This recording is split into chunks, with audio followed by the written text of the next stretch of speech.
It's the National Football League on EA Sports, where we'll see two of the NFL's oldest and most storied franchises. It's the Chicago Bears and the Philadelphia Eagles. And it comes your way next on Madden NFL 25. What a beautiful afternoon for some football. So pleased that you could join us today. Welcome in, football fans. Thanks for joining us. Kate, Scott, and Brock Hewitt here with you. And Brock, on paper, it's not quite the competitive contest that everyone hopes for each week, but projections have us heavily tilted towards one sideline here.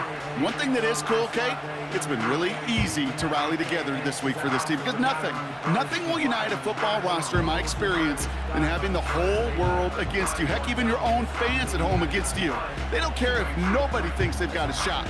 Those dudes playing today, putting that uniform on, they believe they can do this, and the power of that belief is a big deal.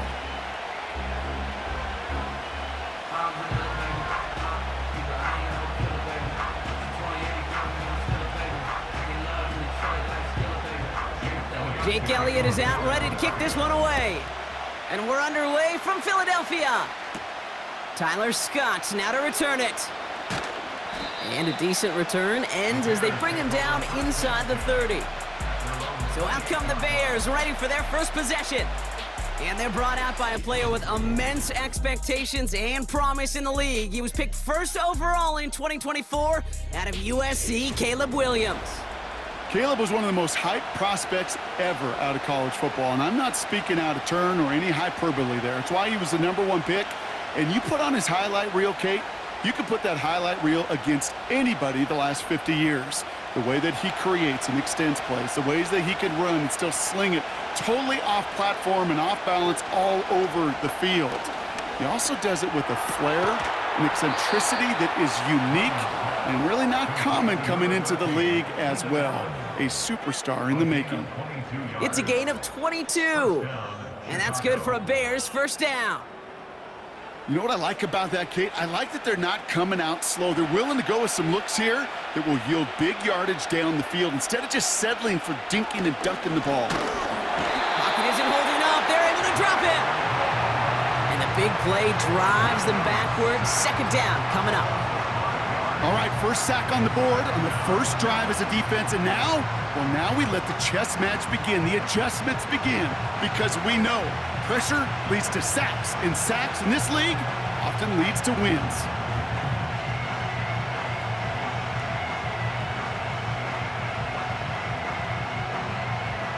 Offense to the line for second down.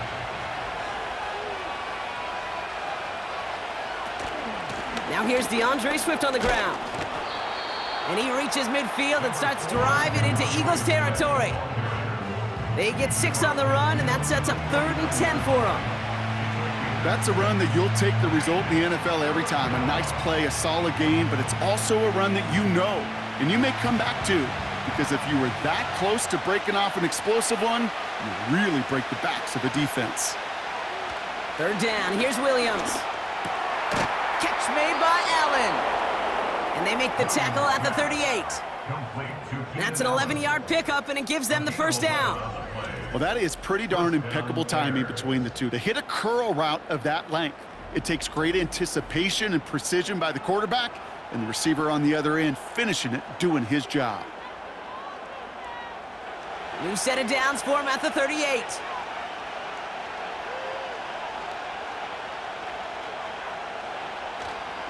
First down, here's Swift. We'll have him gain about a handful there. C.J. Gardner-Johnson there on the tackle. Give him 5 on that carry, bringing up 2nd and 5.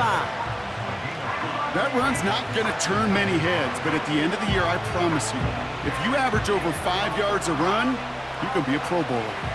Halfway to the marker, it's 2nd and 5. Going run again with Swift. He gets it forward for a gain of 3. That's the long-tenured Brandon Graham with the stop. Hey, we know running the ball in the NFL is hard, and that play pretty indicative of it. Here's the key, though. At the end of the game, those type of plays got to be in the minority, and the majority have got to do some damage. All plays on the table here for 3rd and 3. Off the play fake, Williams. It's tipped away, and it's going to hit the ground incomplete. Defender winning that rep. That brings up 4th down. You know, so often we talk about speed offensively, right? We love receivers that can run. Well, that was a perfect example of how speed kills you defensively. A hurried throw almost ended an interception. And that wasn't until after they almost brought him down behind the line for a sack. Speed's the difference. And they bring him down. Looks like he got it to the 27. They went for it and got the 4 yards they needed, and that keeps this drive alive. That's a pretty clear plan of attack by the back from the very start. Found the lane quickly, didn't hesitate, knew exactly what he needed to get past the marker. 1st down, and they go right back to him. And that's good yardage with a new set of downs. That's pretty good right there now. You don't always expect a sizable gain when you run it on 1st down. You just want some yards to set up an easier 2nd down play. But they will take that execution every time. Still on the move, coming to the line for 1st and 10. From the red zone now. And down he goes. The Eagles got him. And the big play drives them backwards. 2nd down coming up. And right there's the danger, Kate, when you put the ball in the air. How many times do we see these coordinators, when you get a nice run, right, you gain some steam on the ground, you stick with the ground game. They don't, they call the pass, and the defense reacts, and reacts well with a sack.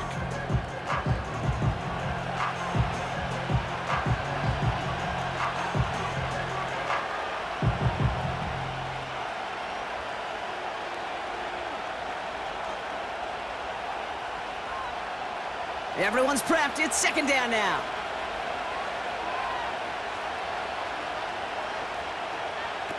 Another try following the sack. Komet brings it in. Doesn't get much beyond the line, a yard at most. With Kobe Dean in on the tackle. Quarterbacks will look for their tight end short in just about any situation. They take away the deeper options. Well, there's their consistent source of positive yardage, the trusty tight end.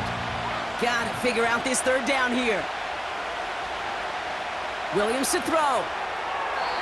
It's tipped away and it's going to hit the ground incomplete. Defender winning that rep. That brings up 4th down. I'm just going to say maybe not the guy you want to pick on in coverage on this particular series. Gets a hand on that throw and knocks it away. The next time, well, he could get 2 hands on it and take it the other way. So on 4th down, out is Cairo Santos for the Bears field goal. Ball on the left hash for this 41-yarder. Carney's kick is good. And the opening drive of the game ends in 3 points. A dependable kicker, man. That is a coach's best friend. Saves him so much stress to have a guy he can really trust to go out and hit it from that distance consistently. Because from that far out, no kick is a guarantee.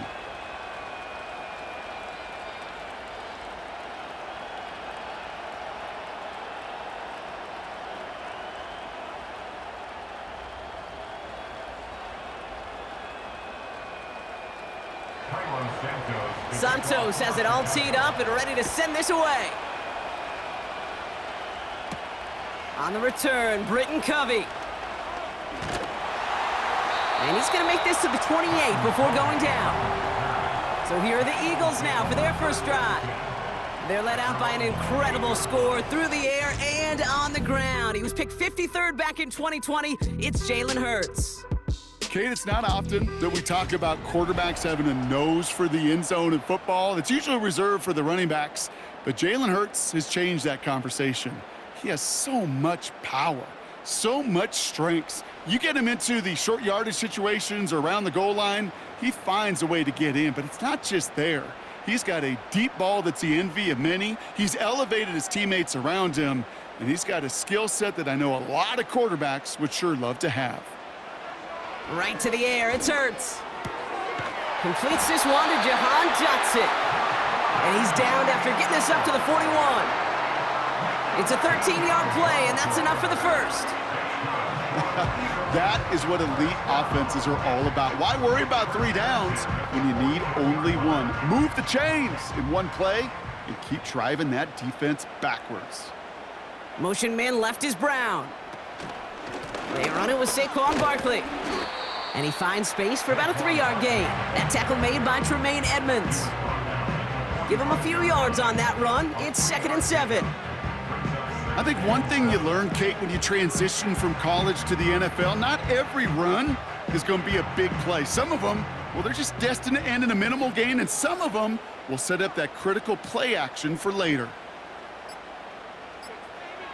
From the pistol, Hurts has him on the quick hitter. On the move, past the 40. And they catch up to him, but not until he's got a huge gain and a first down. It's a 30-yard play, Brock, and they've got a fresh set of downs. Now, right there, that's what you want to see on your opening drive. Boom! Connect on a big shot, and instantly you set a tone that you're not going to be afraid to be aggressive in this game today. Boy, do I love that.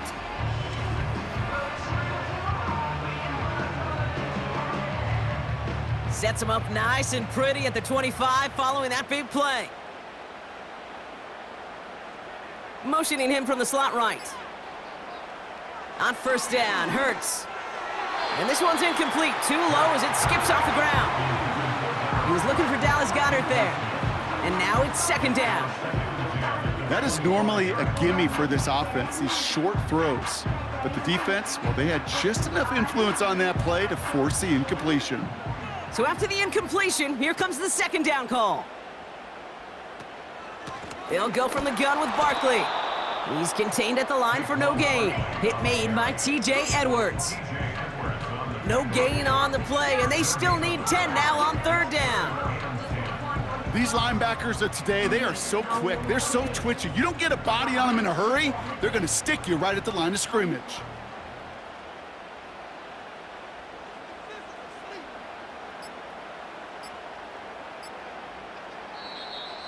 Didn't get that one off in time. This is going to be a delay of game. Delay of game, offense. Everyone was set and at the line. The quarterback just didn't snap it before the play clock hit 0. Still 3rd down.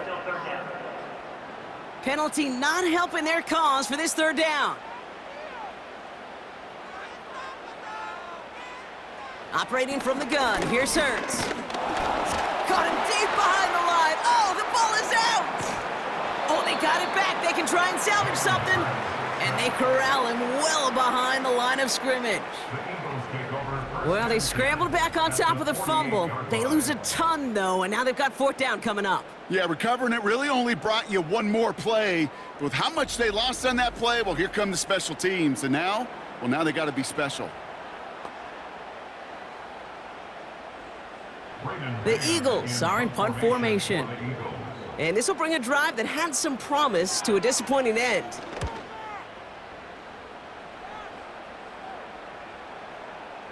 And this hits at the 4 before taking a bounce into the end zone. That's a touchback. Back out comes the Chicago offense for their 2nd drive.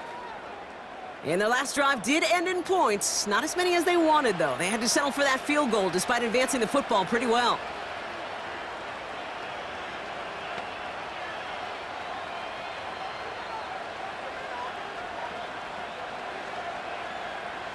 Offense ready to begin this drive. 1st and 10.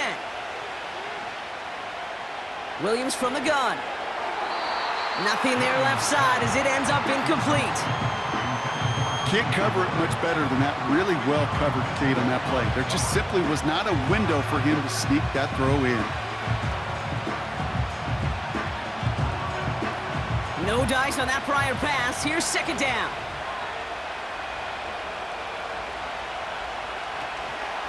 Out of the shotgun to give to Swift. And his drive up the middle gets him about 3. Nakobe Dean in on the tackle. You know, not a ton of yards, but still showing that commitment to the ground game. The type of run that keeps the defense from loading up in coverage and focusing entirely on that passing game. Let's see what they draw up on a 3rd and 7. Working from the gun, Williams. Complete beyond the marker. And he'll push this upfield and earn them a new set of downs. You know, they call that the money down for a reason, because you're just simply not going to last long in the NFL if you don't convert a good portion of your 3rd downs. It's the money down. And nice to see them roll the dice and continue the series.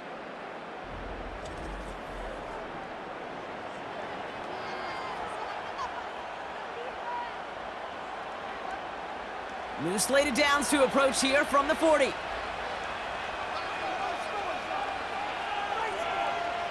Williams to throw on first. That throw finds Komet. And they're going to bring him down just on the other side of midfield. And that one goes for a gain of 11. And that's a Chicago first down. I love throwing on first down. And when you see a first down pass just like that, it's taking advantage of a matchup you plan for, and you go out and execute. Pinned off running right. Here's Swift. And he drives this across midfield and down into enemy territory. It's a gain of 3 for him. That brings up 2nd and 7. You know, they got some positive yards. That's a good thing. But too many plays like that, it just is too hard to pile together, get first downs against the better defenses in this league. From the 46. This pass caught by Allen. And he's brought down real close to that goal line at the 1. They rip off a big chunk of field, and it sets them up with 1st and goal. Man, I love that effort, adding as much as possible to that catch while earning the first down. That's called yards after catch, and it's what coaches want from all their pass catchers on the roster. So after that big play, Brock, they need just that final yard here on 1st and goal. Swift will score. Touchdown, Chicago. The Bears stretch their early lead to 9. DeAndre Swift, the touchdown. So, Brock, this offense looking sharp here in the first half as they extend their lead. You know, and when things are going well, sometimes you really just get into a groove. And this is a unit that's putting the pieces together.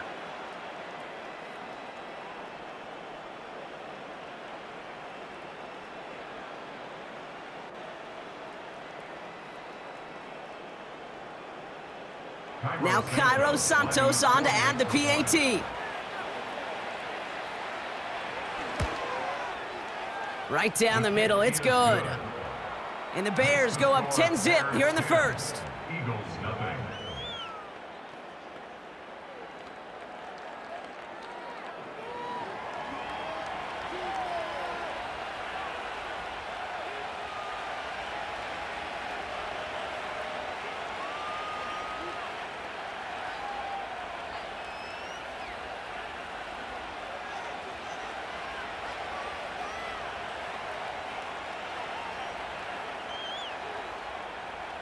Santos has it all teed up and ready to send this away.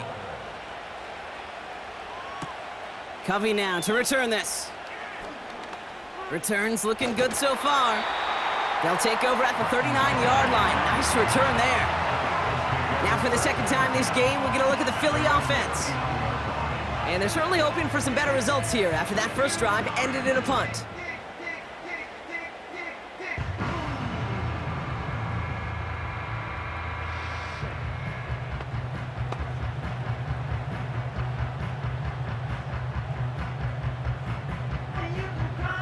Eagles in a good spot here as they come up to the line, 1st and 10.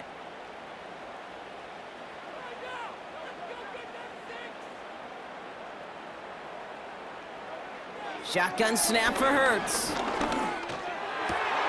It's Dotson on the catch. And they finally bring him down, but that is a big gain and a new set of downs. How about 29 yards on that play, partner, as they get the chains reset.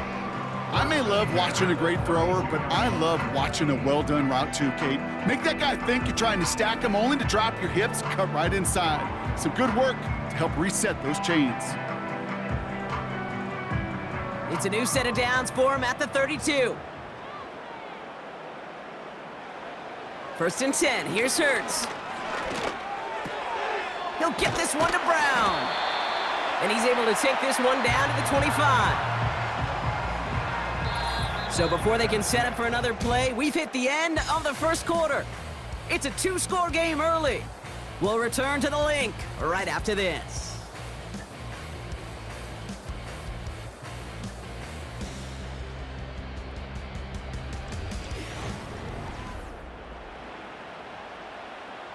Ready now for our second quarter. The Eagles have the football.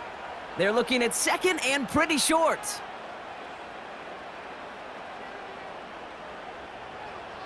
Hurts now from the gun. Has a man, it's Brown. And he'll pick up enough to move the chains. That's just great instincts. Go air it out on second down rather than just play conservative and run it. They hit a weak point in the coverage and don't need to worry about third down at all. They'll come up 1st and 10.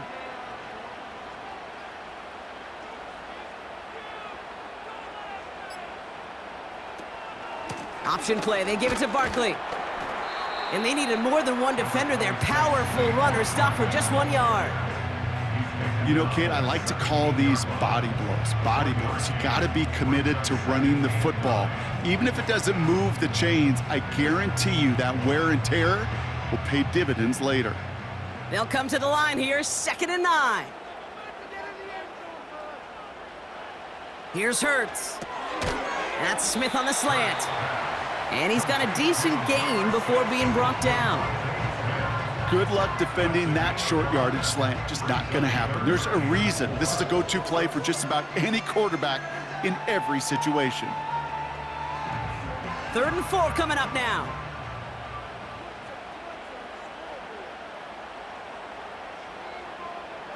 Throwing here, Hurts. The throw is caught. And he's tackled with the first down yardage. You're not going to last long in the National Football League if you don't convert a good chunk of your third downs. Nice find there to continue the series.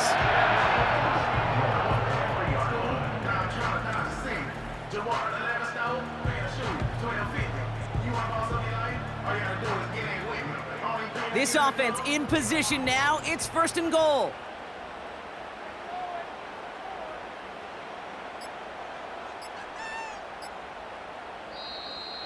They don't get this snapped in time. This is going to back them up. Delay of game, offense.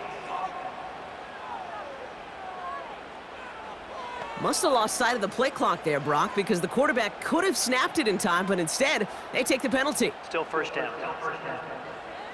1st and goal, now 5 yards tougher after that penalty. They'll run here following the penalty. And they sent it straight ahead, but the front stops him after a gain of 3. Yeah, that defense was flying to the ball. You see that outside toss. This is a pursuit drill that they work on over and over again. Get to that toss before it can really get started. Here's 2nd and goal from the 6.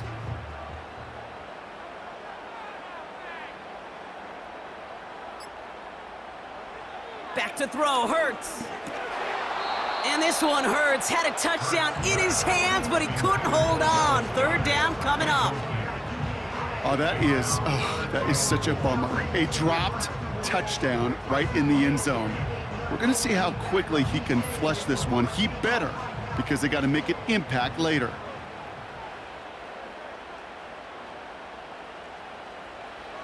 Hurts now on 3rd and goal. Flushed out of the puck. Oh, he was on the move, but so was the defense, and they take him down. And they're headed in reverse after that sack.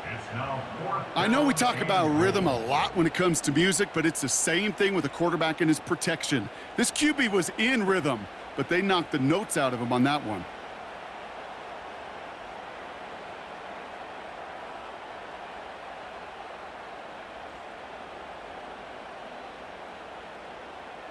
So on 4th down, on comes the Eagles kicker, Jake Elliott, for the try.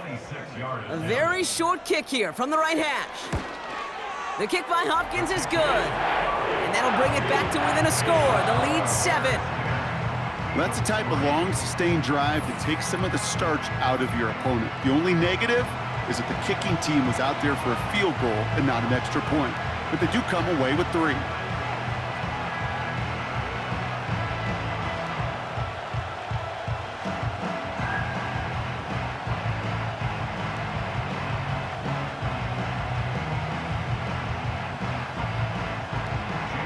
Just like that, we're back to a one-possession ball game as the kickoff is away. Scott now to return.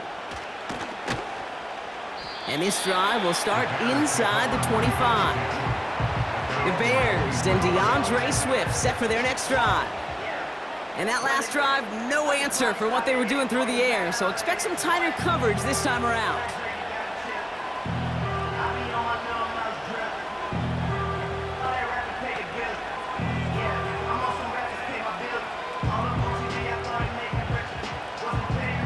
And the drive will start out with a 1st and 10.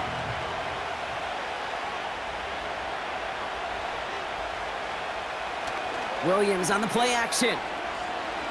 Bails out of the pocket quick. He's running with it. And he'll get it out to the 34 before he's tracked down. Pickup of 12 on that play. And that's good for a Bears 1st down. As long as these are the results he's getting, they're going to be just fine with him calling his own number. He does such a good job of seeing the field and knowing when it's his time to take it himself. 1st down throw by Williams. This finds Everett complete. And he's out of bounds just past, looks like, the 40-yard line. That is the epitome of staying on schedule. That kind of completion right there on 1st down. Well, it opens up the entirety of the playbook for 2nd down. And the 3rd and short in your back pocket, you can get even more aggressive and take that shot. Here's Swift on 2nd down. And he's brought down after a nice gain and a 1st down. It was University of Wisconsin, Kate, the first time I heard this term, slow to explode through. And think how good that Badgers run game has been at the college level. Well, they made runs like that look easy. Slow to explode through. 1st down, Williams. It's taken in by Roma Dunze. And he'll cover up as they touch him down a few yards short of the 1st. Kate, one thing I learned from the late, great Mike Leach is, yeah, the system was called air raid, but it wasn't just attacking downfield. His philosophy, and it played out right there, is you have to attack every inch of the field, both vertically and horizontally, without routes or in routes just like that. Swift gets it on the option. And that short gain is enough for a new set of downs. Hey, Kate, you want to see a picture in the football dictionary of staying on schedule? That was it.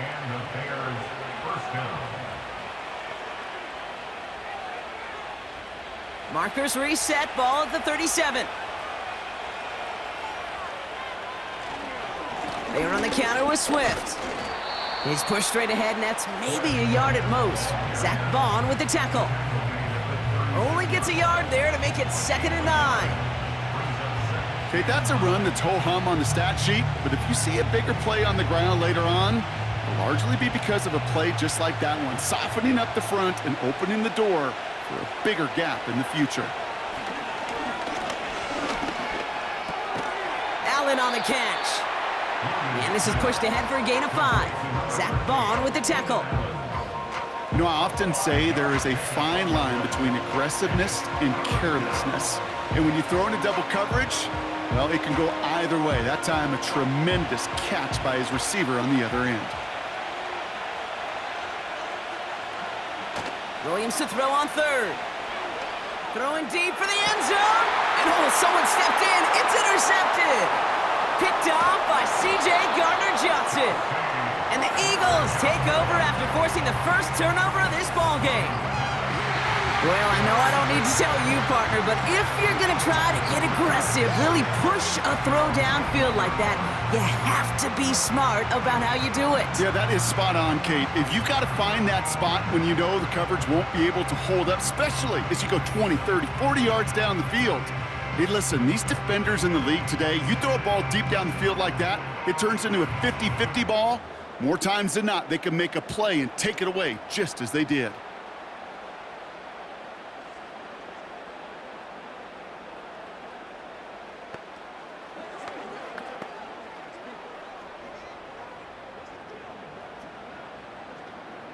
They're out and set, 1st and 10. Hurts. That's complete. Here's Brown.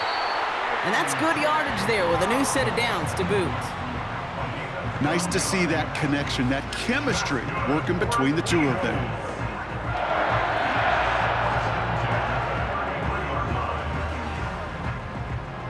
at the 33 for first down. Barkley on the shotgun handoff. And that's good for a gain of 5. Tackle made by Jaquan Brisker. First down play, nets him 5. It's going to be 2nd and 5. You gain that kind of yardage in the run game, and you're going to gain the trust of your offensive coordinator. Plays like that, runs like that, set the table for everything else in the playbook. They've got a man in motion. Here's 2nd and 5. This one snagged by Dallas Goedert. Keeps it moving. And he does quite a bit of damage before they finally take him down. You know, Kate, we often talk about flipping the field in special teams, right? A kick return, a good punt. Well, an explosive play like that does the exact same thing. Look at the difference in field position. Hitting on that shot, you've totally flipped the field and the tone of this drive. 4 downs now to get in. Here's 1st and goal.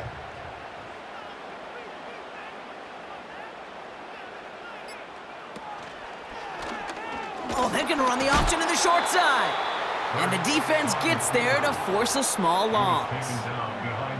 It's easy for me to say up here in the friendly confines of the booth, Kate, but that was not the right read.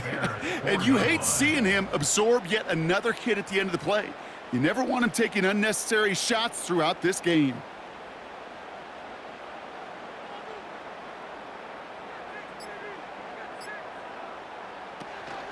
Barkley has nothing on that run. They stand strong and stop him at the 2.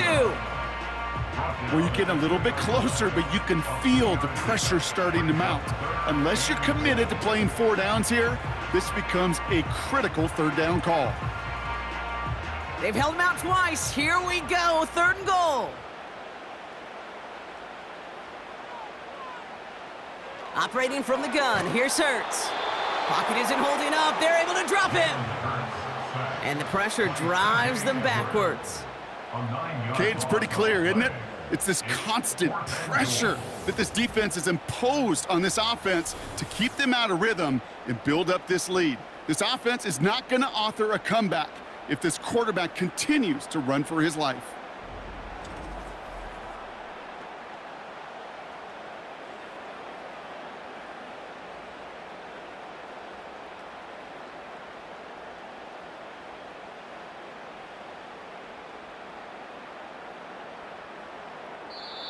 The defense calls a timeout, so that's their first. They'll have 2 left to work with before halftime.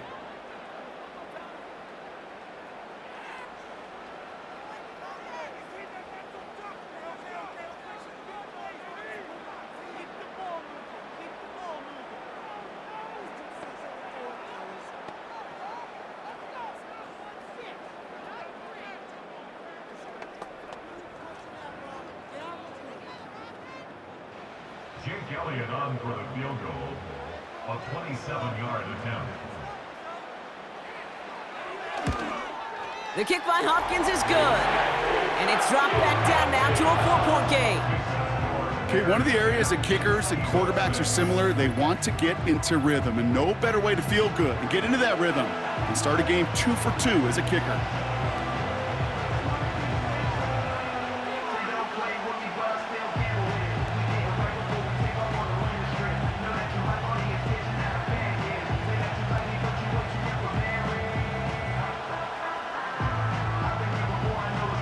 We've got a good one here. They've cut the lead to 4 as they send it away. Scott now to return. He's got a lane up past the 30. They track him down, but a nice return in the end there, Brock. He's up to the 38. The Bears returning their offense and this running back to the field. They seem likely to carry the lead into the locker room, but some points here to end the half could make things even more comfortable.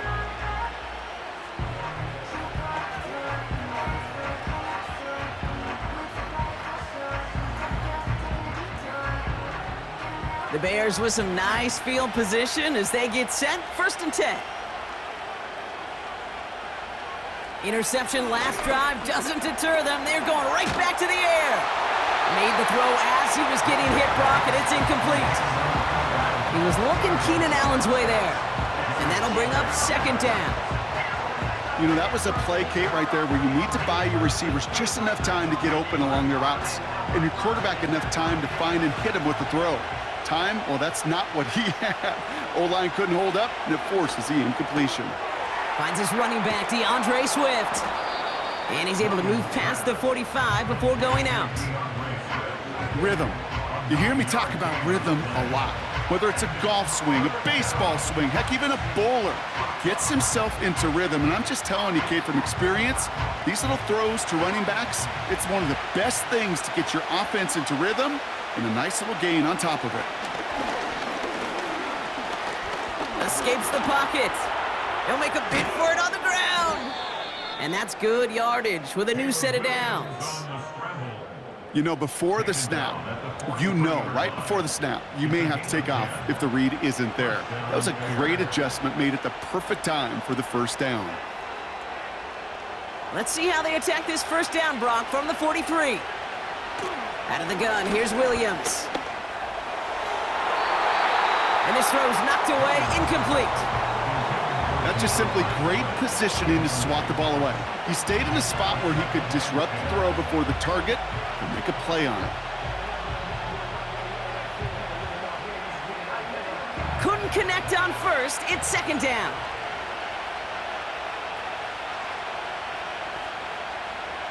Williams from the gun. Pass caught by Adunze. And he's going to be brought down at the 23-yard line. It goes as a gain of 19 yards. And that's a Chicago first down. From a great throw to a nice route and catch to moving the chains, there wasn't a whole lot not to like about that amazing play.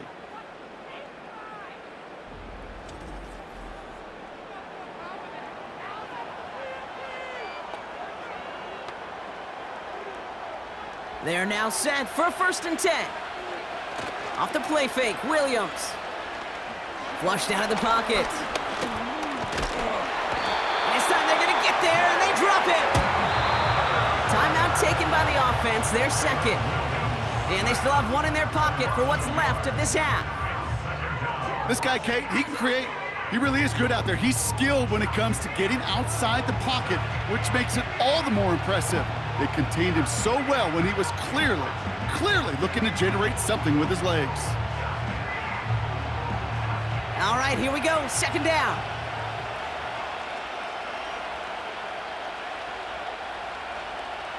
Trying again, following the sack. He's on the move. He takes it himself, and he's going to be stopped at the 17-yard line. Tick, tick, tick, tick, tick. You know, his internal clock right there told him it was time to escape, and good thing he listened to it. He was able to make something out of nothing and at least move them forward. Now a timeout taken by the offense, and we're going to see if they try for 2 plays here or just try the field goal right now.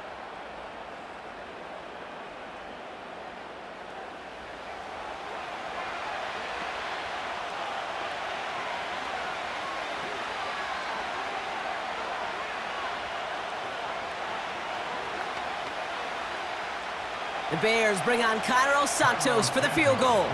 He connected once and a good chance here. This is inside of 35. Carney's kick is good. And add 3 to their lead as it extends to 7. Inspiring a bunch of confidence in himself right there, Kate. Second time they brought him out for a field goal, and second time, well, he's knocked it right through. Trust is earned in a number of different ways on the field, but that's the best way to gain it as a kicker.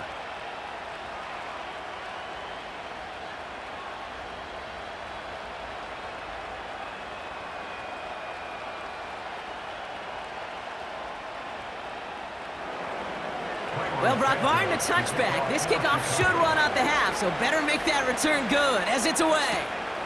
Returnable from the 1. And the return sets them up just beyond their own 20.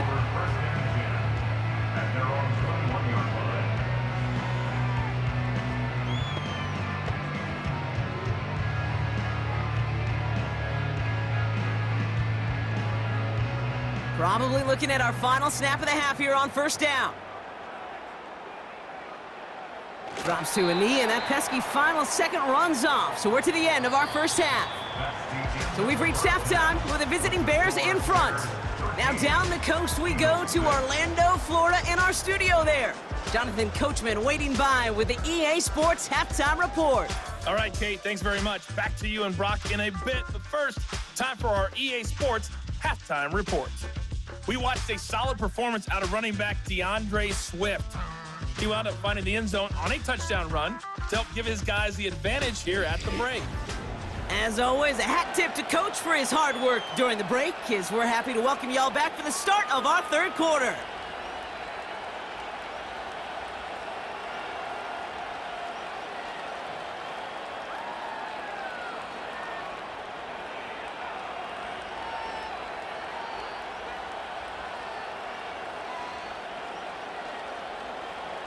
Santos has it all teed up and ready to send this away. That's going to be taken in at the 8. He's stopped on the return at the 27. So to begin the third quarter, the Eagles offense returning to the field. They're facing a 13-6 deficit as they take over.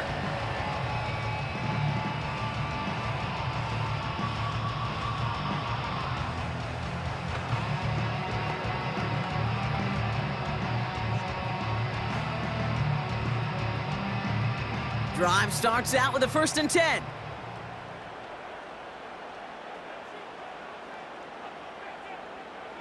Shotgun snap for Hurts. Defender arrives right as the ball does, and the hit knocks it free. Incomplete. Was Devontae Smith the intended receiver? So second down coming up. They haven't found it easy to score in this one, Brock, and physicality just like that, a big reason why. And it usually is, Kate. I love defensive coordinators when they say, hey, it's not just what you see, it's what you hear. And you could hear the physicality of that knocking the ball loose. Taken in by Smith. And he's going to bring it up to the 40-yard line before he stopped. 12 yards on that play, and a good call nets him the first. I'm sure, Coach, a play caller doesn't mind making the job a little bit easier. You know, play calling's a lot simpler and easier when you count on the offense to move the chains on those early downs. New slated downs to approach here from the 40. On first down, Hurts. That's caught. It's Saquon Barkley. And he'll be brought down a step or two shy of midfield. They're going to mark him at the 48. Translatable skills, that's what you call it. So effective as a runner, but those same traits that make him a great runner, adept at getting those yards, well, he translates now as a receiver in the open field. Nice spot here for the offense. It's 2nd and 1. Hurts throwing again. Has a man. It's Brown. And he's down. Looks like they made the stop at the 46-yard line. They get 6 and a first down as well. Sure seems like he knew exactly what he wanted, and he got it, going right where he wanted to with the ball off the snap. New set of downs for him from the 46.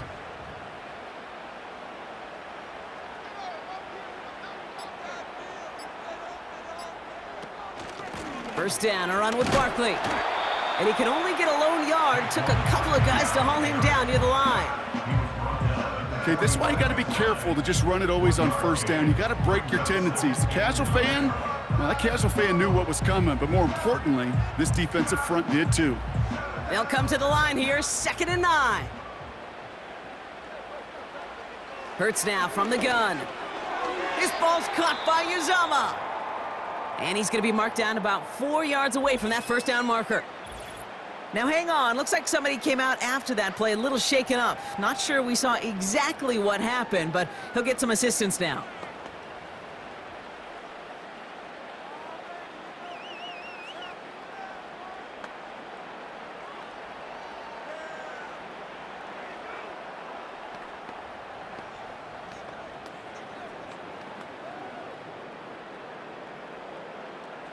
Chance to move the chains here on 3rd and 4.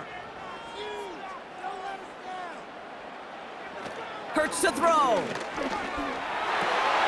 That's caught for the first. And he's taken down at the 30. They come through with a nice gain there. Gain of 10, first down. I'm not sure how this defense let that guy slip through him like that. On 3rd down, nonetheless, He took that snap as an opportunity, and man, did he make an impact play.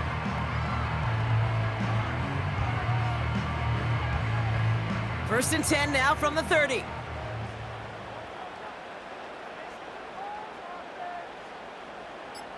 They'll motion him out of the backfield left. First down throwing for Hurts. Has him on the quick hitter.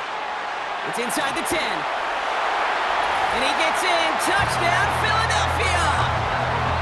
The Eagles cut into the lead coming out of halftime. So they punch it in for 6, Brock, and now a conversion away from tying this game back up. This one just has the feel, doesn't it? The makings of a one-score game in the fourth quarter that could go either way.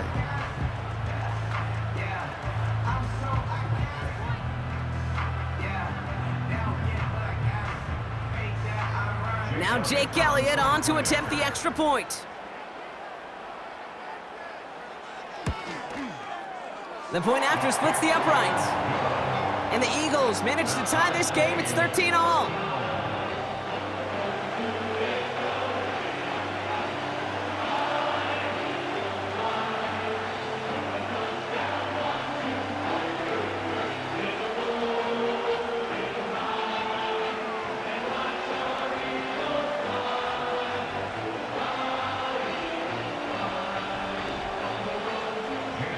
Elliott's all set for the kickoff.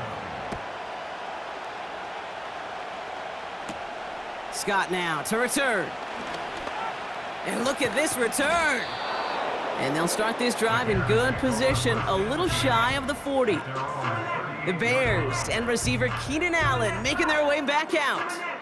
And this is an important drive to get momentum back after that touchdown tied things up.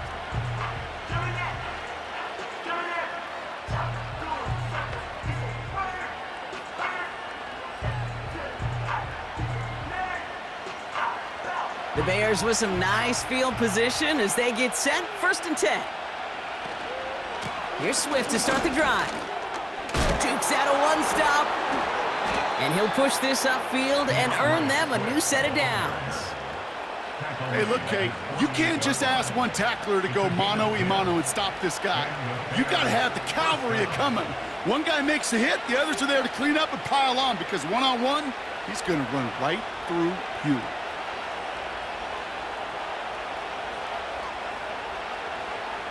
Williams to throw on first. Has his man, it's Odunze. And he'll cross the 50 and start pushing onto the opposing side of the field. Well, that's a pretty similar result to a first down run play. Moves it forward, keeps you on schedule, and makes second and third down a whole lot easier to manage. Second down now, 7 to go.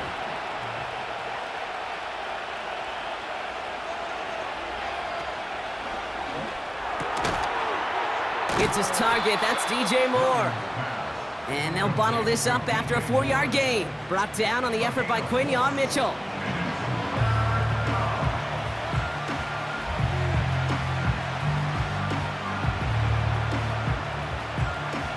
Defense looking to defend the marker on third down.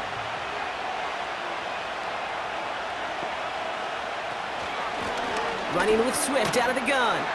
And he's dropped just short of the marker, maybe a yard away.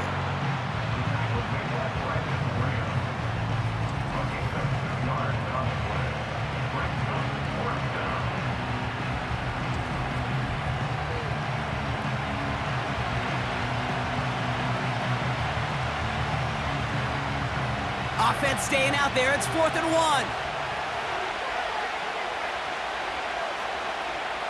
He'll throw it. Completed here to Komet. That was the biggest 3-yard gain you're going to see because instead of a turnover on downs, Brock, it gets them a first. Oh, I love 4th downs. It just brings out the very best, and you get to see how you handle the most pressure, and it turns out well, they handled it pretty darn well, and now they'll keep pushing. First down now, ball at the 39-yard line. To throw is Williams. And he just hucks this one away. Wasn't going to risk a throw or force something. It brings up second down. Looking for the back that time. So it's second down coming up.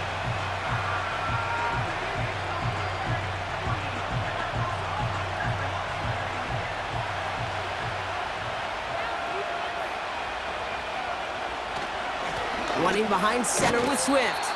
He locates a couple of yards through that chaos. Zach Vaughn with the tackle. Only 2 yards on the play, and it brings up 3rd and 8.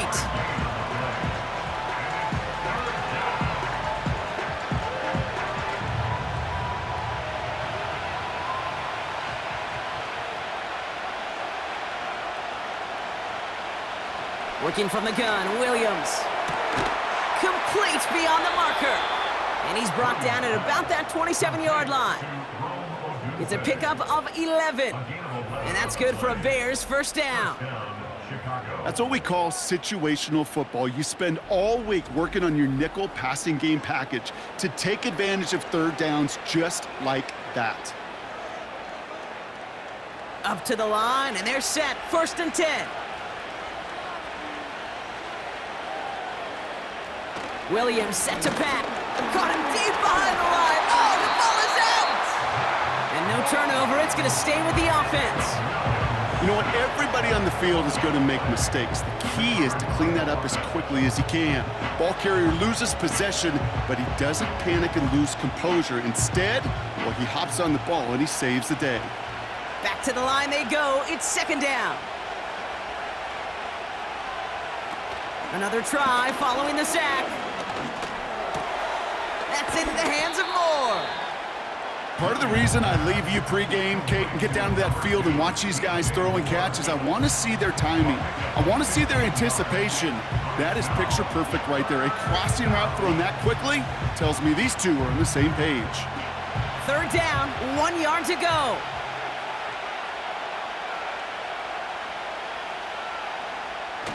Williams on the play action. He had it for a moment, but a great defensive play to jar it loose. Incomplete. Tough one to retain through that hit. And now they're left with 4th and short. When we look back at this one, Brock, it is going to be defensive highlight after defensive highlight. And there again, the examples, they just keep coming. The physical play has been the trademark. Really, from the first snap through this second half, there have not been many just uncontested, clean, efficient plays. Every effort's been answered. That's why that scoreboard's not been lit up. They only needed a couple, and that is what they got. Not the most impressive gain, but a big one as they get the first.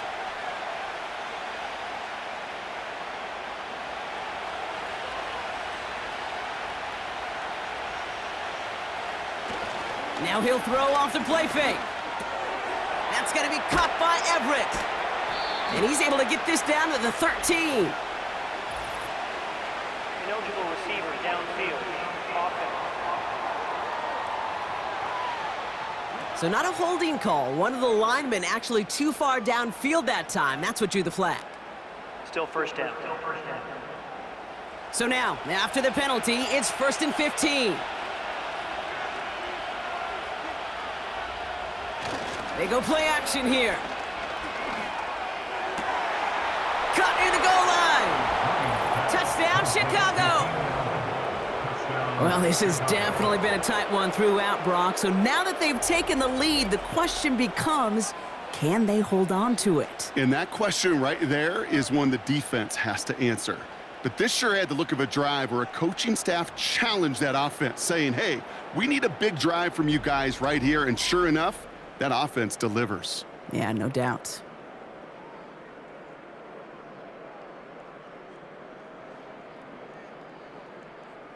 Santos now for the extra point.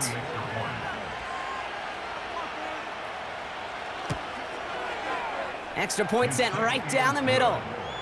And the Bears break that tie and now lead by 7.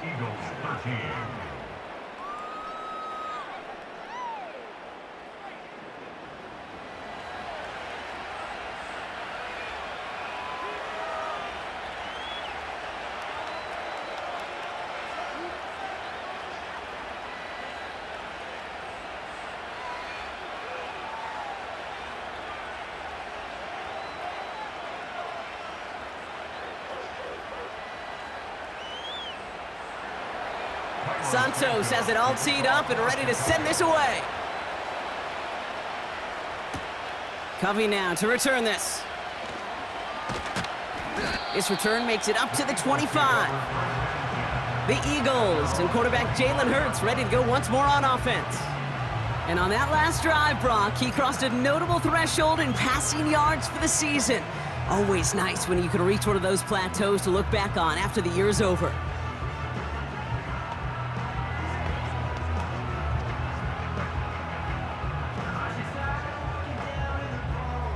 They'll get this drive started. 1st and 10. Operating from the gun, here's Hurts. As his target, it's Johnny Wilson. And he'll get taken down after advancing this to the 37.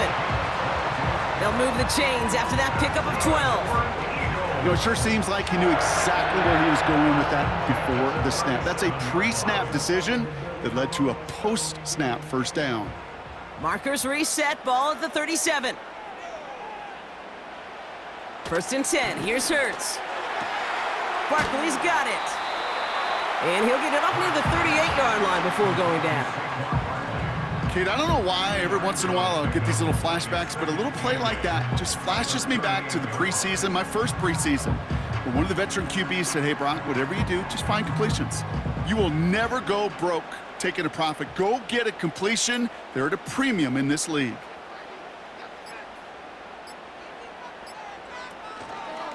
Oh, they're going option to the left side on 2nd. And they're on him after about a 2-yard gain. Kevin Byard there to bring him down. Only a couple yards there, and now it's 3rd and 7.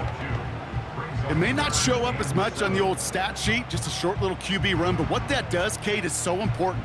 Keeps that defense honest, and in particular, those defensive linemen, those cleats in the ground, they're not just coming after you in the pocket. Now they've got to think about you as a runner as well. The Bears closing in, and they'll get him. And the defense comes through to back him up ahead of 4th down.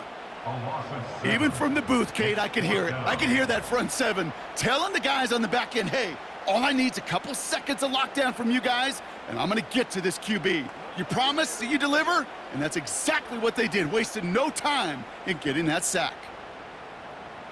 Punting unit out now. And this will be his 2nd effort of the contest. Went for 48 with his first kick, and this one looks even better. And a fair catch made without incident just inside the 25. The offense returning to the field now as we get a look at their wideouts. They'll try to emphasize what worked on their last drive, which ended, Brock, in a touchdown.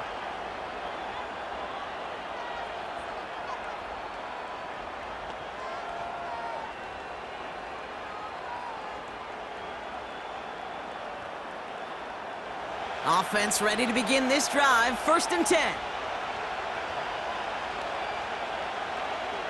Out of the gun, here's Williams.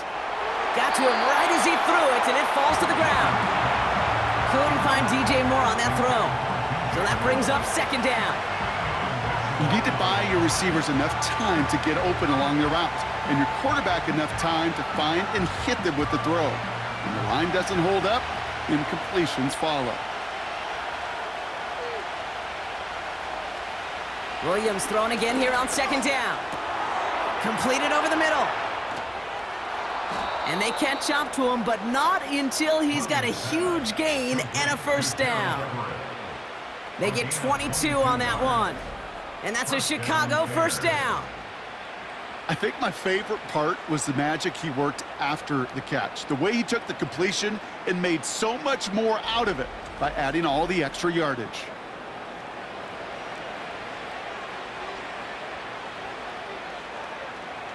New set of downs for him from the 46.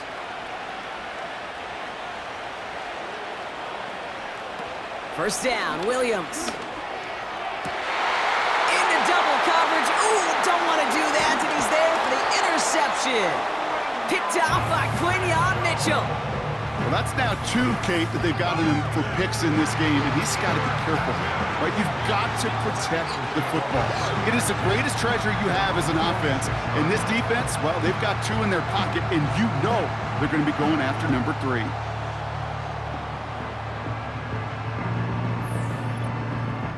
The Eagles ready to set up shop on offense. And this game might be going better if he could have some more time just to work back there. This pass rush has been all over them. Really keeps taking this offense out of any grooves that they've managed to get into. Okay, I like to say in life there's energy givers and there's energy vampires. Yeah. And for this defense, these sacks right here, they're such energy givers. And man, it's like a vampire sucking the juice out of an offense. Yeah, I love that.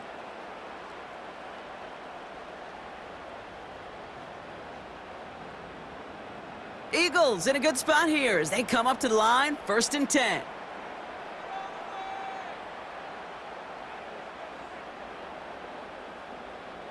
Shotgun snap for Hurts. He'll dump this one off to his running back, complete. He'll work it a couple of yards past the line. Hit made by TJ Edwards.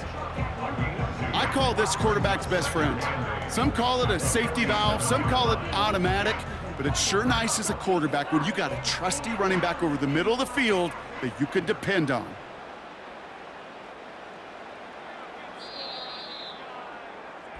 A touchdown aside in that frame as we run out of time in the 3rd quarter. It's the Eagles in possession to start. They trail, but that lead is reachable.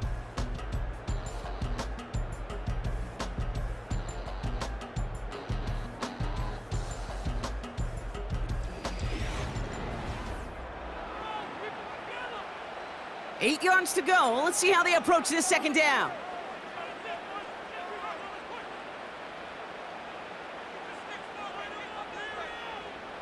From the 47. Anticipated the quick staccato pass there. It's knocked away. Incomplete.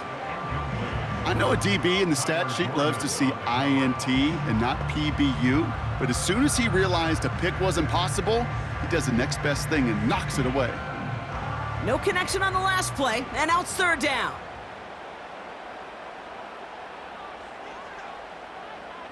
Running back sent in motion. On 3rd down, it's Hurts. Bails out of the pocket quick. He's running for it. And he slides down with enough to pick up that first. It's a gain of 12 there. And that's good for an Eagles 1st down. You know, Kate, back in the day, we had a slip and slide at practice for moments just like that. Actually practicing how to slide and get out of harm's way. Nice gain on the play and denied that defense yet another chance to take a shot on him. Barkley trying this up the gut. And he's only able to power this forward for about 3 yards. That's the kind of run play that feels like tug of war at field day. And you're just not moving the other side. Just a short run. Neither side feels particularly good about it, and we'll move to the next. 2nd down now, 7 to go.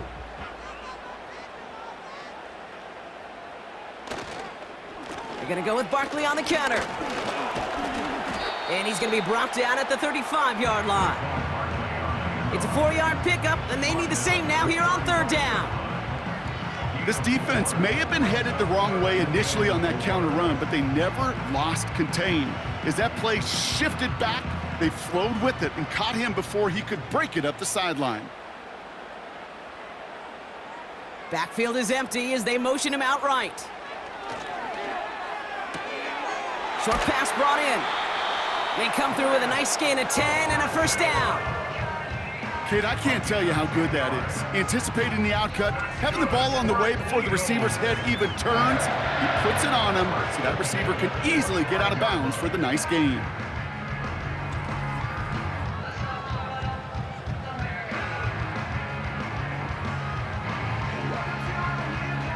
He brings the offense up now for a 1st and 10.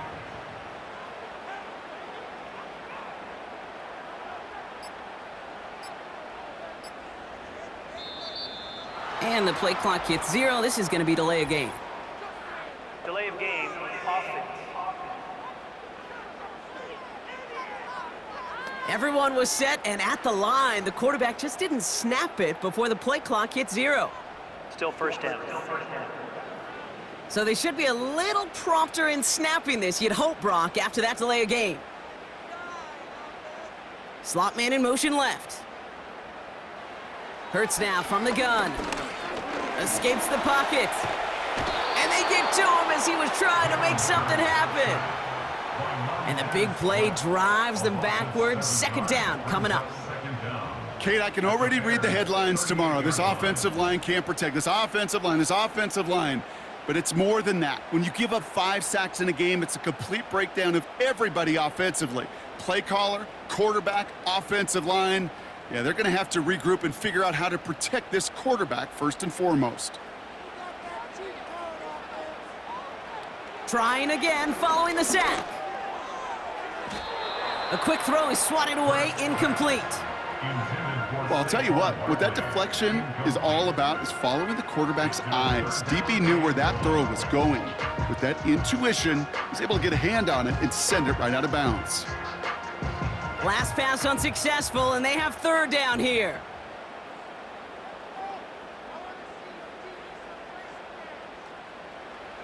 Hurts. Toward the sideline, and he's got it. Impressive play, but they are well shy of the first down. You know, I like the completion. You never turn down a completion. That's just not the right throw to make in that spot to move the chains. A lot of pressure on this kick for Jake Elliott. It's from the right hash, 46 yards. Flying down the heart of the lane, and it's good! And that brings things a little closer here late. Such a perfect example of a kicker just doing his job. And now it's incumbent upon that defense to give him and their offense another shot.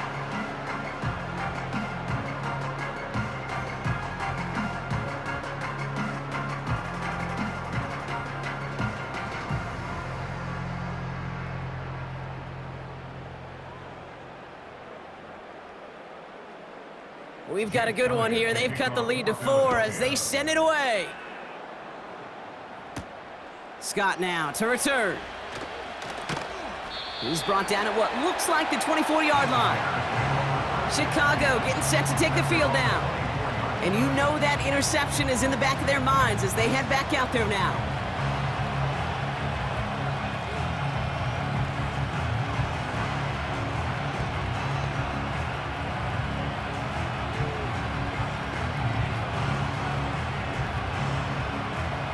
The drive will start out with a 1st and 10.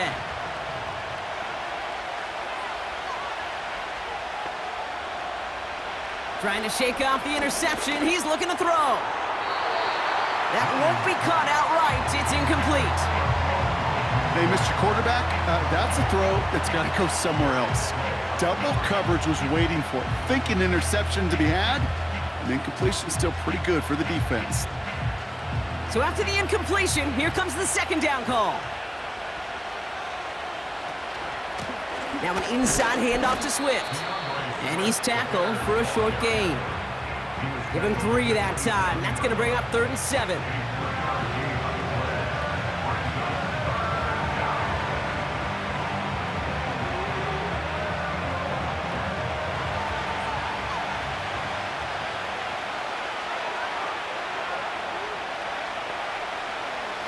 Williams from the gun. Buys time, rolling right. Oh, he's gonna run for it! That'll go for an 18-yard gain. And that's good for a Bears 1st down. You know, these are the type of plays that really get an offense going. This is a chance for QB to inspire the guys around him. Calling his own number, carrying his teammates to a 1st down on that big run. That inflates an offense, and it can suck the wind out of that defense. From the 44-yard line now, 1st and 10. To throw, Williams. Pocket isn't holding up. They're able to drop it. And the big play drives them backwards. 2nd down coming up. That's now a handful of sacks for the defense and a handful of bruises for the quarterback. Consider this, Kate. Truly elite defenses in this league, well, they average just over 3 sacks a game during an entire season. You put up 5 in a contest, you're playing like one of the league's best.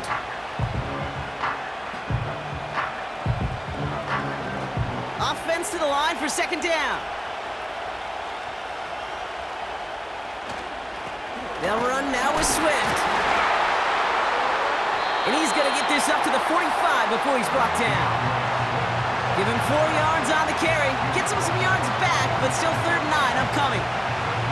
They'll come away happy getting that type of output on most run plays. It's a sign that they're getting some good push up front, and this running back is seeing the lanes and paying them off. Third down, here's Williams. Put the body on the line for his team. Big gain, 14 on the play. And that's a Chicago first down. Okay, when you watch the combine, you'll watch guys try to make this throw. And without chemistry, it's so hard to execute.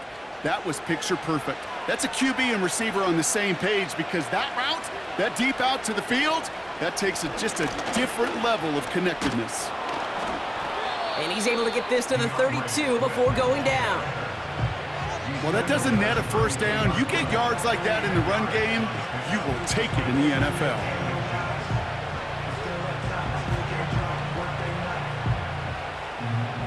In a good spot here, 2nd and inches.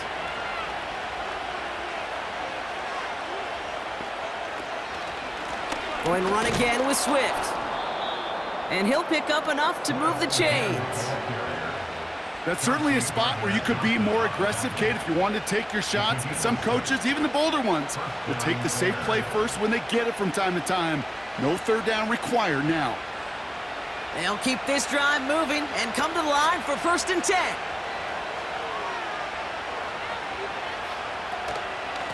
Staying grounded with Swift. Still has room inside the 15. And he's all the way down to the 10-yard line. Give him about 16 yards on that gain, Brock, and it sets him up with 1st and goal.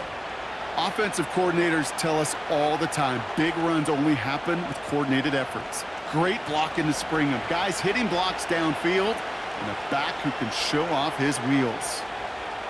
First down throw by Williams. He's got it!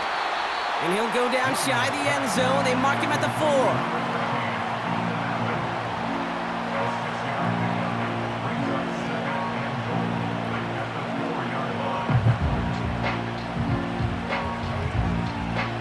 Still chances to get these final 4 yards. It's 2nd and goal. Now it's a bootleg for him. And he makes the play at full extension. That's a touchdown. The Bears now lead by 10.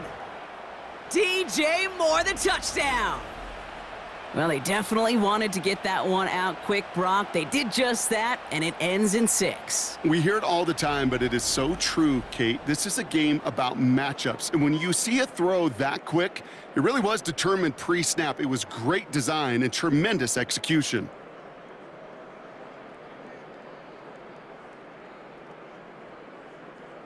Santos now for the extra point.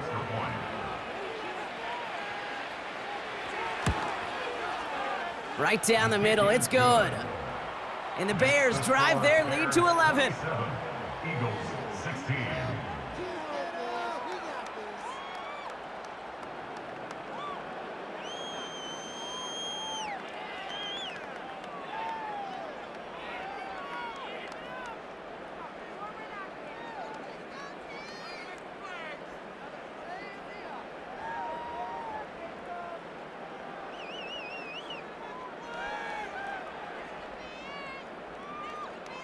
Santos has it all teed up and ready to send this away. This one's fielded at the 4-yard line. And he's brought down just inside the 25 on the return. Philadelphia's offense back out for another drive. And down double digits, Brock. Field goals like we saw in their last drive aren't going to move the needle as much as they need to.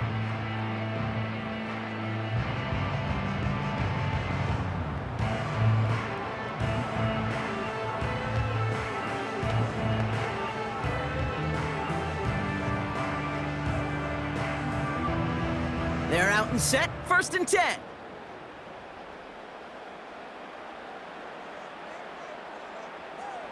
Back to throw, Hurts. That pass caught by Dotson. And he'll take it up to the 30 before being brought down.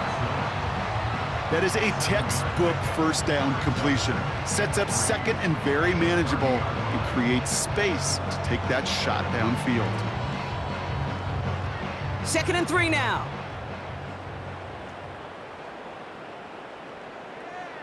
They'll empty the backfield and motion him out. From the pistol, Hurts. That one's cut along the left sideline. And he's going to go down right along the midfield stripe. Big gainer here as he picks up 20. And that's a Philadelphia first down. Wow, certainly found the weak spot in the coverage with that catch. Really goes to show they trust every single player, receiver, running back, in that case, tight end, to be a playmaker in this offense. A dose of the hurry-up offense here.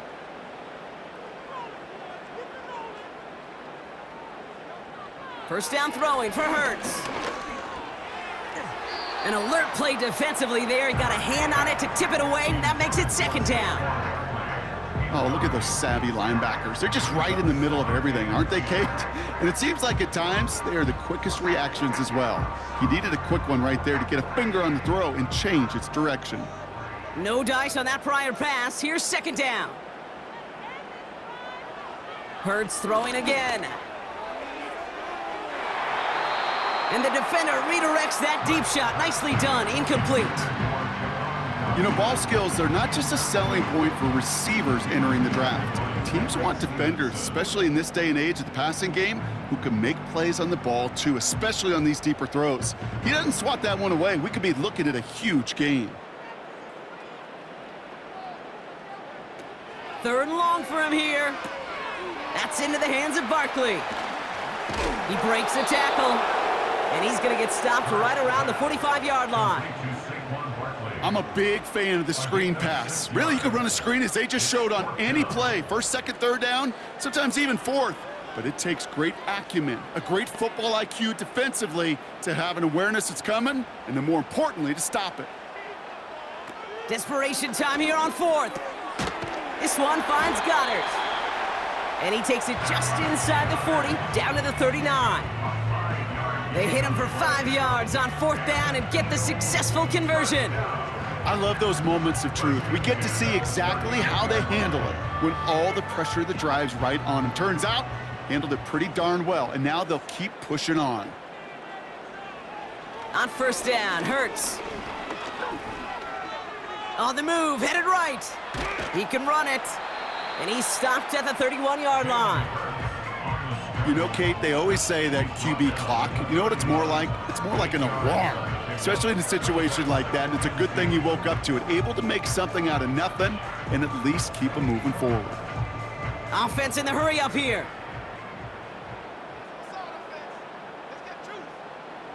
Here's 2nd and 2. Barkley's got it. 2 yards on the pickup, and that's good for an Eagles first down. Play like this, that's exactly where you want to get him the ball, right on the outside, where he's got the space and a lot more room to work. This will be the last play before our 2-minute warning.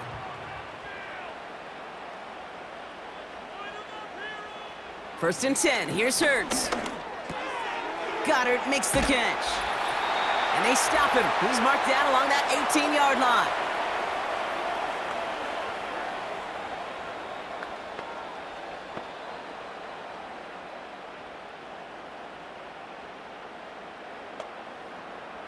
Down a couple of scores, but still some time left and 3 timeouts as well. It's first and 10.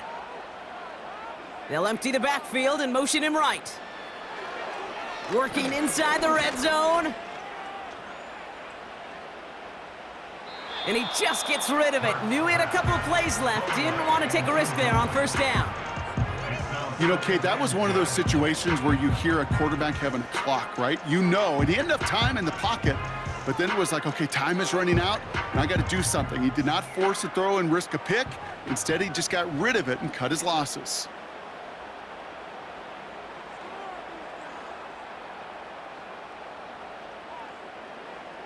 Second down, Hurts throwing again.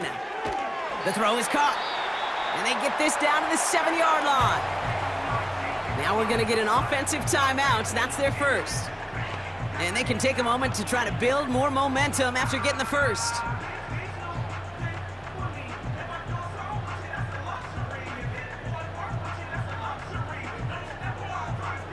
They'll break the huddle and come up on first and goal.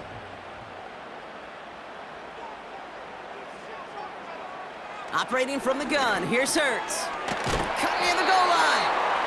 And he's brought down real close to that goal line at the 1. It's not just imperative that a quarterback knows man or zone. Same thing for a receiver, especially on a drag route. When he sees zone coverage like that, just settle down, find the soft spot, and give your quarterback a chance. Hurts now from the gun. Getting out to him. And this time they're going to get there, and they drop him. Philadelphia going to spend its second timeout.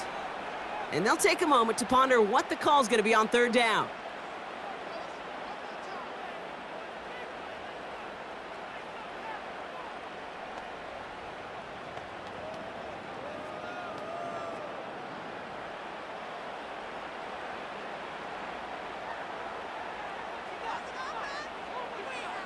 Here he is to throw. Touchdown, Philadelphia! He hung in there as long as he could. A lot of quarterbacks would have bailed out, and it was what you talk about, Brock, that courage that kept the chant for the touchdown alive. Yeah, that touchdown's going to show up on his stat sheet making the catch or the quarterback stat sheet for making the throw, but hey, can we put some touchdowns up there for the big boys up front? It was their blocking and buying of time for that play that led to the score. A big spot for the Eagles now as they go for 2. He'll look to throw it. Headed out right. And he goes down. The pressure gets home, and they will not take another 2 off that lead. Oh, this is so tough, Brock. You understand what he was trying to do, make something happen, ended up outside the pocket, but even some added creativity can't yield 2 points here. You get down here on these 2-point conversions, the real estate just gets gobbled up in a hurry. Not only for the QB, but the receivers as well. Only so much time to try to make something work before that defender said, "Not in my house." So they're going to line up for the onside kick that may just decide this game. Just over a minute to play. And it looks like the Bears are able to recover that kick. And he's going to be brought down after reaching the 43. Ooh, had to have that onside kick. Got 1 timeout, but not much time left. This one kind of feels like it's over. Not a whole lot they can do, but you can't give up. Not a time to look at the clock. You got that 1 timeout. You got to do all you can and really hope and pray this offense fumbles the snap or screws it up here in the final minutes.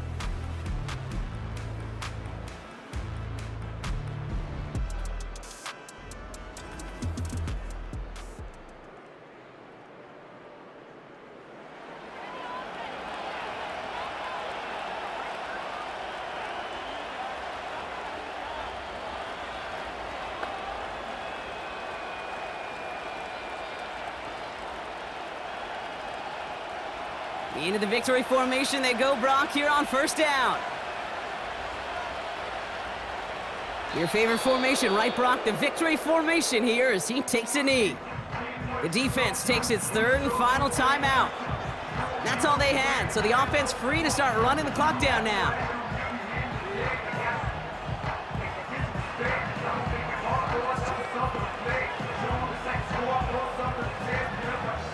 This won't run out the clock just yet, Brock. They're going to have to kneel it again after this one. With the win in hand, they'll take the knee, let this clock run out.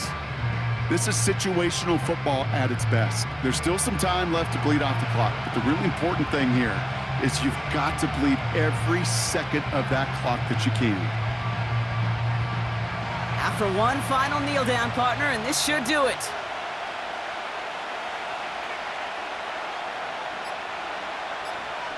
He goes to a knee as time winds down in this one.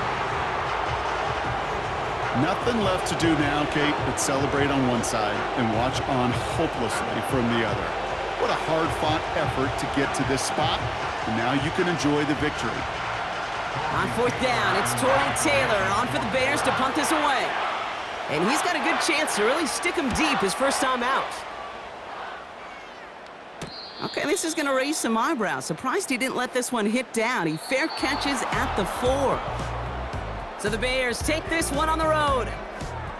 And there was no easing up. It took some white knuckling until the very end, but their defense carried that small lead through to the finish line as they escape with a victory.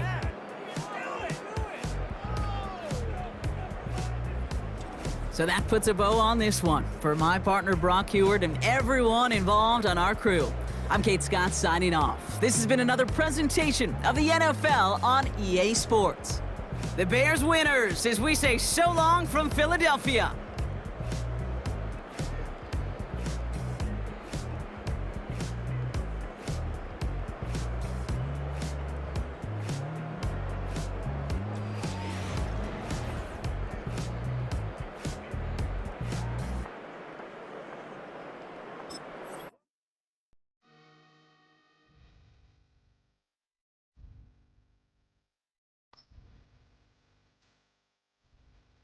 Sometimes you gotta lose yourself to find yourself again.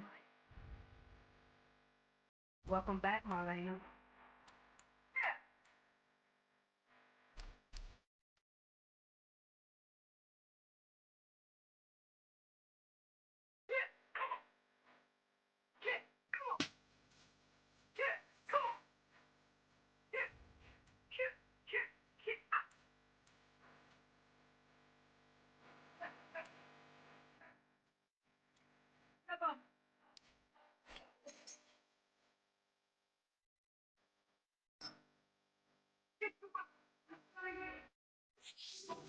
It's the NFL on EA Sports. And the question is, are you ready for some football? It's gonna be a good one next on Madden NFL 25.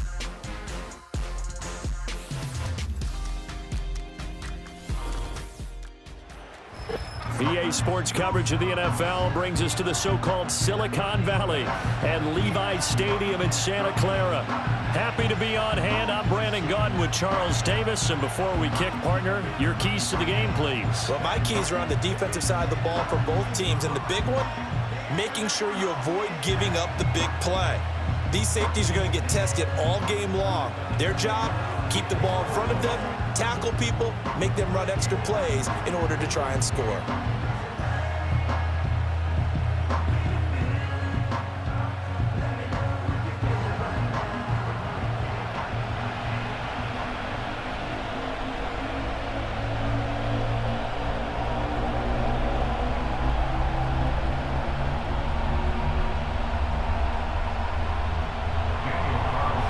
Here's the former Auburn kicker Daniel Carlson to get this one started. And we are underway from Santa Clara.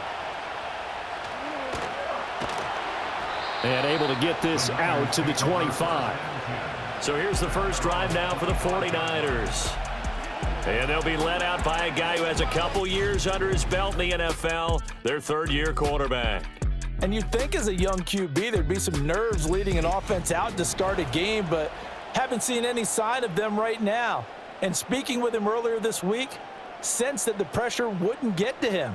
He feels comfortable being the face of this offense and shouldering the expectations on game day, even if he doesn't quite have the years of experience other quarterbacks do. 3 tight ends in the ball game here on 1st and 10. First carry of the game for Christian McCaffrey. And some room to maneuver. And he takes this up to the 40-yard line before being corralled. That's a start they can live with. 15 yards on their first play from scrimmage. Well, as we've learned over the years, just because a guy plays left tackle doesn't mean he doesn't have run blocking abilities. And we just saw it there. Controlled the line of scrimmage, created a big gain. That's kind of a bonus. He's there to protect that high value that you have back under center, but he creates space in the run game. Yeah, not only can he dance, he can mash, too. And strong running there as he's across midfield and down to the 49. The Niners have the first down on a gain of 11. Absolutely no trouble moving the ball on the ground on the first 2 plays from scrimmage. Absolutely. You know what I really like? Same guy carrying the ball in both plays, and what drives me crazy is when a back has a nice run, he taps his helmet to go out of the game. I would want the ball again and again and again because you've established really nice momentum, and now you're seeing the field really well. And he's going to get this down near the 30-yard line. The coverage may be too good that time as he breaks away for 19 with his legs and a first down.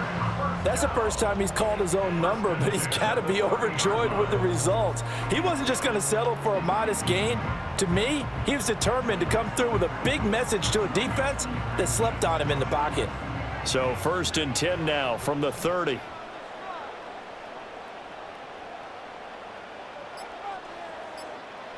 This time they'll throw it. Here's Purdy. This goes to the tight end, Aaron Saubert. And he's taken down, but not before reaching the 10-yard line. Now we get a stoppage because a member of the Raiders shaken up on that one. The medical staff will attend to him, and we will step aside.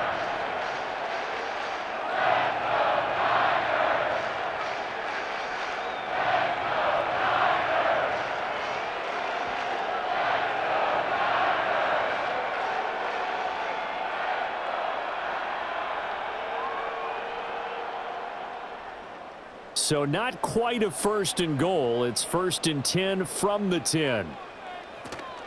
From the shotgun to McCaffrey. And he'll get about 4 there as he takes it from the 10 down to the 6. Not a run that you're going to write home about, but still a good 1st down run. That's what an offense calls staying on schedule. 3 to 4 yards on 1st down, you're set up very well for the rest of the drive. 2nd and 6. Purdy.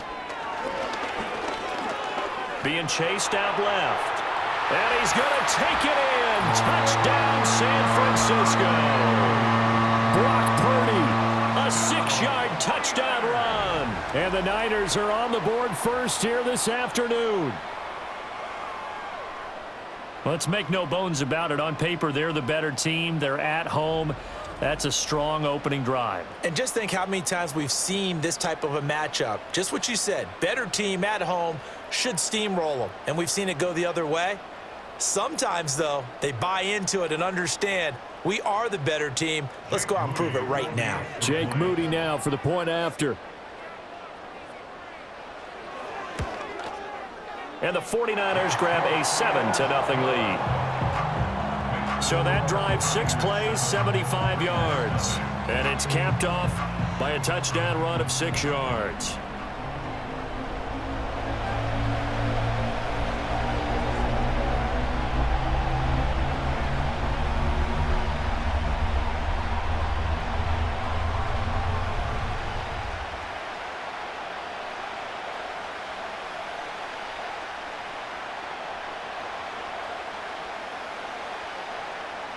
So after the made field goal by Moody, he's back out to kick this one away.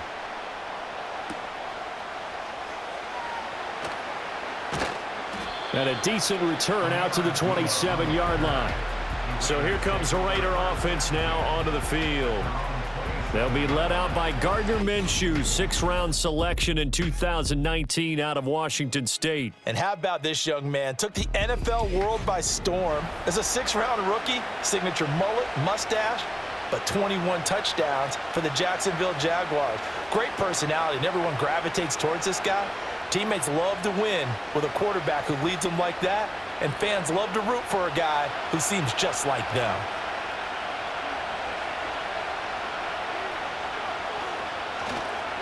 First carry now for Alexander Madison. And the reinforcements come in as they're going to stop him behind the line. Officially, it's a 1-yard loss. That's going to bring up 2nd and 11. They have 3 tight ends in that formation. That's almost a universal sign that they're planning to run the football. But how about the defense there? They met force with force and caused a stack up behind the line of scrimmage and threw him for a loss. Minshew sets to throw. And he'll protect himself at the end here as he winds up getting pretty decent yardage. Give him 7 there on the tuck and run, and they're in better shape now for 3rd. This early in the game, it's all about making steady progress downfield, hoping to lead to early points. And you can do it with your actual play calls, or sometimes something a little more improvised, as we just saw there. Here's Minshew. He'll find his man, Terrace Marshall, complete. And oh, he's just going to be short here, barely. Maybe by a half a foot. It'll be 4th and inches. Well, we hear so often how tackling has become almost a lost art in the NFL game, but it's so important to tackle well on these receivers, especially in a play like this one. Third down, they gave him the underneath stuff. You got to go and make the tackle right away. And on fourth down, on is the punt team sending this one away. Yeah, he was looking for the checkup bounce, didn't get it. That scoots all the way into the end zone now for a touchback. Back out there comes the 49ers offense ready for their second drive. They've got the 7-0 lead. Now they've got the football back after their defense got the stop, CD. And you get the feeling if they could score here, they'd really have all the momentum on their side. And you just wonder right now, is the quarterback and the play caller totally in sync? Are they of one mind that, hey, what worked last time, let's keep doing it until they stop us? Or do they go to a different section in the playbook, show them something different?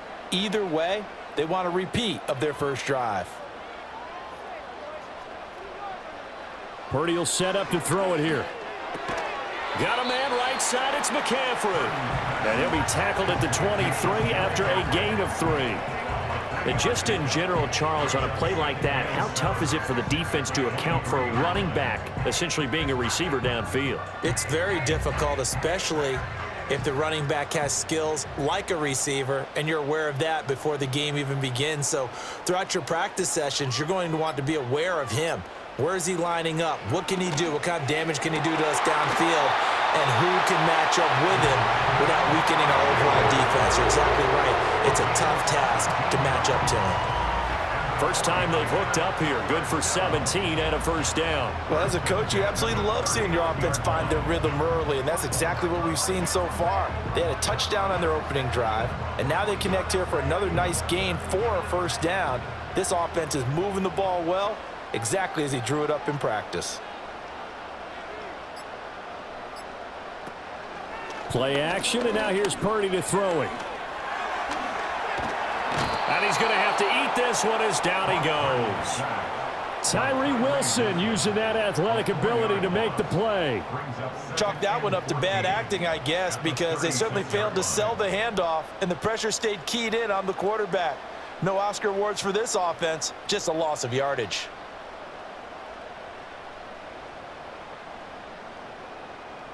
So after the sack, here's 2nd and 14.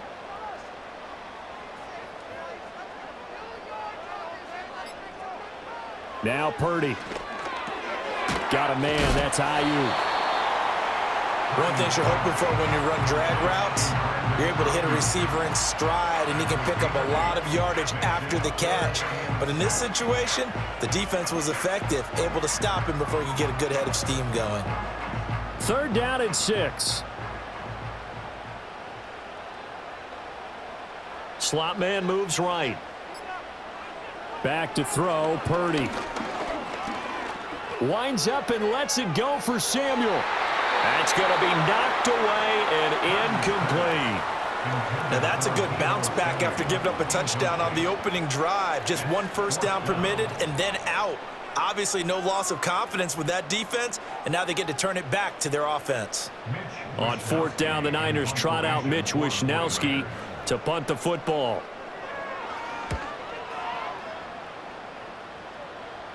Fair catch called for right around the 11-yard line. So a change of possession here on the punt. And the Raider drive will start from deep in their own territory with a 1st and 10.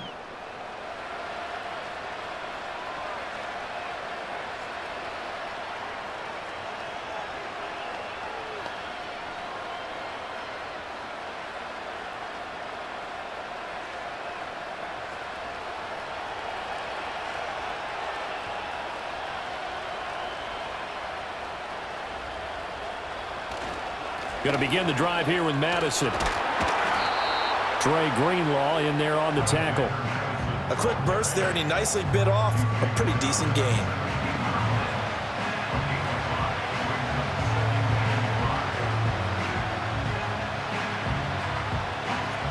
Here's a 2nd and 5.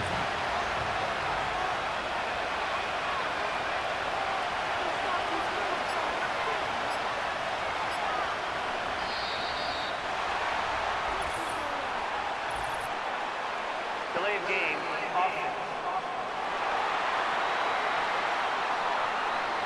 The offense knew it. They were already starting to walk back as that one is accepted. Still second down. So the delay of game penalty moves it back 5. That makes it 2nd and 10. Looking to throw it. Minshew. He'll hit his running back, Amir Abdullah. And he's brought down, but not before they get it across the 20-yard line. That one will go as a gain of 11. Raiders having a first down as well. One of my old teammates called me the other day when he was watching the game. He's like, man, trying to watch an NFL game and trying to account for their passing game, that's difficult. And just when you think you get everything covered, here comes a back out of the backfield. And in this case, he picks up a first down. They just do get the playoff as he'll look to throw. That is incomplete. He was waving his arms, wanted the football, but he dropped it. And that reminds me of the story you told me from your days at Tennessee. We don't need to mention the other guy's name, but when he dropped an open pass that you blew coverage on, what'd you say to him? Yeah, it's really not right since I blew coverage, but since he dropped the pass, I said, well, maybe next time he'll just walk it out here and hand it to you. Would that be easier? He wasn't real thrilled with that. That's cold-blooded. Cold-blooded. They get 6. That'll leave them with 3rd and 4. He had to fight for every yard on that run. Shook himself free of a tackle and kept fighting, even with the rest of the defense closing in on him. That's the kind of effort you'll take every single time. This now a 3rd and 4. So the false start will back them up 5. False start. Offense. That flag accepted, and it backs the offense up a little bit. After the false start, sets up a 3rd and 9. Now Minshew.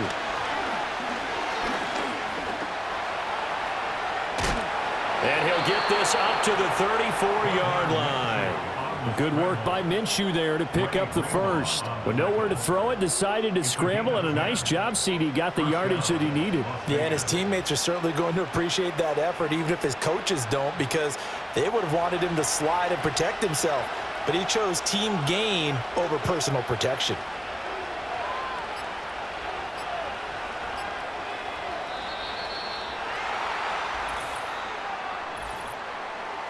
Delay of game. Offense.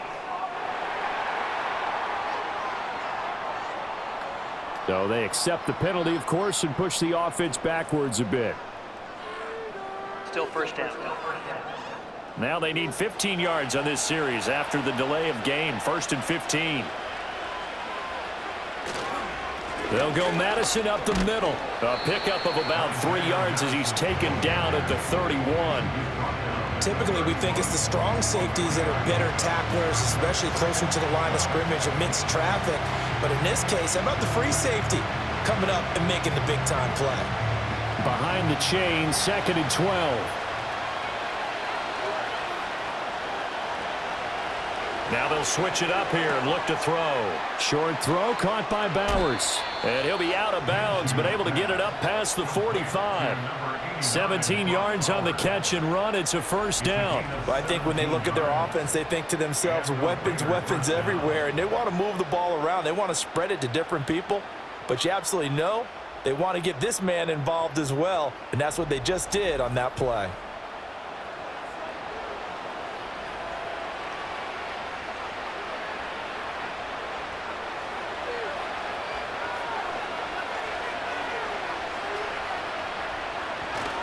Here's Madison running on first down. And he's got this one across midfield into 49er territory. 5 yards is the tally on first down. That brings up 2nd and 5. Oh, that was a thing of beauty right there. Look at how quick those blockers fired off the line once the ball was snapped.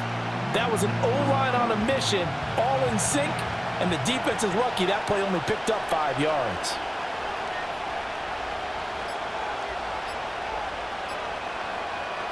Looking to throw on 2nd down. Minshew, flush to his right. And he'll be brought down, it looks like right at the 40. Give him 7 on the tuck and run, and it'll get him a new set of downs. And that's an early scramble that can be viewed positively by either side. From the offensive point of view, it begins to establish it as a possibility to keep it on certain plays. And defensively, they avoided giving up a huge play in one of their first tests in containing a quarterback on the run. From the gun, Minshew to throw. It's complete. Abdullah. And the result here, a pickup of 8. Leaves him with 2 to go on second down. We've seen quite a bit of the short passing game here early on first quarter, haven't we? We have, and I think it works a couple of ways for this team because, number one, you throw the short game until they stop it. And if they're not going to stop, you keep throwing it, and occasionally you'll break a tackle and turn it into a bigger gain. Also, if they start to creep up, start to pressure receivers, now you go over the top, take it deep, and now you get some of those big shots downfield. Now this airmailed at the sideline. It's incomplete. There don't appear to be any flags forthcoming. Maybe a little fortunate there. It's third down.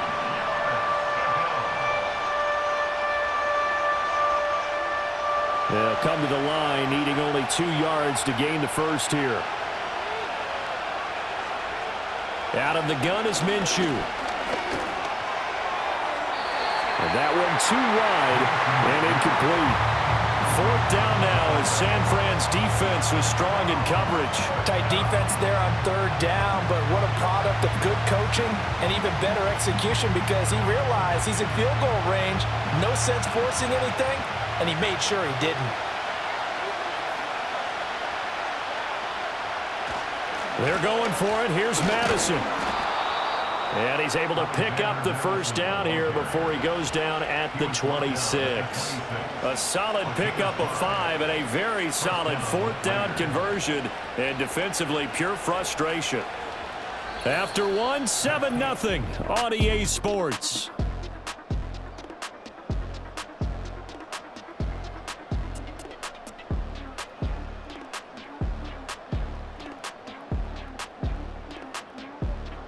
Second quarter now, and it's Las Vegas with the football as they've got it with a 1st and 10.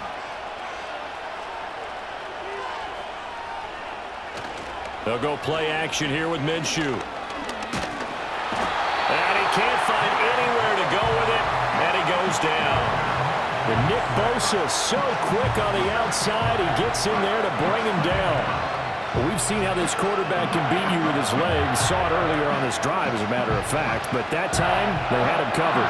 They really gave him no place to escape because oftentimes they're able to find a crack, a sliver, anything that can get them upfield.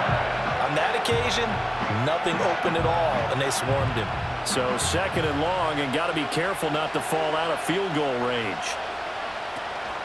Running from the shotgun with Madison. They get 6 yards back on the run, but still have a third and long situation forthcoming. This drive is turning into an extended one, and the guy carrying the ball, he's becoming more like a body blows guy. Every carry is putting some damage on the defense. So after a while, I'm not too sure how many guys are going to want to run up and tackle him. On third down, he'll drop to throw. A dump off for Abdullah. And that's not nearly going to be enough. Stopped at the 22, and he needed plenty more. 5 yards, not enough, and it'll be fourth down. How about that strategy there, Brandon? Third down, they just said, we've got faith in our tacklers. We'll give you the short stuff, and just decided to protect the sticks. So every time I hear fans telling me tackling's not a part of the game anymore, plays like that, I can clip and save and show them you have to tackle well if you want to be a good defense. So they're able to end that drive with 3 points in this one-possession ball game. And ideally, you want to end every drive with points. Most quarterbacks would tell you, let's end it with a kick, right? A PAT, that's number one. Field goal you'll take. Punts, you really don't want to do that. In this case, they'll take the field goal and get prepared for the rest of the game.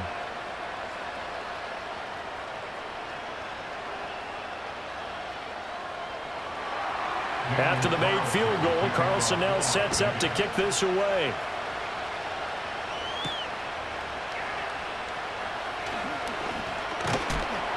And they'll get him down inside the 30 at the 27. The 49er offense now making their way out onto the field. Obviously not the intended goal last drive. They had to punt the football, but still they've got the lead here and now a chance to add on to that lead if they can get points on this drive. 1st and 10 upcoming.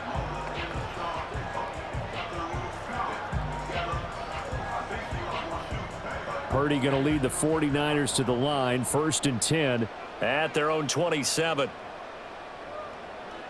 They'll try and start this drive in the air. Connects with Kittle underneath. And he takes us beyond the 35 before going out of bounds.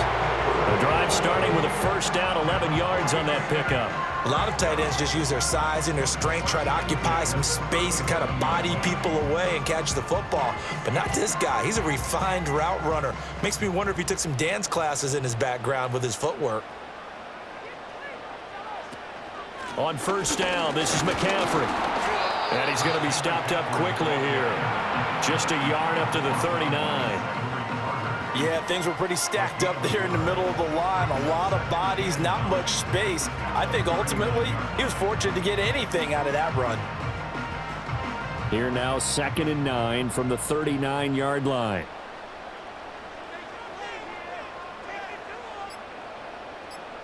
Purdy now to throw. And this one incomplete.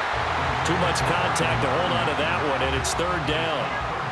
He did an okay job of absorbing the hit, just couldn't secure the football through the catch. And he was right there on the spot and forced the incompletion. That's something defenders work on all the time. If you're there, make the contact, but continue to work your way through the receiver so that you can't possess the football and turn it into a catch. Purdy from the gun on 3rd down.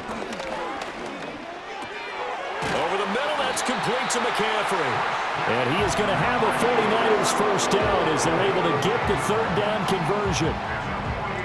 And defensively, they were in zone coverage there. Do you have to be a little careful? You're losing playing against a good quarterback like he is to not play too much zone? Yeah, you have to be careful about how much time you're giving up. I think it's a good point you just brought up. So maybe if you still want to play zone, you go to a zone blitz scheme. And you can drop anyone out of your defensive front, defensive end, defensive tackle. It doesn't matter. You just exchange someone to bring more pressure towards the quarterback and still try and cover downfield.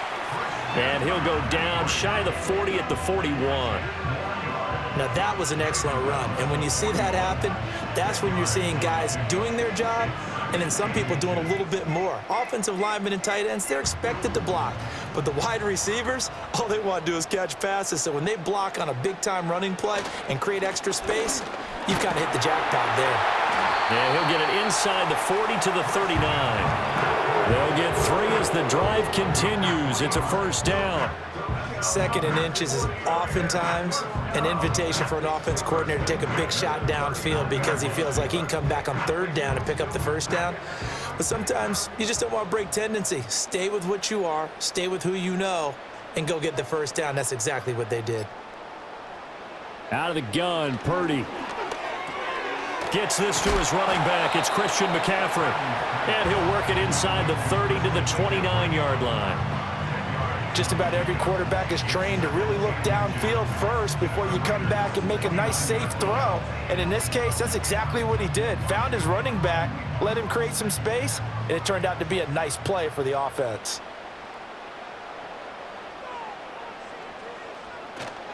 Shotgun handoff now to McCaffrey. And he's able to get it down to the 25-yard line. 4 yards the pickup, first down. Well, that was a unit that understood exactly where the first down marker was, handed it to their guy who could run it, created some space, and he got there.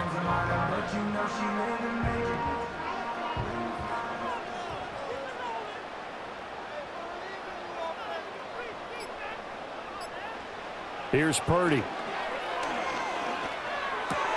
That's complete to the tight end, Saubert. And he's going to be out down inside the 20 at the 15. The Niners passing game in sync now. They've got another first down. How about a nod to the team they're putting together here? This has been death by 1,000 paper cuts on this drive. But this is one of their best plays yet, and they're able to move it down into the red zone. McCaffrey running up the middle.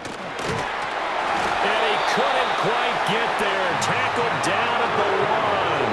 62 yards rushing for him as he has been tough to stop here this first half. I'm not sure how much more evidence they need, partner, than to understand that if they don't start to slow him down, it's going to be a long afternoon here at the stadium because he is just shredding them at this point.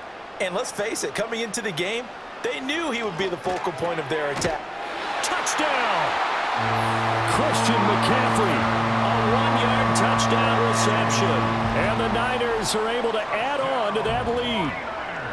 Getting your back involved, what's the importance there in the passing game? Well, oftentimes you can create mismatches because who's going to cover him? And you get him into space, which is where he likes to operate with the ball in his hands. Oftentimes makes people miss, gets that run after the catch, and off he goes. And into the end zone. Extra point try now for Moody.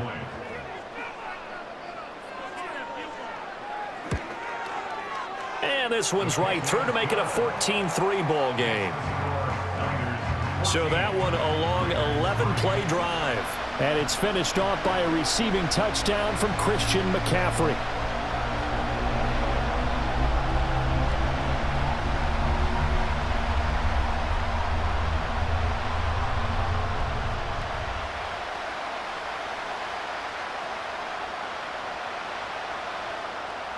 So here's Moody back out there now to send this one away.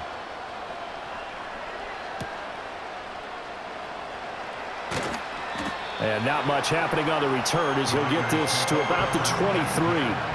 The Raiders now set to get the football back. Their deficit is 11, 14-3, and needing to get something going here as they come up on 1st and 10.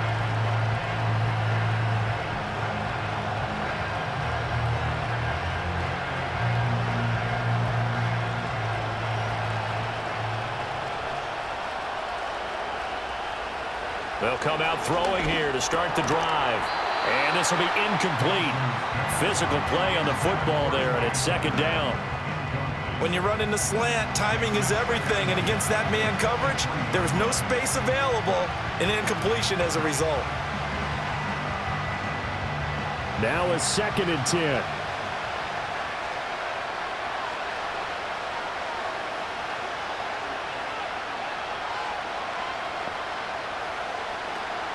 Off play action, it's Minshew. That one complete to Trey Tucker. Oh, he's got a little daylight. And he's taken down right at the 45-yard line. That'll go as a pickup of 32 on the catch and run. So often when we're watching a football game, we see one with a lot of ebbs and flows, and this one is no different. And sometimes you just need a big play to wake you up a bit. And they get one right there. That shot of caffeine this offense was looking for.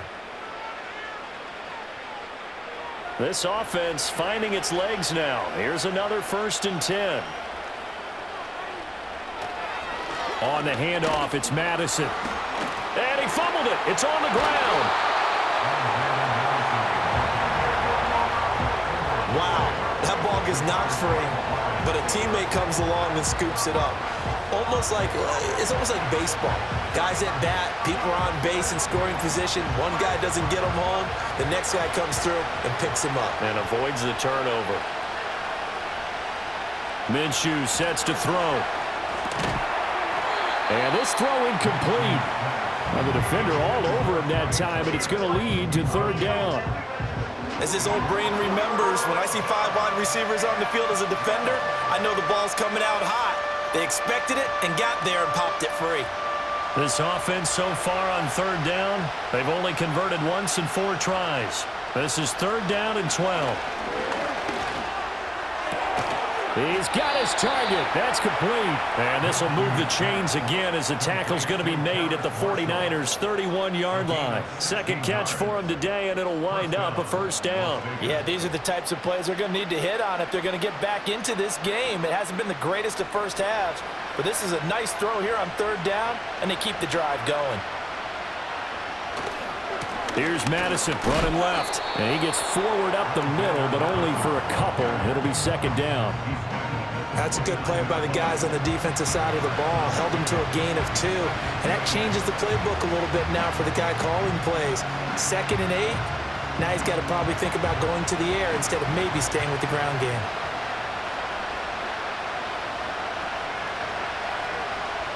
Here's Minshew. That's into the hands of his tight end, Bowers.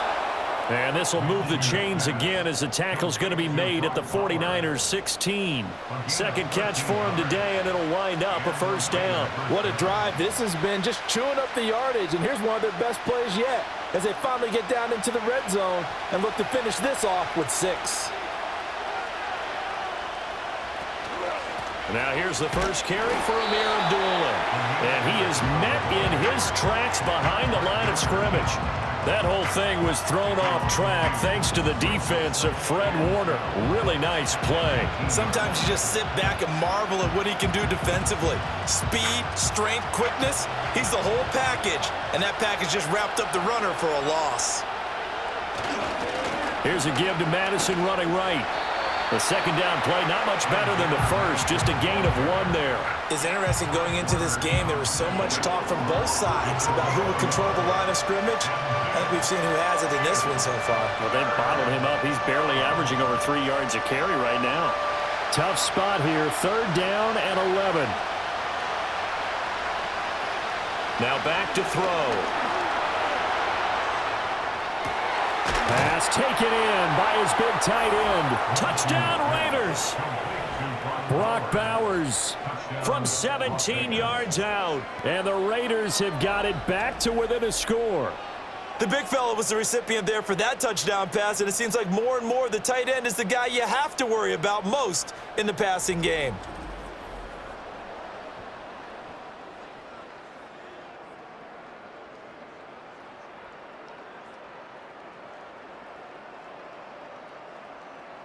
Now for the extra point, Daniel Carlson.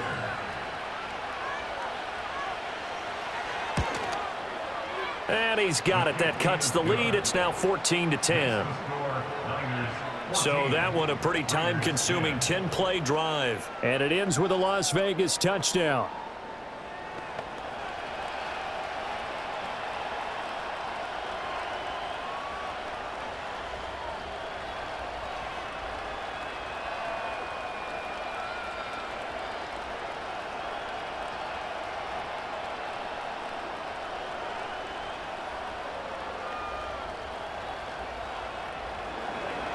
Following the touchdown, ready to kick it away is Carlson.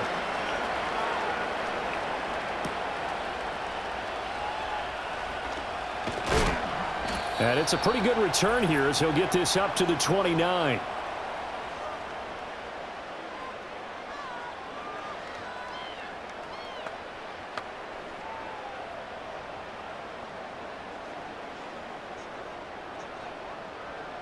The San Francisco offense ready to start their next drive.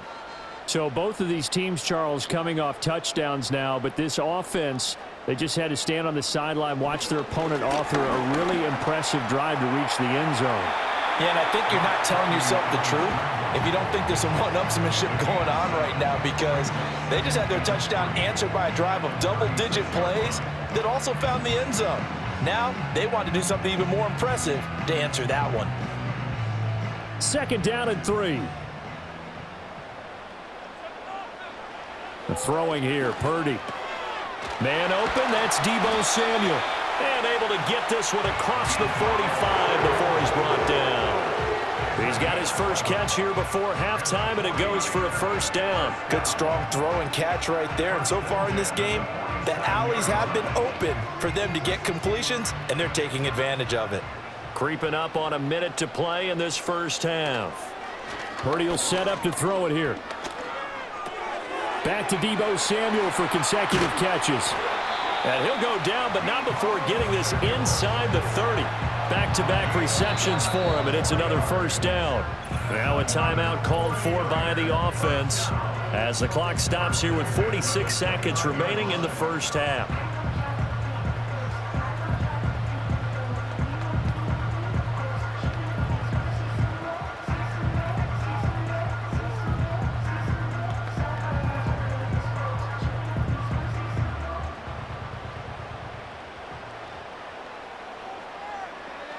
Now Purdy. That's going to be caught by Samuel. And that's good for a gain of 6, and that'll make it 2nd down. I always laugh when people say, what's the toughest route to defend? And I'm like, any of them, especially if it's a good receiver. That makes things very difficult. But when you're running a drag route, something short, shallow, going through defenders, using guys almost as screens in order to get open, that makes things tough for guys trying to get to the football. Incomplete, and we're down to 8 seconds now. I see the surprise in your face there, partner. That is a rare incompletion from him. He's been on point this entire game. He has percentage completion-wise way up. Not that time. Now they face a 3rd down and 4 after that incompletion on 2nd down. Play action, and now here's Purdy to throw it. And he's brought down short. 2 yards there, needed 4. Now whistles and a timeout with 3 seconds left in the first half.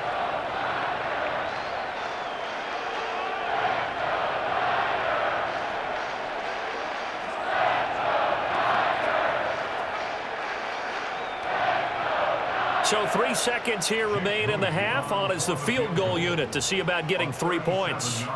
This will be a 37-yard attempt. And his kick is good. And that will do it for this first half. So we've hit halftime here in Santa Clara with the 49ers out in front. As we'll send you eastward to Orlando. Standing by with that EA Sports halftime report now is Jonathan Coachman. Take it away, Coach.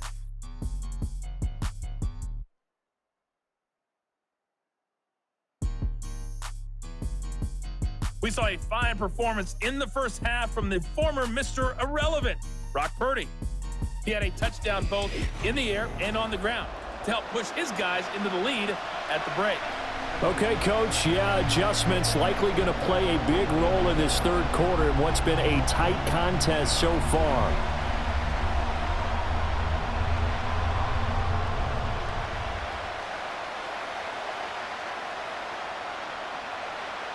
One touchdown is the difference. 17-10 our score, and we are back underway on EA Sports. And they will wrangle him down a couple yards shy of the 30. Out comes the Raiders offense. They'll go on offense first to start quarter number 3. And they do trail, but they have a chance to possess the football first to try and do something about it. And that certainly makes it something of an important drive for them, because is it going to win the game? No, but you have to do something to bring some life to your sideline.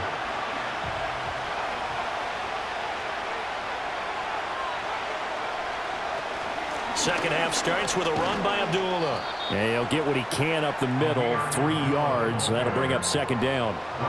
Well, that's just a pile of bodies there, and that's when you kind of find out who's a tough guy, right? Who can stand up and make a play. It was only a 3-yard run, but for both sides, they had to walk away from that feeling like, okay, I can stand up when the going gets tough in here.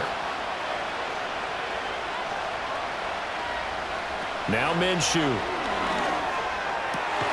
Throw left side, pulled in by Tucker. And they get him down, but not before he takes it across the 40-yard line. Just his 2nd catch of the game so far. This one moves the chains. And that's the kind of play this offense needs to maybe kick them into gear a little bit. They've been stuck in neutral much of the game. Perhaps that can give them a little bit of confidence that big plays are out there. Now whistles here, and I believe one of the Raider linemen might have been moving. And they'll accept that penalty. The false start backs him up 5, 1st and 15.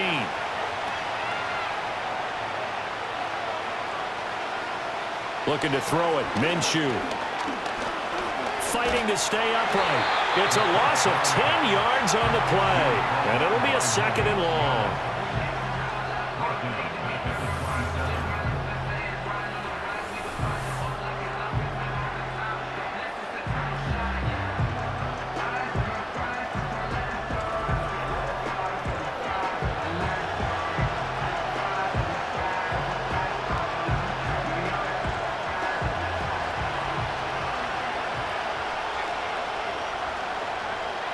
He'll look to throw. Now they go screen. It's complete. And down right around the 32-yard line, 4 yards on the pickup. Good reactions there defensively. That screen was a little slow in developing, and they shut that one down with little gain.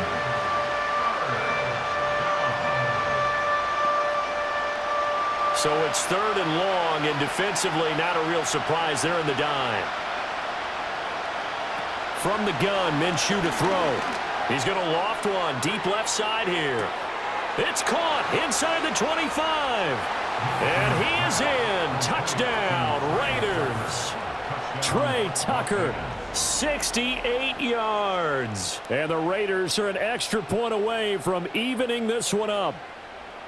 And correct me if I'm wrong, that was just a simple fly route, wasn't it? No, there's nothing to correct at all. You've got it down pat. And I just remember as a player, when I'd be in practice sessions and I'd hear 9 from the receivers, that meant fly route, go. Uh-oh, look out. That was the 9, and he just kept going all the way into the end zone for the touchdown. Carlson on for the PAT.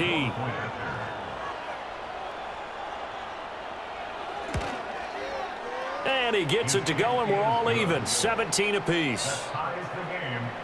So that drive spanned 5 plays, and it winds up in 6 points for the Raiders.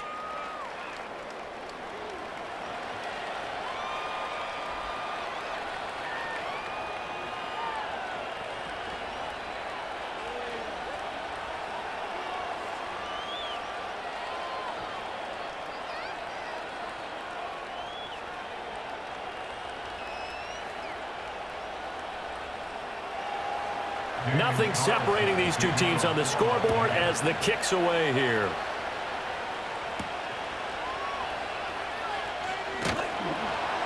And he'll take it a yard or so past the 20, call it the 21.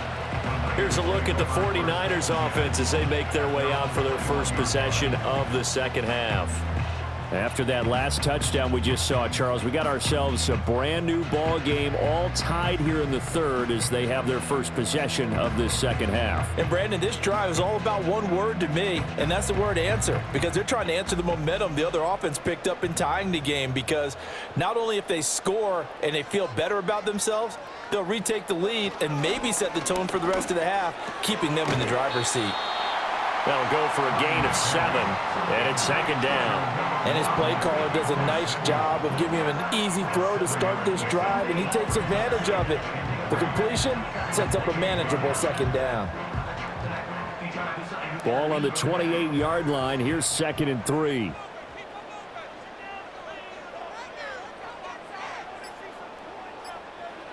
Shotgun now with Purdy.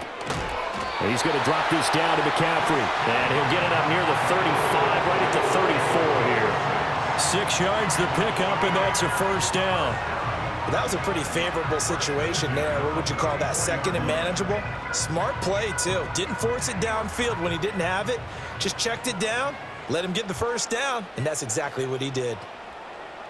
In motion, the tight end. Purdy looking to throw. That's caught. It's McCaffrey again. And he went backwards. He'll be down at the 30. Not what they had in mind there. That's going to go as a loss of 4. Well, Brandon, we could see that play developing, and they were hoping that he was going to be able to put a move on the first guy and turn it into a big play. But no such luck. The speed on defense continues to get better and better in the NFL. Pretty nice example there of those guys being able to run from their assignments and finish off that play. Connects with Kittle underneath. And he gets this up to the 34 out of bounds there. That was an okay hook up there with his tight end, but unfortunately, they didn't get the kind of yards they had hoped for. That's going to bring up 3rd down. Still needing 10 yards. Now it's 3rd down.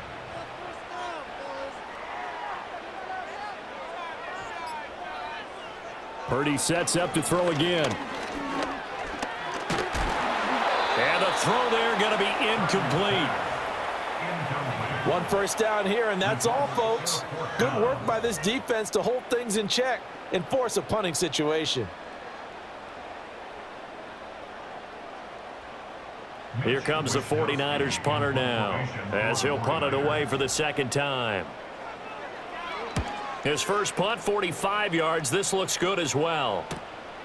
This is taken at the 23. That'll go as a punt of 42, 7 on the return. And it'll be Raiders football, 1st and 10. The Raiders offense and Gardner Minshew getting set to go to work once more. And we'll take you through some of the highlights here. You'll notice he had a hand in a lot of them so far. He's got this offense rolling right now.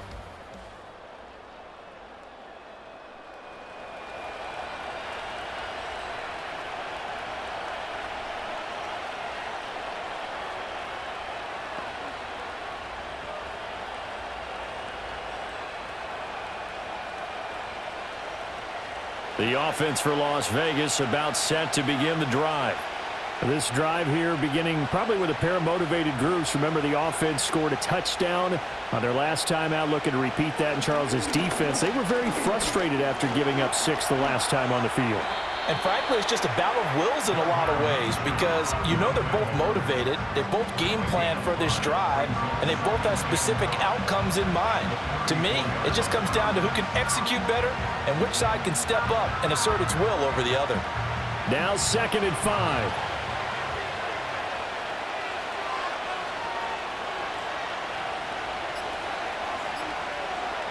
They just do get the playoff as he'll look to throw.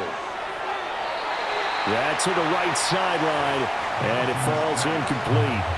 That was a nice job defensively of disguising their coverage and making it difficult for the quarterback to lock in on a receiver, and it results in an incomplete pass. They come up now 3rd and 5 following the incomplete pass.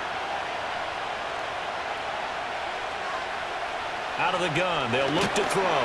And Minshew with nowhere to go, and they take him to the ground.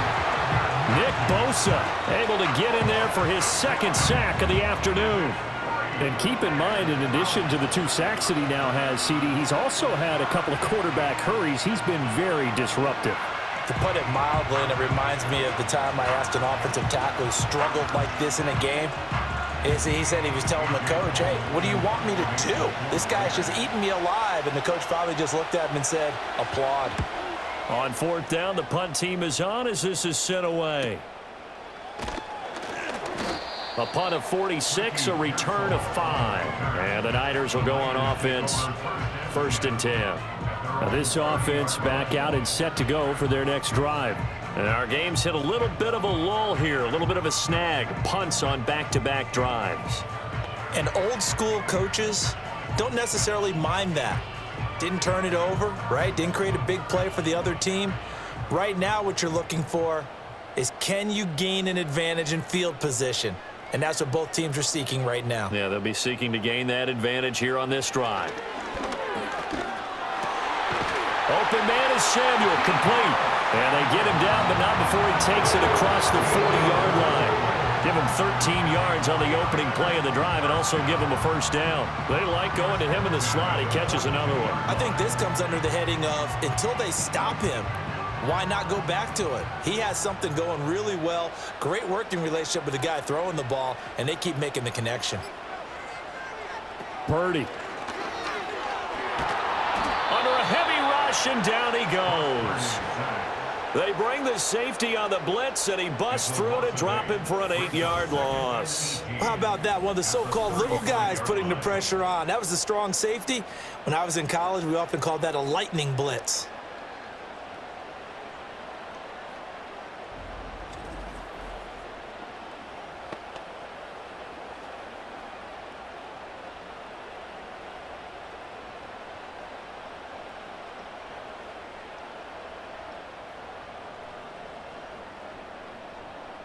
So that complicates things a bit here. 18 yards to go now on 2nd down.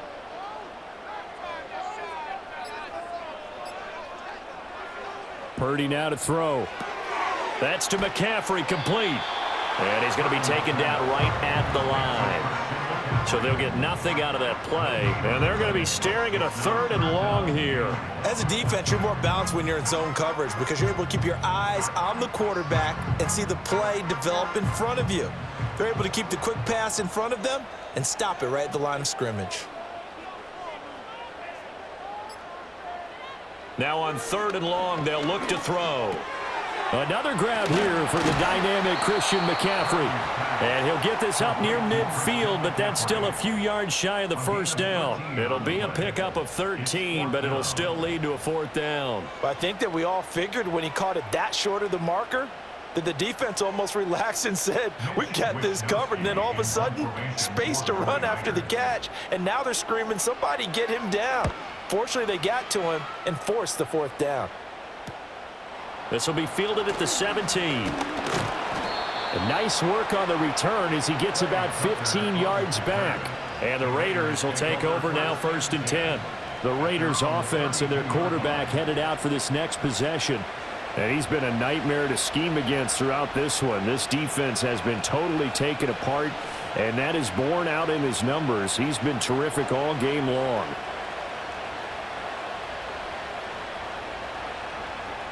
The Las Vegas offense ready to start this next drive. The crowd may be losing just a little bit of the edge after back-to-back punts. They want some big plays. They want to see some offense. They want to see somebody break away, whether it's through the air or on the ground. Now it'll be interesting to see where the patience is on both sides. Each head coach, can you hang in there and not try and force something that could put your team in some jeopardy? From the 35, here's a 2nd and 7.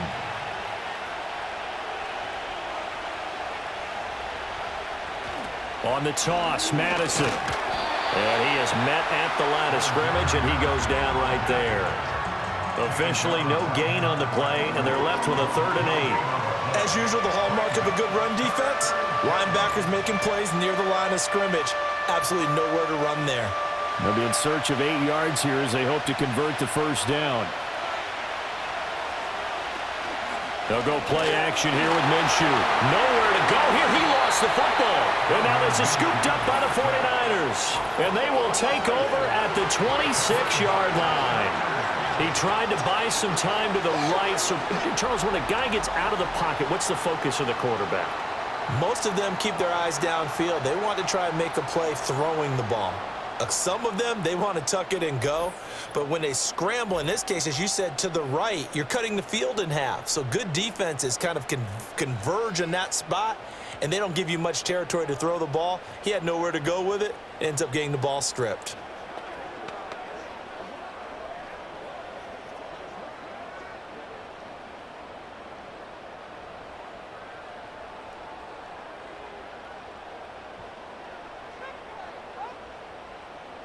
Following the fumble recovery, Purdy. Ayuk bringing it in on the crossing route here. And down inside the 15, shy of the 10. First down, San Francisco. The pickup, 14 yards. Time to give some credit to the big fellas, the offensive line here, because you've got to have good protection on crossing routes, because you got to give your receiver time to work all the way across the field. That time, be able to scan the field, spot his receiver moving left to right, and make a good, accurate throw. Thank you, guys. A great move in there, but it only takes him to the 7. He's dropped there. 5 yards on the carry. Good pickup on first down. That's a really nice job by them picking up the run blitz and detecting it and blocking it and turning it into a nice run. And a lot of times you think if you blitz a running play, you're going to smother it. But a lot of the blitzers, they come in a little bit high. They don't have great leverage, and they're easily blocked and turned to the side. And he'll be stopped just outside the 5 at the 6. It'll only be a gain of a yard, and it sets up a 3rd down and 4 now. Well done to sniff that out defensively. He had it diagnosed pretty quickly. I love that description because diagnosed is perfect on that one. Read his keys, made the play, and he couldn't even get going moving the football. Purdy from the gun on 3rd down. That's caught by Deebo Samuel. Touchdown, San Francisco. It's a 6-yard touchdown pass, and the 49ers have now taken the lead. Well, that's about as quick of a passing touchdown as you'll ever see right there. Everyone has a section in their playbook called the quick game. That was a super quick game. Out of the hands of the thrower, bam, right to the receiver, successfully for a touchdown. How in-depth is that quick game part of the playbook? It's pretty in-depth because people want the ball out of the hands of the quarterback into the playmaker's hands downfield as fast as possible. There are a lot of plays, a lot of options involved with that. Now Moody for the PAT.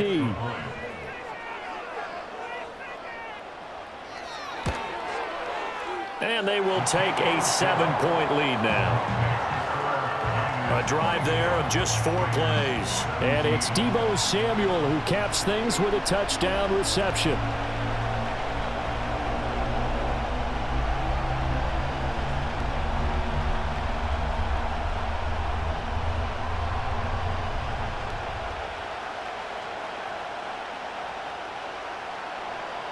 So following the touchdown, here's Moody back out to send it away.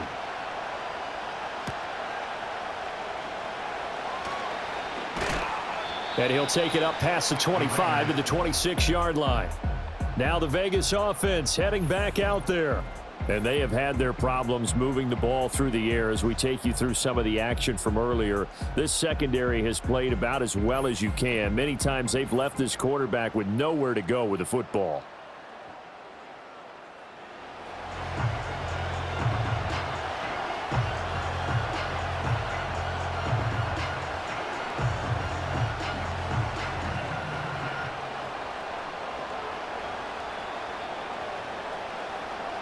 The Raider offense set to get this drive started. Last time out, they had the fumble. That led to the touchdown. Not a great look on either side of the ball as the defense gave up the points too, Charles. But they've got to take care of the football and do better here on this possession. It's certainly been a tough stretch, partner, for both of those units, and they kind of put their defensive mates in a really tough spot there by dropping the ball on the ground. But an easy way to make it up to them, get out there now and get some points on this drive. We use the word relentless a lot with guys who are aggressive on the field. In this case, it really fits, doesn't it? How about his ability to break tackles and his feet never stop moving? It's caught inside the 25. And he'll take it into the end zone for a Raider touchdown. Trey Tucker with now his second touchdown of this third quarter. And the Raiders have a chance to tie the ball game here in the final minute of the third. I know Paul Revere talked about by land or by sea, right? You know, one by land, two by sea. He didn't mention air because right now we're seeing a big-time performance, aren't we? That's 2 touchdowns so far in this game. Where'd you pull that one from? And, you know, every now and then I actually listened in history class. And you're just a scholar all the way around. You're reading all the time. I like that you fit that into the broadcast. You know, I just grab a nugget when I can. Extra point by Carlson, up and good. And that will tie us at 24. The long touchdown pass gets them 6 on a very, very tidy 2-play drive that time.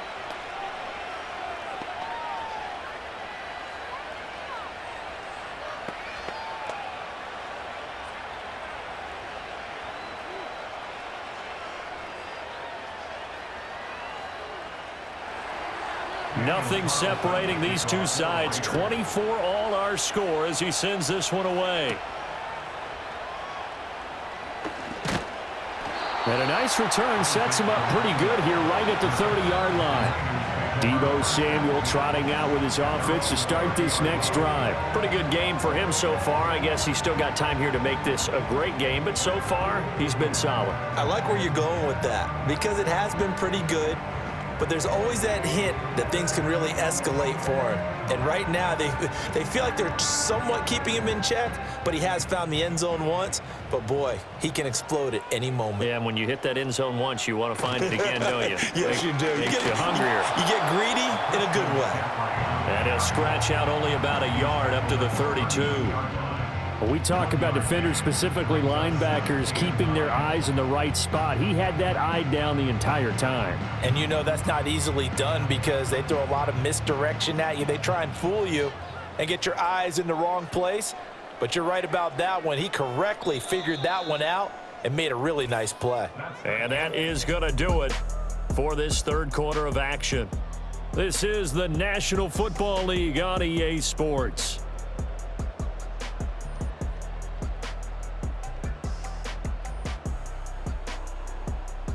Back now here in Santa Clara.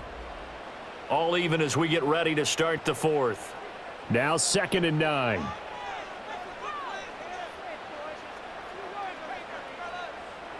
Back to throw, Purdy. And that's complete to McCaffrey. Call it a gain of a yard. And 3rd and 8 now. I know it was a gain, but you have to sense probably a little bit of disappointment there because when it's out there in open space, I think they expect to get more out of a play, don't you? Especially when you're getting it to your guy out of the backfield. You're expecting him to be able to create something, be a little more shifty. Yeah, no doubt about it. Good open field tackling held it to an okay gain. Here's Purdy. Pass taken in by his big tight end. And he'll take this to the other side of midfield before going out of bounds. The 21 yards there as they convert on 3rd. Tell you what, he's been able to put the ball in some tight spots all game long. That throw, no different. Yeah, a lot of people would call it a gutsy type of a throw. I think he looks at it as, I can do it, so it's not that big of a deal to me, and I'm going to keep firing.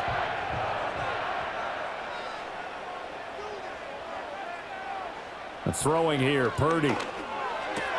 Again to the big tight end, George Kittle. And he'll go out of bounds after taking it a little further down inside the 40. And that's good for a pickup of 10 yards. And they'll be left with a second and about a foot.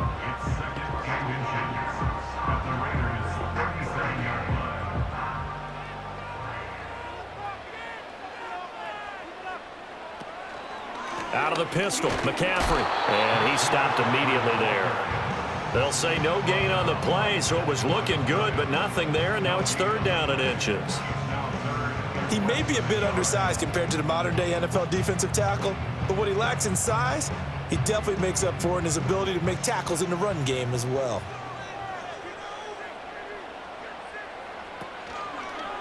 On third and short, they'll try option left. And he's going to have the first down yardage as he's down at about the 30-yard line. 7 yards there, good enough to move the sticks. Well, that's the fear any defense has when the quarterback gets involved in the running game. You don't usually account for him, and he's hurting them today. Yeah, he's been very involved in the running game. Defensively, when you got the coverage good downfield, how do you account for him, though? Occasionally, you start to spy him. Take someone who has the same agility, who can dance with him, run with him, and try and keep him in the pocket. Yeah, that'll be especially critical here as we come down the stretch in the fourth. Well, a momentary speed bump there with that throw partner. The defense had other ideas, and they're trying to mount a small stand before this drive reaches the end zone. 2nd and 10.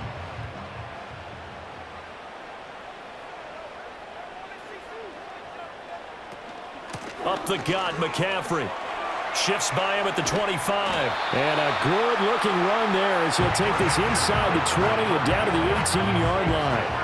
80 yards rushing for him now as he has been tremendous all day long. Another carry for their leader and a good one. It's crunch time. They'll need him to continue to be productive in both the run and passing game in order for them to try and snatch a victory. They'll send the big tight end in motion right. Back to the ground on first. It's McCaffrey. He'll get forward for 3 down to the 16-yard line. This has been an up and down, back and forth type of a game, hasn't it? Maybe this long drive could take a little bit of the wind out of their sails, kind of settle things down a little bit. 2nd and 7.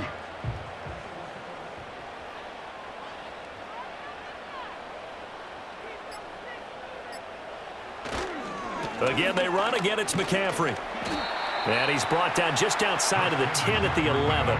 Call it a gain of 5 there on the run, but they'll remain a yard or two short here with third down coming up. Not a ton of room available on that one, but he made use of what space was available and gained decent yardage. So they need 2 yards here on third down. Remember, they're already 2 of 2 on third down conversions on this drive. Purdy will set up to throw it here. That is caught by the tight end, Kittle. Touchdown, 49ers. An 11-yard touchdown. And the Niners answer back with a touchdown of their own to break our tie and take the lead here in the fourth. So, Charles, this game feels like it has been punch, counter-punch all throughout, and that touchdown breaks our tie here in the fourth quarter. You're making me want to get back in the gym and start training again. You talk about those punches and counter punches. I also think this is where you and I start thinking to ourselves, who's going to make the play to change that, right? Who's going to get out of this little cycle that they're in right now and make a play and give their team a firm advantage? Moody good with the extra point, and they will take a 7-point lead. A pretty long drive that time, 11 plays all told. And it all ends with a George Kittle touchdown.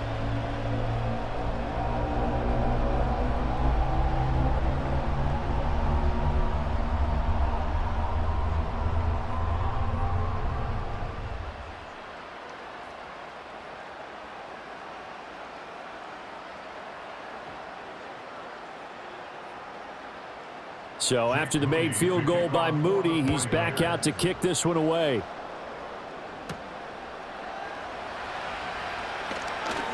Oh, a good return up past the 30. Now that should give him a spark. He's across the 40 to the 43. The Raider offense now making their way toward the huddle.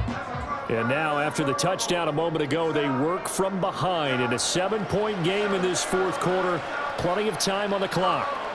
And when you're facing a deficit on the scoreboard, you're just looking for something to get you right back into the game, and that's the spark that they were looking for. They got it with that big return.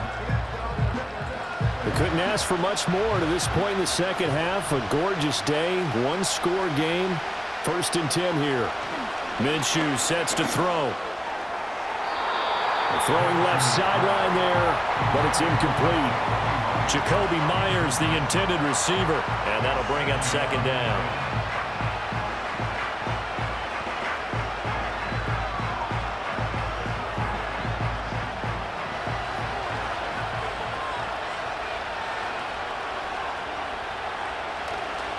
Now a give to Madison. And he'll be tackled at the 45 following a gain of just 2.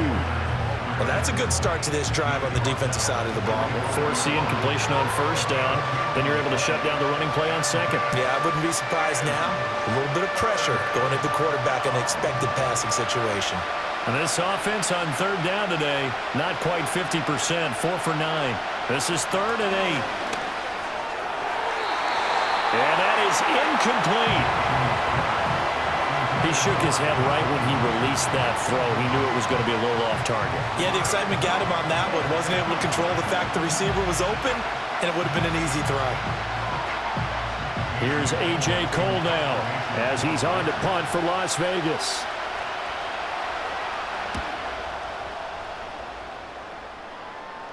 And a fair catch called for and made at the 12-yard line. The Niners offense and Christian McCaffrey ready to go once more. And he has put in a full game's work and then some. Just an incredible performance on the ground to this point in the fourth quarter.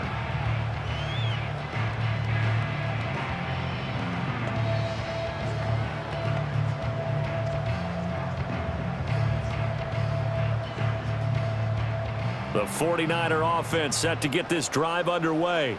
Their defense got the stop, forced the punt, and now you really start to monitor the clock as they nurse this slim lead. Dancing to, and he goes down. It's a sack. They get him back at his own 3-yard line.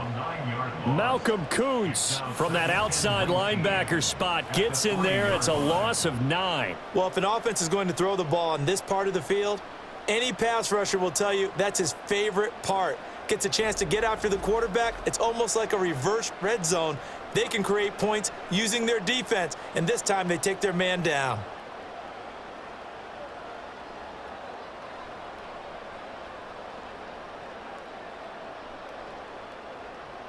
After the sack, it's 2nd and 19, and the road gets a bit tougher from here. Now a first carry for their fullback. And a short gain here as he gets it up only to about the 6. All right, let's put the check mark on the defensive side of the ledger there. Really nice tackle by the man in the middle. But why was he able to get that done? Because he has 4 down linemen in front of him, 2 tackles, 2 ends. And what they often try to do is create what we call a funnel. Right to the man in the middle linebacker, who often leads his team in tackles. He'll get this into the hands of Ayuk. And he'll only get this to the 14 as he'll come up well short of the first down. And now following the completion, we're going to get a stoppage here for an injury. Well, now they're going to come out and take a look at this injury, and we'll be back in a moment.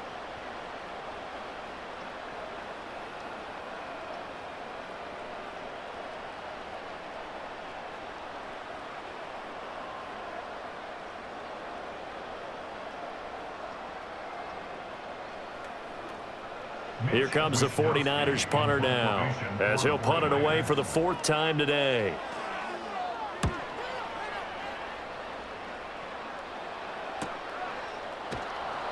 Call that a 45-yard punt, just 2 yards there on the return. And that will come the offense as they take over. The Raiders offense coming back out onto the field. And Charles, a very uninspired effort the last time we saw them out there. It was a quick 3-and-out, then they punted the football. Yeah, and you never want to get stopped so soundly during a series, but what would be even worse now is letting it happen again right here. They've got to get going. Good starting field position for them here as they come up 1st and 10 at their own 43. Here's Minshew. Going up top. And that's going to be incomplete. Trying to get a big strike right there and hopefully tie this game up in the late going. But the coverage was there, and this winds up incomplete.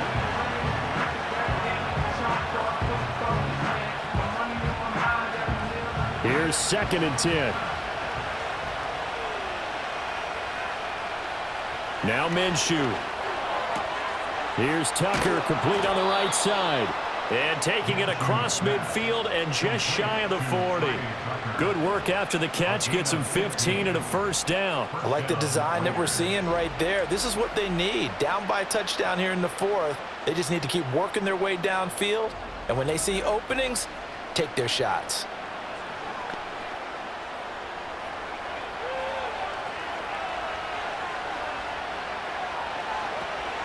On 1st down, Abdullah. And he's going to be down at the 35. Gain of 7. Well, no matter how they phrase it, staying on schedule, staying ahead of the sticks, whatever you want to call it, 7 yards on 1st down, that fits the bill. Here's 2nd and 3.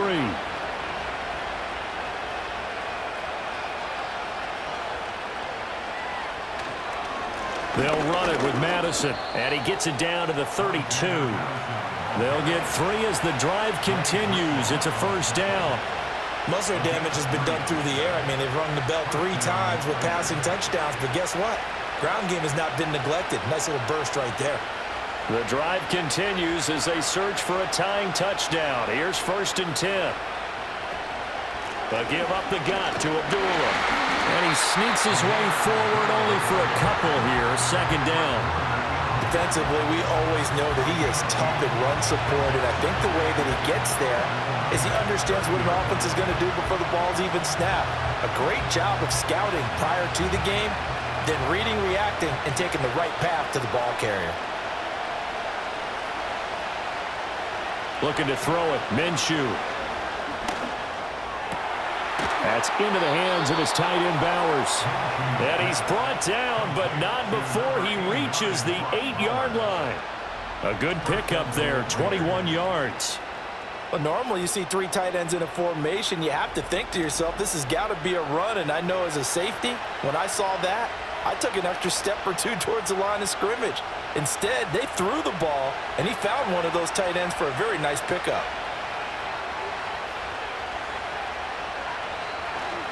Here's Madison running on 1st down.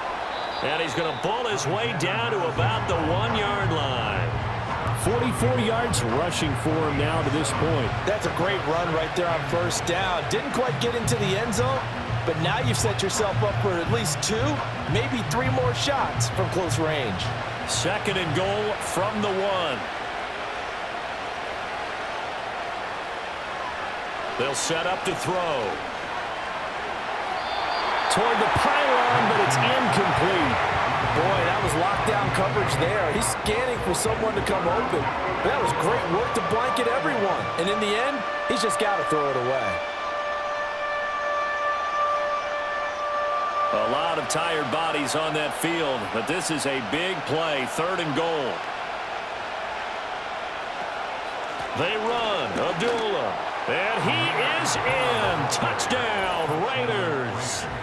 Amir Abdullah punching it in from a yard away. And the Raiders are an extra point away from tying this game here in the 4th.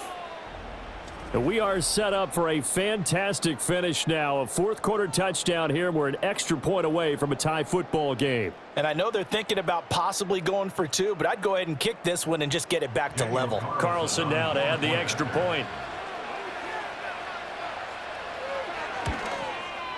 And no sweat, he puts it through, and we are tied here in the 4th.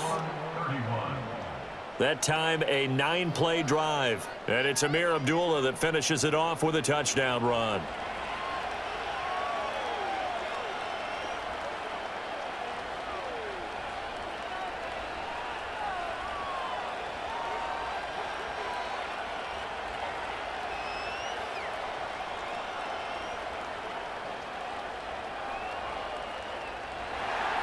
Now this one setting up for a great finish. All tied in the fourth as the kick's away.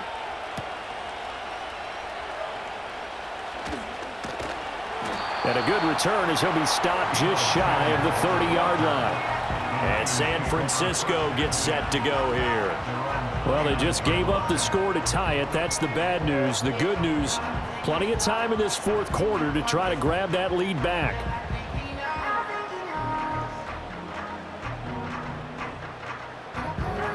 Purdy going to lead the 49ers to the line. 1st and 10, just shy of the 30. And he'll start by handing this off to McCaffrey. And he's going to be met at the line of scrimmage and taken down. No gain on the play. It'll be 2nd down.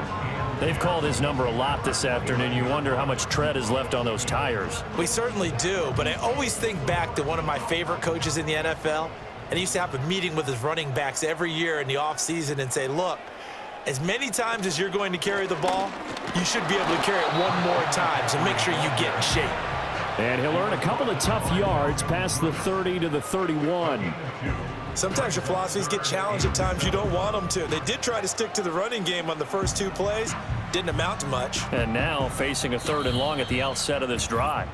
Getting down to the good stuff. All tied with 2 minutes remaining on EA Sports. So it's 49er football here as we get you reset. And they're facing a big 3rd down now in this tie ball game. Work in the middle of the field, and he's got a man complete. And he's going to have a Niners 1st down as they're able to get the 3rd down conversion.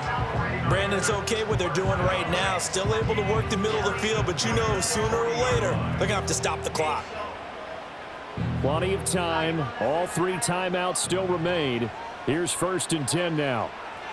Here's Purdy to throw. That's Samuel, caught left side. And he'll go down, but not before getting this inside the 30. The Raiders going to use one of their timeouts as they'll get it with just under 90 seconds remaining.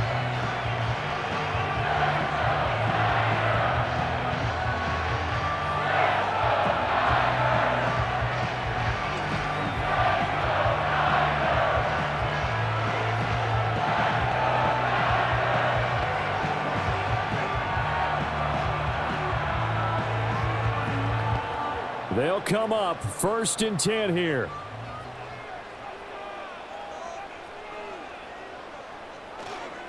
They'll give it up to McCaffrey.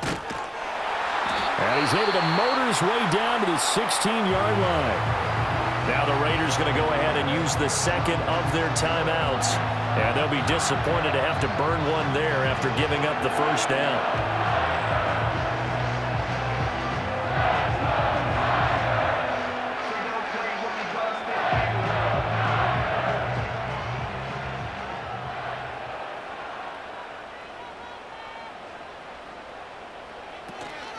They stay on the ground. McCaffrey again. Broken tackle.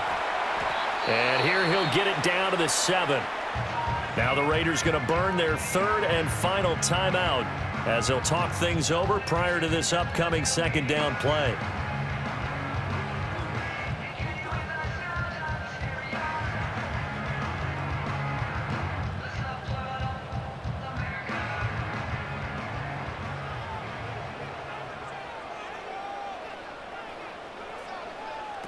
Here's Samuel. And across the chalk into the end zone. It's a 49er touchdown. Deebo Samuel, his 2nd touchdown of the afternoon. And the 49ers have broken this deadlock and have taken the lead here in the 4th. Hey, that score deserves our respect, deserves our excitement. But I'm looking at the clock, and I'm thinking, there's a long way to go in this one. Ideally, they would have liked to milk a little bit more time off. Now, on the other sideline, you start to get the crew together and say, this is what we practiced the 2-minute drill for, right? Yeah, you hope you've been in that situation before, and if you haven't, you just have the confidence, hey, let's go down there and get this thing done. But, boy, that's a big score right there to give them the advantage. Moody good with the extra point, and they will take a 7-point lead.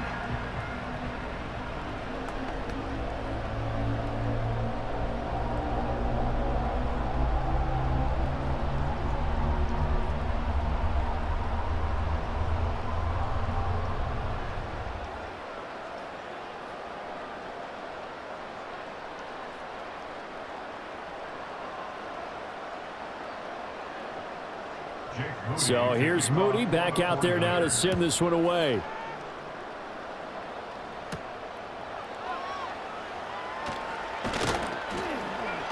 And he takes this near the 25, just a little pass there, call it the 26. The visitors' offense and their quarterback ready to go once more.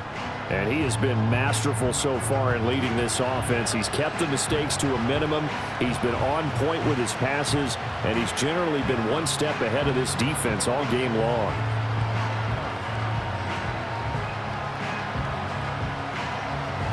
This is 1st and 10.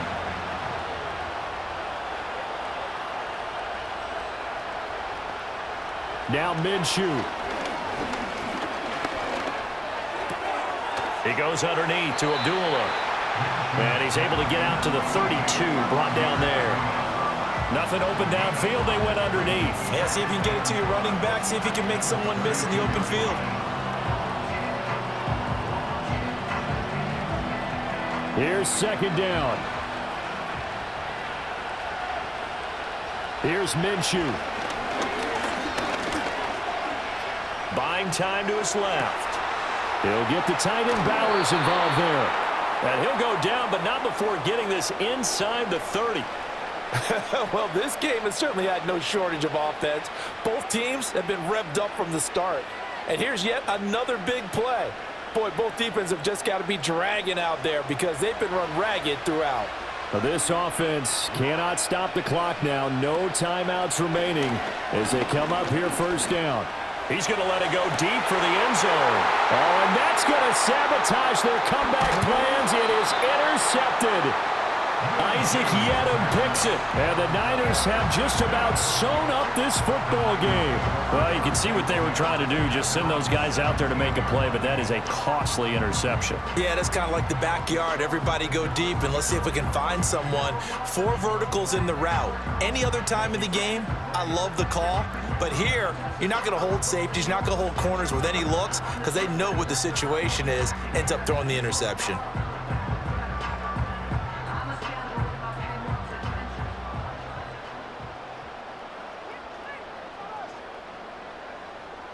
Purdy down to a knee, and that should be the final act of the ball game. Well, this was a very close ball game at halftime, Charles, but in the second half, that offense kind of kicked things into another gear, and they were able to pull away for the victory. And Brandon, I think they're the type of team that just looked in the mirror and said, hey, ton of pressure on, but we're the type of team that can flat out handle it. They stood up with confidence, and made it happen for a victory. So that'll just about do it for Charles Davis. I'm Brandon Gaudin. You've been watching the NFL on EA Sports. For more, log on to easports.com. The 49ers get the win here at home as we say so long from Santa Clara.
It's the National Football League on EA Sports, and we've got some history in this battle of AFL alumni.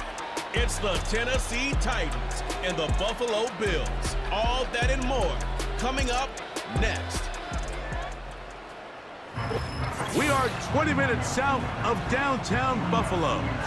It is Highmark Stadium here in Orchard Park, New York. So good to have you with us. Mike Tirico, Greg Olson up here in the booth. And Greg, this is one of those games that it's a little old school. Maybe if it was in black and white, it would be fitting, right? We got a couple of teams who love to hand it off and see their running backs do it on the ground. It's just so cool, and you mentioned it, Mike. Maybe 10, 15 years ago, this would have been the norm on any given weekend, but we're seeing the game trend to more of a passing-style offense. If you want to score points, it mostly comes through the air. So for these two kind of throwback offenses that rely so heavily on their running backs, for anybody that loves old-school power football, I think we're in for a treat.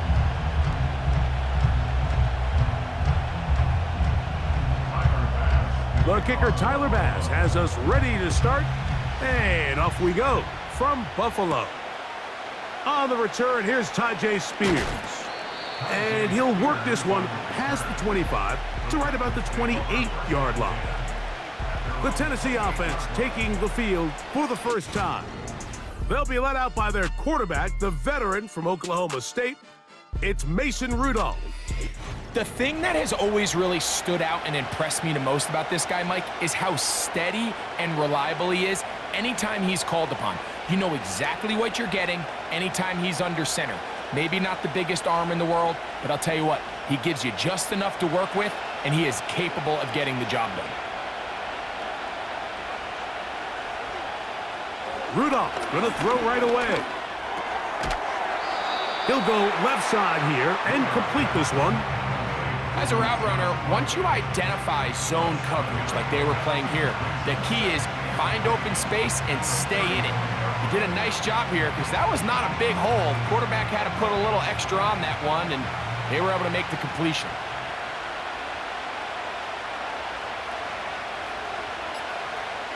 Now Rudolph. His pass caught. It's Chigokonkwo. And they will bring him down on the other side of midfield. This is a great example, Mike, of just how effective it is when you're efficient on early downs throwing the ball. I mean, when you can pick up first downs without getting to third down, as the game unfolds, things just get easier and easier. Take what the defense is giving you. Don't force the ball downfield. But when you can stay ahead of the chains without having to get to third and have it plays, that's when an offense is really firing. It'll be taken down rather swiftly after a gain of just 3.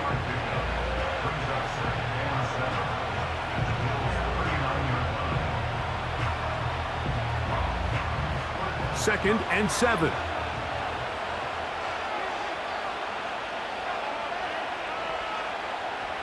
Here's Rudolph. He'll be forced to just throw that one away. It's incomplete. Nice example there, Mike, of the quarterback just being smart with the ball, understanding it didn't quite develop the way he had intended.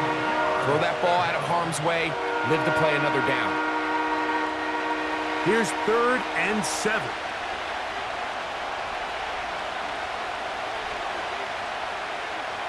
To throw is Rudolph. Now a screen. Here's Pollard. And a good short tackle right there. It stops him a good distance short of the marker. It sets up 4th down. When you're willing to throw the ball short of the sticks on 3rd down, you know what that tells me, Mike? The decision to go for it on 4th down has already been made. If you're able to pick it up with yards after the catch, great. But if not, it's a 4th and short, and you give yourself a realistic shot of converting on this 4th down. He's going to pick up a Titans 1st down by a couple of yards. They get 5 there on 4th and 3.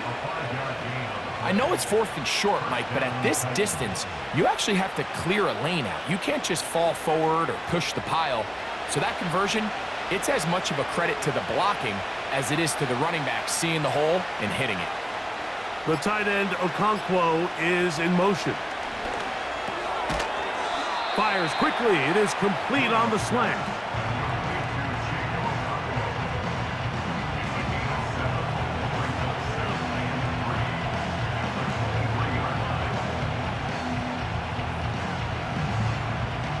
Here's a 2nd and 3 forthcoming.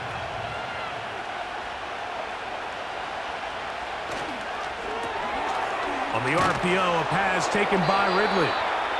And they'll get him down after a gain of 5, but that is enough for a first down. One of the easiest ways to negate these really good pass rushes in the NFL, Mike, is just to simply get the ball out of the quarterback's hand as fast as possible. And sometimes it's by design, sometimes it's based on need. But really nice job there by the quarterback, getting into the hands of his receiver and then see what he can do after the catch. And he's brought down after a gain of 6 on first down. Receiver just finds himself in a really nice groove, and there's these weird times in the game, Mike, where it just seems like every ball comes your way, every play they call, you're wide open, and you just find yourself in one of those grooves that athletes talk about. So they got to continue to ride the hot hand, because right now on that field, there's no mistaking who it is. To the end zone there, but it is incomplete. They went for it all on that one and just a little bit off. Ball winds up hitting the ground. They've got to move forward. The opportunities are out there. Better execution, better location, and they got some big plays in their future. They'll throw here on 3rd and short. That is caught. And the Titans are going to be set up with a 1st and goal on a pass play that moves them down to the 1. 3rd downs, Mike, those are quarterback downs. Those are the downs where you tend to find yourself in a must-pass situation, and that's where the top guys in the league are still capable of overcoming it. So throw the ball downfield, be accurate with the ball. Winning on 3rd downs, that is a recipe for success. Throwing, Rudolph. He puts it up, and it's caught. Nick Westbrook-Akine. Touchdown, Titans. A terrific way to start this one. Not only a touchdown, but a nice long march down the field. Makes it a long walk back to the bench for the defense. Mike, that's about as good as you can imagine starting a game offensively. To be able to sustain that many plays and be able to cap it off with a touchdown, that is a dream start for this offense. His kick is good. Makes the score Titans 7, Bills nothing.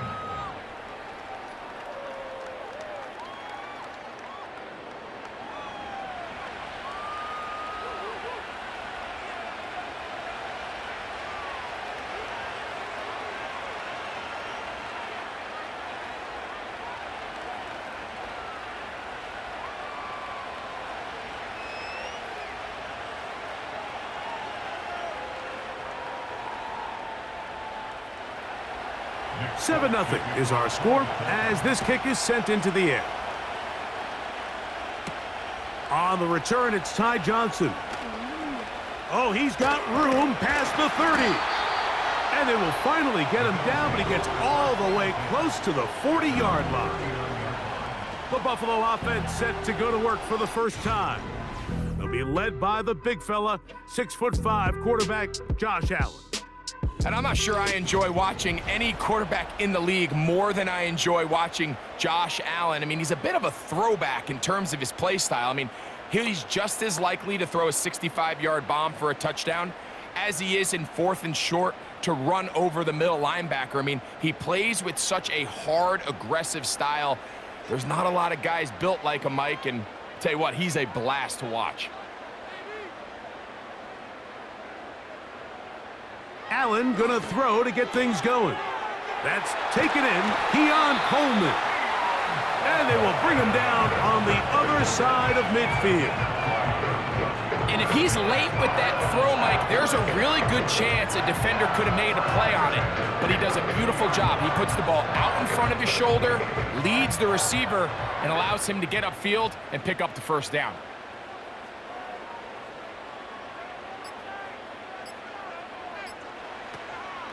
They go play action now. Here's Allen. Open man, that's Amari Cooper. And he's close to a first down. It's a gain of 9. Nice pitch and catch on first down.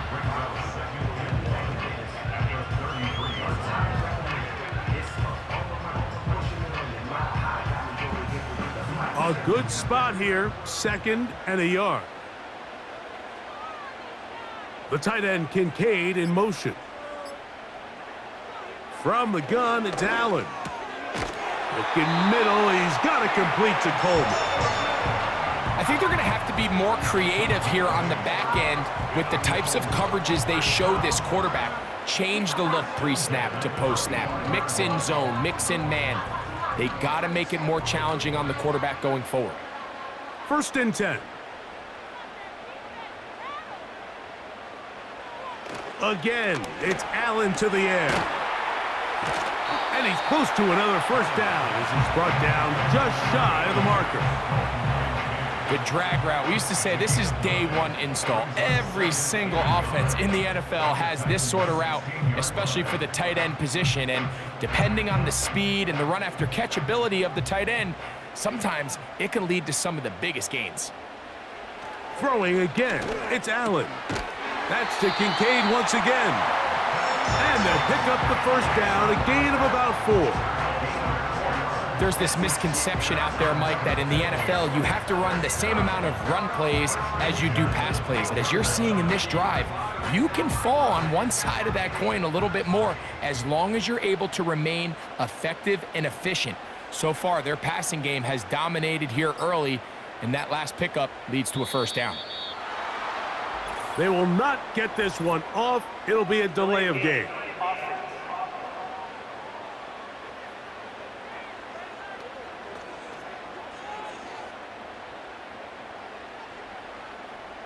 Still first down.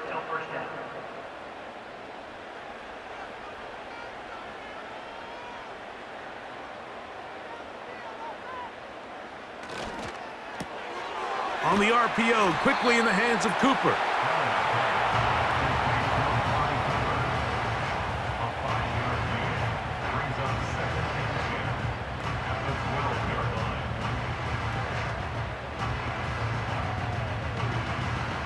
They'll try again here. 2nd and 10. To throw again, it's Allen. A short throw caught by Kincaid. And they'll work this close to a first down, maybe just a tad short. So the hope is when you call these underneath drag routes, you're trying to have your tight end come out the backside of the defense in space. So when you put the ball on him early, it leads to big yards after the catch. In this case, they don't get the real big play they were hoping for, but they'll definitely take it. They'll run with Cook. And he's going to be stopped in the backfield. Taken down back at the 3. Well, this seems pretty straightforward. 3rd and 1, just dial up a run play and run straight downhill. But this defense had other plans. They were ready and expecting that run, and they're able to take the ball carrier down for a loss. Early big play here. They're going to go for it on 4th down. They'll try and throw for it with Allen. That is incomplete. They took a chance throwing it on 4th and short, but not to be, and they'll turn it over on downs. The Titans offense ready now for their 2nd drive, and they're going to hear it from this crowd. They're backed up deep as they start 1st and 10.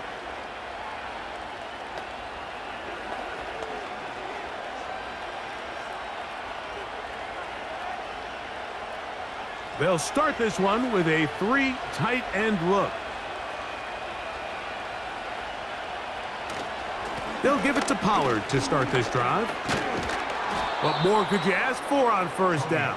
Nice run of 8, setting up 2nd and short.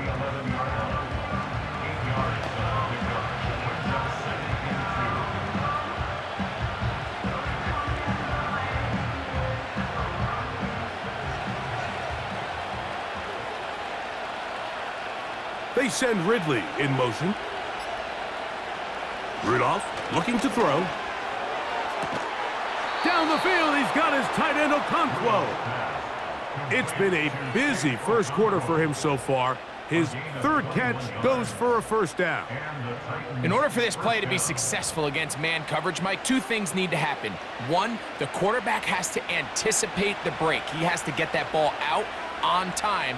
And then the rest is the receiver creating the separation at the top. And when both are accomplished, you can see what the results are. And they'll get about 4 here as he is taken down.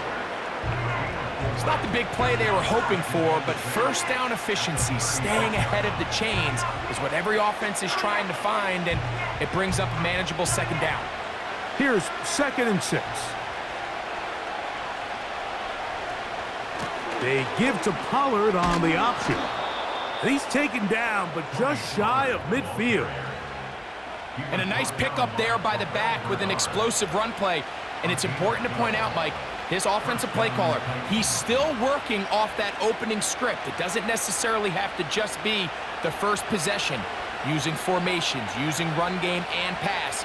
Unmask the defense and understand where to take the play calling as the game unfolds. And he can't hang on through the contact. It's incomplete. What a good job defensively to meet him just as the ball was arriving. And it'll be second down. Tyler Boyd was the intended target for that one, and it'll be second down.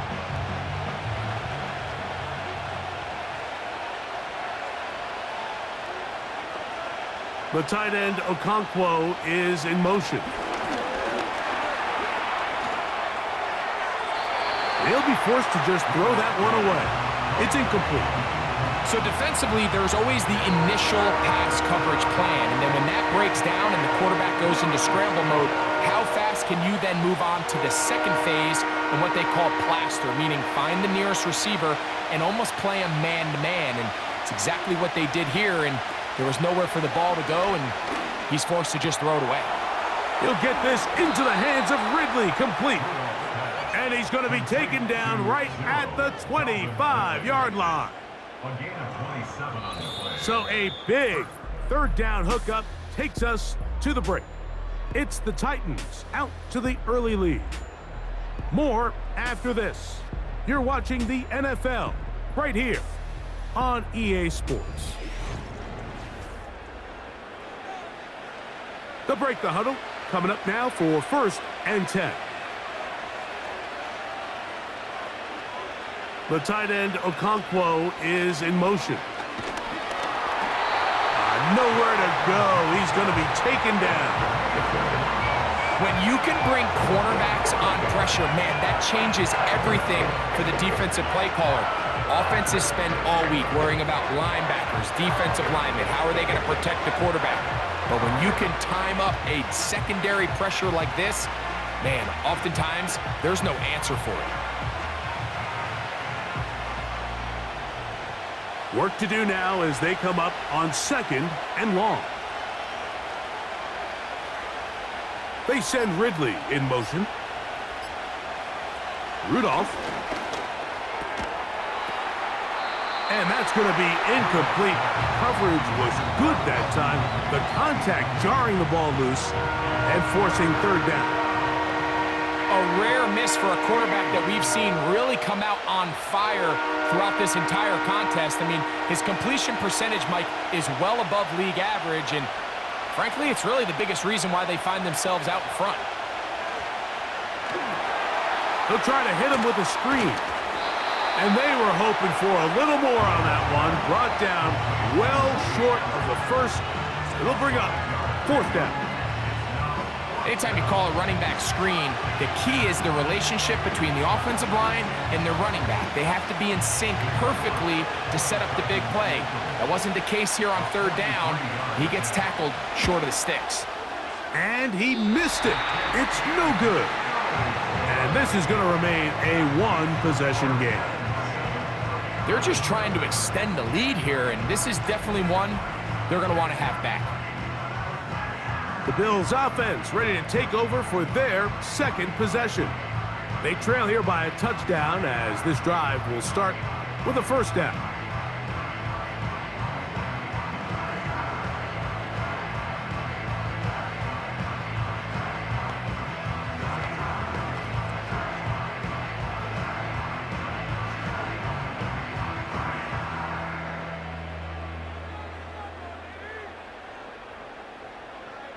From the shotgun, it's Allen. Pass complete, right side to Kincaid. Give him 14 on that play, one 1st down. This is a great opportunity now for the offense to really seize control of this game. They just saw their opponent miss a field goal try, come out aggressive on the ensuing possession, strike deep early. Now see if they can put this drive together and end it with some points. Throwing now, Allen here on 1st down. He'll tuck it and take off. And they'll move this one down inside the 40-yard line. You know, Mike, I like everything about this play except the very end. You've already picked up good yardage. You've already picked up the first down. Now get down on the ground and protect yourself. There's no reason to take those shots. Now a 1st and 10 from the 38-yard line. Allen going to give it to Cook. Not much happening there, just a short gain. He's brought down at the 37-yard line. A gain of a yard brings up 2nd and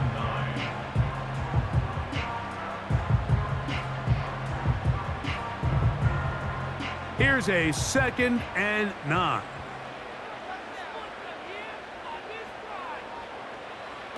Here's Allen. They'll set up the screen to Cook.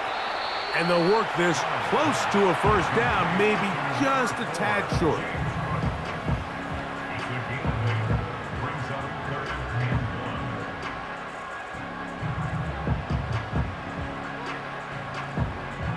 1. They'll look to pick this up 3rd and a yard. He'll try and run here with Cook.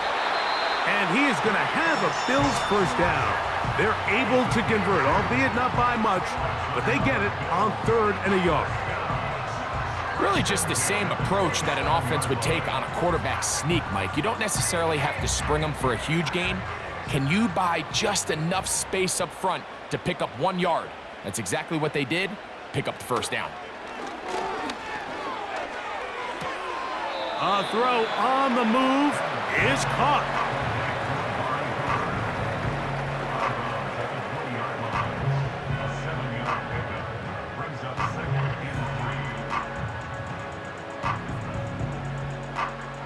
Second down and 3. Cooper going in motion. From the gun, Josh Allen. And they'll whistle him down, but not before he picks up a first down after a gain of 7.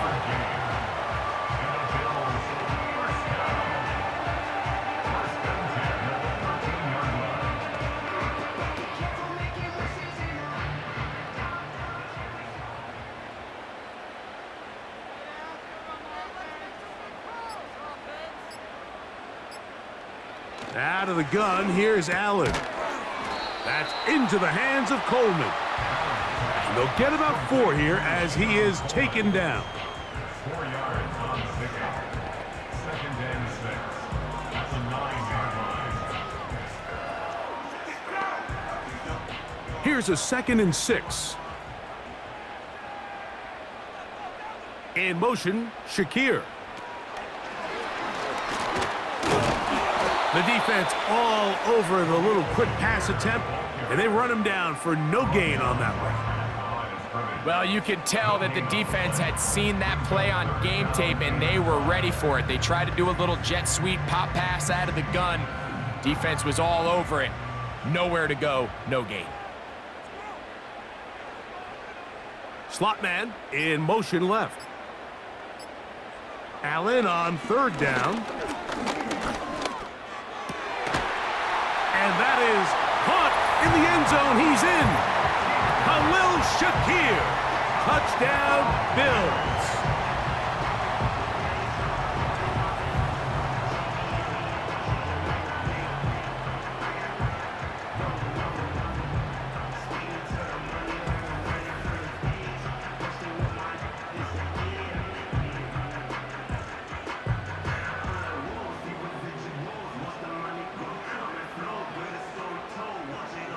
Tyler Bass now for the extra point.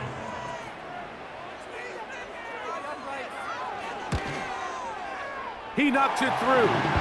And the Bills will level things out at 7 apiece.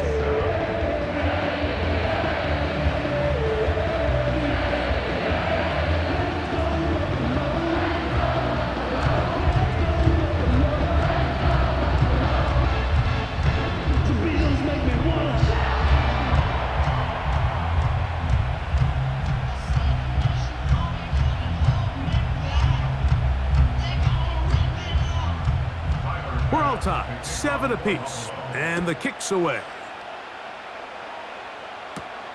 This taken in at the 8-yard line. And he'll be brought down just beyond the 25-yard line. The Titans offense about ready to take over once more. We'll try to break out of this deadlock. We are all even at 7 as they start this drive, 1st and 10.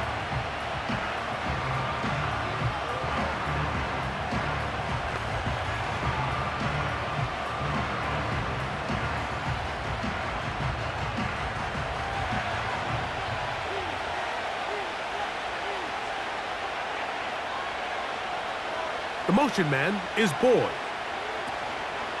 The drive starts. It's a carry by Pollard. And they'll bring him down around the 27-yard line. Matt Milano there to stop him.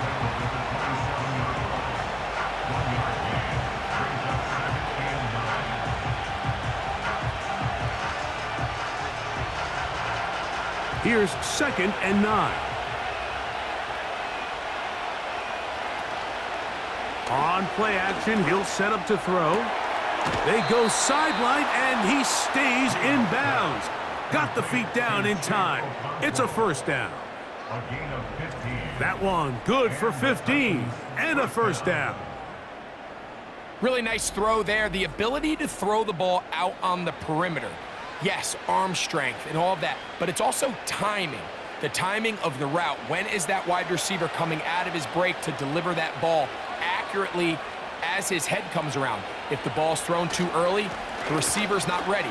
If the ball's thrown too late, that's when disaster strikes. He's able to get away from one man, but the reinforcements were there fast. He's taken down for a loss on the play. Every team makes an emphasis on winning 1st down, but as a defense, when you're able to take them back for a loss, 2nd and long, you can really become more of a pass-centric defense and really tips the scales into your favor. A quick slant caught by Boyd. And he's going to be dropped after a pickup of about 5. Really nice timing on that slant route. You can tell the quarterback and the wide receiver are completely on the same page, and when executed at that level, it's virtually impossible to stop. We're going to try to pick this up on 3rd and 8. Throwing, Rudolph.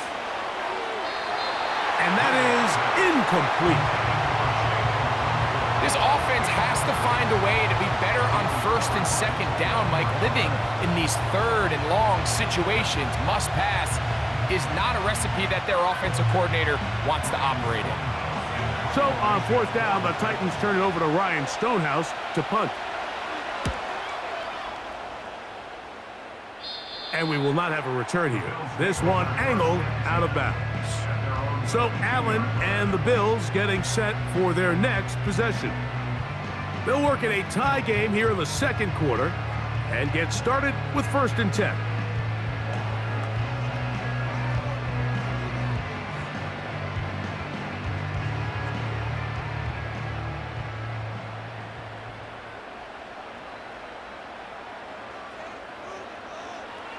Allen.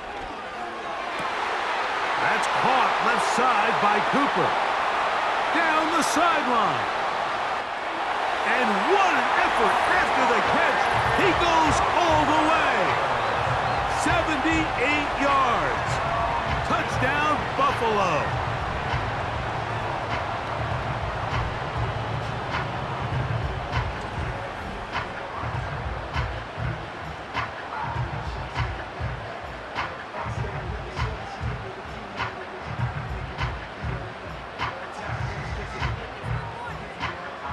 Extra point try by Bass.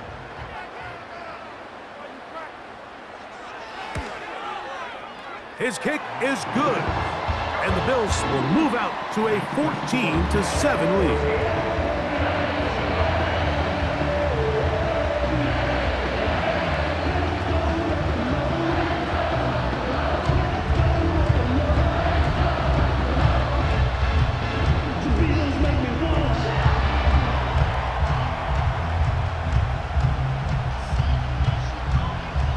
Following the touchdown, Bass is back to kick it off. Spears now to return it. He'll get this past the 20 before he's brought down shy of the 25-yard line. Out comes the Tennessee offense. They get set to see what they can do.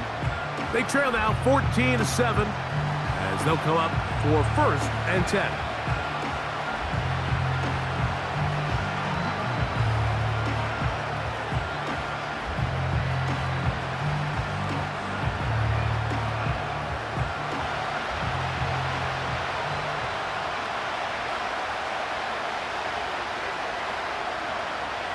Here's Rudolph. Under pressure, and down he goes. They got him.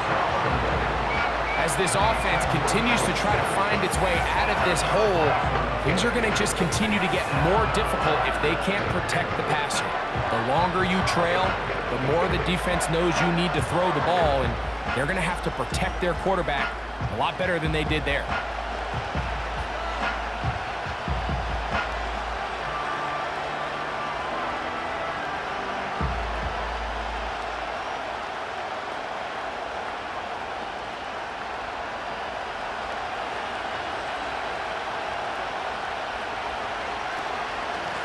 From the gun, they'll give it.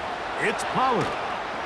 Well, they'll get some of the sack yardage back, but it's still going to leave them with 3rd down. This is one of those cases where having high-end speed in the backfield can be such a game changer. The offensive linemen don't need to hold their blocks quite as long. You give this guy a little bit of a crease, and man, he is gone. What can they do here on 3rd down and 7?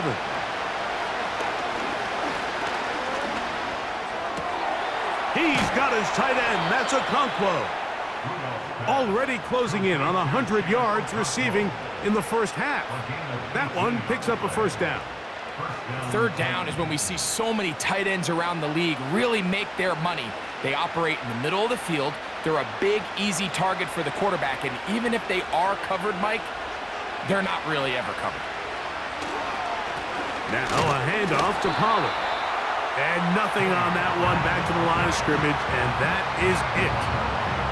What makes great linebackers stand out from the pack is their instincts and their vision. In this case, the linebacker has his keys, brings him right where the ball is going, and he's able to make a play at the point of attack and keep this to a no gain. We'll try again. It's 2nd and 10. Back to throw is Rudolph. To the left side in the hands of Boyd. And he's going to be dropped after a pickup of about 5. You can see the eyes of the quarterback. He's trying to push this ball initially downfield, but with the defense doing a good job keeping a lid on the coverage, he's forced to check this ball down to the shallow route. But this is something that they know in the future. If I need a couple yards, they can come back to this play. And that is incomplete. It's rare to see an offense that finds themselves trailing and say, well, their quarterback's been actually one of their biggest bright spots. Usually that doesn't go hand in hand, so it's a little surprising to see him miss a throw like that on a day where he's completed passes at a highly efficient rate.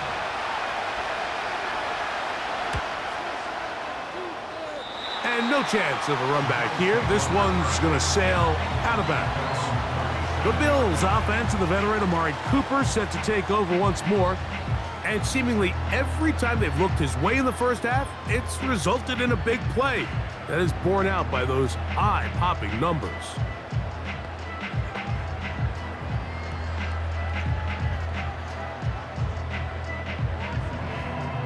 Ball rests at the 37. It's 1st and 10.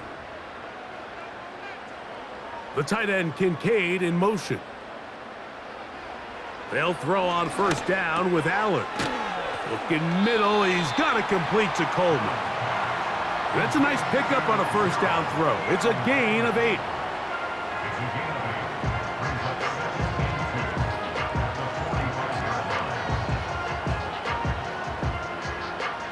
Here's 2nd and 2.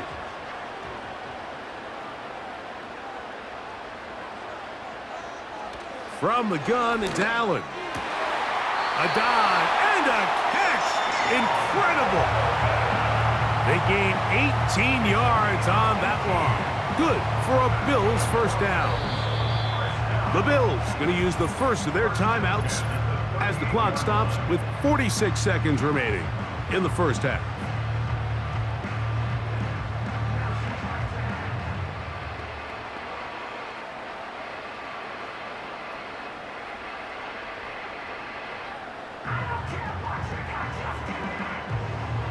Set to go now on 1st and 10. Allen will throw. A short throw caught by Kincaid. And it'll be taken down at the 25-yard line. That last completion's going to go a long way towards at least finishing this 2-minute drive, Mike, with some points. You're already in field goal range, so now the idea is continue to work the clock down, take a couple shots at the end zone. You want to get points, ideally a touchdown, but either way, you have the ball last before the end of the second quarter. Now they are in business inside the 15-yard line.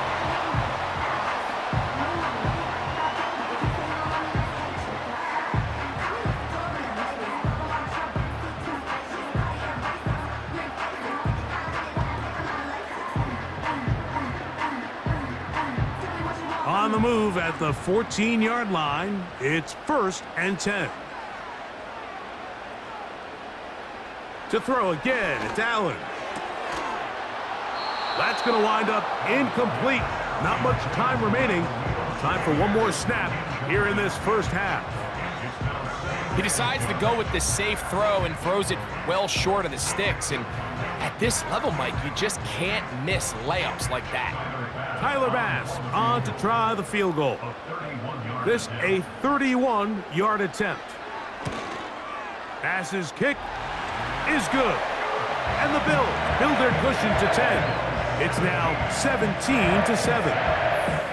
And that's a really nice boost here before the break. I mean, you work the clock well, you're able to steal some points. The biggest thing is you're able to build a little momentum now going into the locker room at halftime.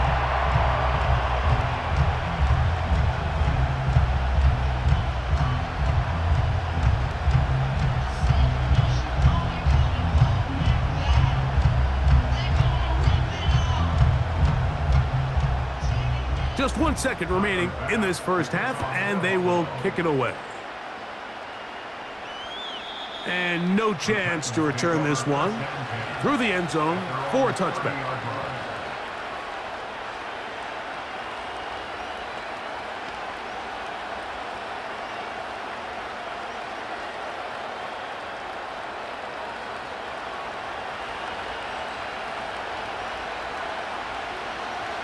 Rudolph looking to throw. Here's a ball thrown deep right sideline. That is brought in.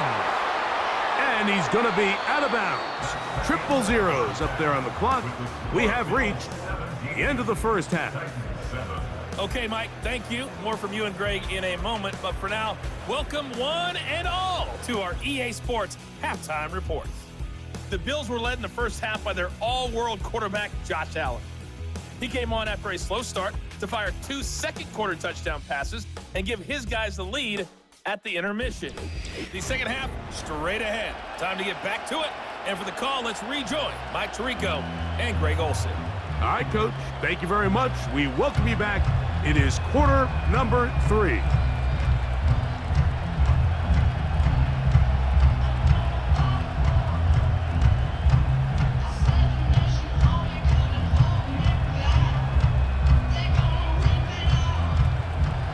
Pretty interesting first half. We'll see if any strategy changes for the next 30 minutes or more as this second half gets underway. He'll get this up to the 28-yard line. Nice place for the drive to start. The Bills offense and Josh Allen head back onto the field. And he has been in control of this offense. Want to run you through some of the action from earlier on. You've got the 2 touchdown passes, over 200 passing yards. He has been excellent all game long.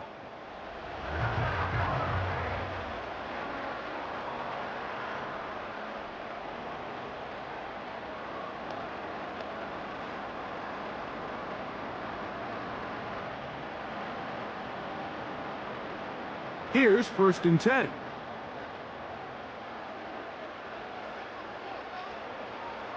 Allen to throw.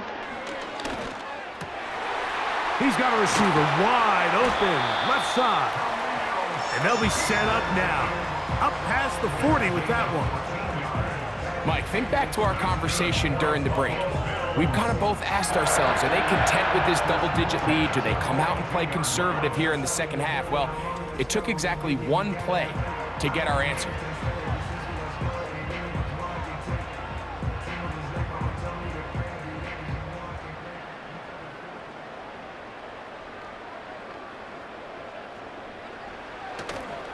They go play action now. Here's Allen. Stretching the field is Knox. And he'll be taken down, but they are in business inside the 30-yard line. Those are the explosive pass plays that this team is going to continue to mine all day. You can see pre-snap, the quarterback loved his matchup. He allowed his receiver to work downfield. Perfect throw, and now sets them up to try to see if they can finish this drive off with some points.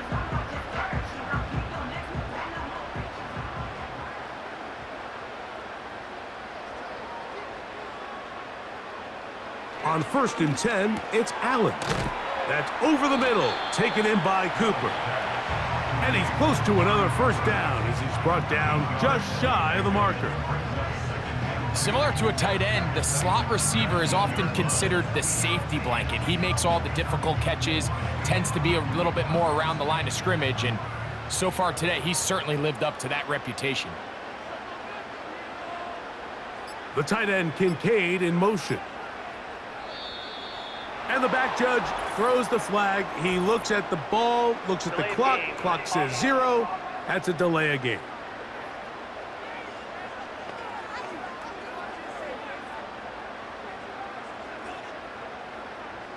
Still second down.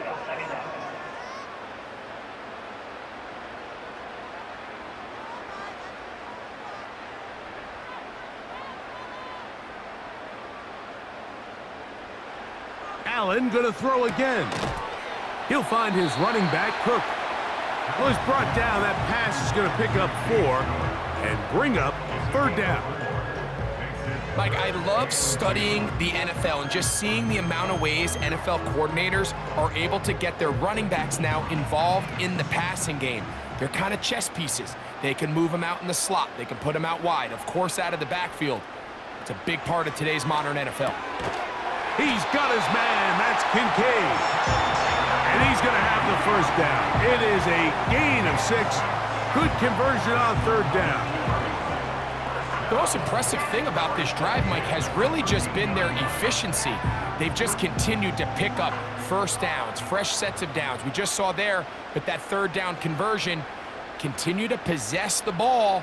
These opportunities to come away with points continue to go up. And he'll be taken down rather swiftly after a gain of just 3.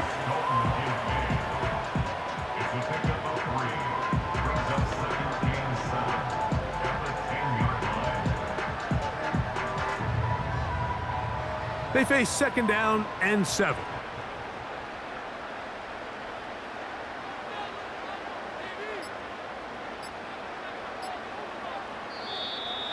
Play clock has expired. We're not going to get this one off on top. Game, offense.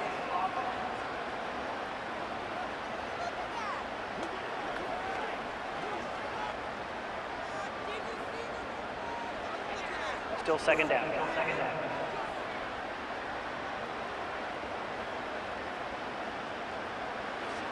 One more time going up top with Allen. Pass complete right side to Kincaid. And he's in. Dalton Kincaid. Touchdown, Buffalo. You can just see the comfort, Mike, that this offense continues to play with. The early momentum in the first half has carried here after the break, and you can see this group just slowly starting to pull away. And I'm thinking, Greg, about the guys on the other side. You're waiting at halftime, that other offense waiting to get back on the field. What happens?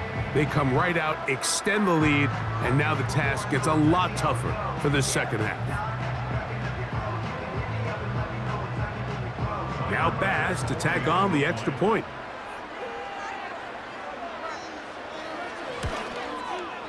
It's up and through. And the Bills up their lead. It's now 24-7.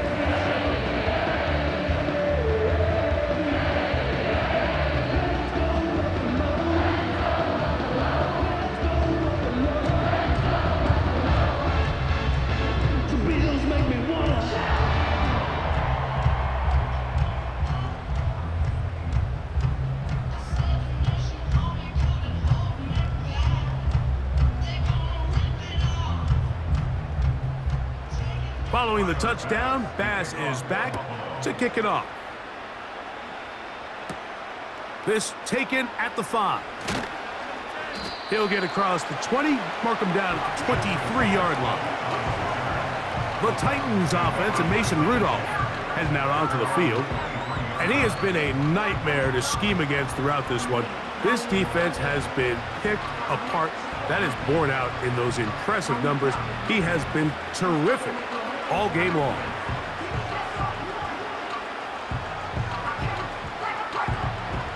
Operating from their own 23, they'll begin 1st and 10. Up the middle, here comes Pollard. And they'll be set up now. Up past the 40 with that one. Finding yourself down here, multiple scores in the second half. The defense is going to give you some friendly run looks, so don't be afraid to mix it in there. But if you're going to find yourself coming back from this deficit, you're going to have to do it primarily through the air with just a little bit of mix of the run.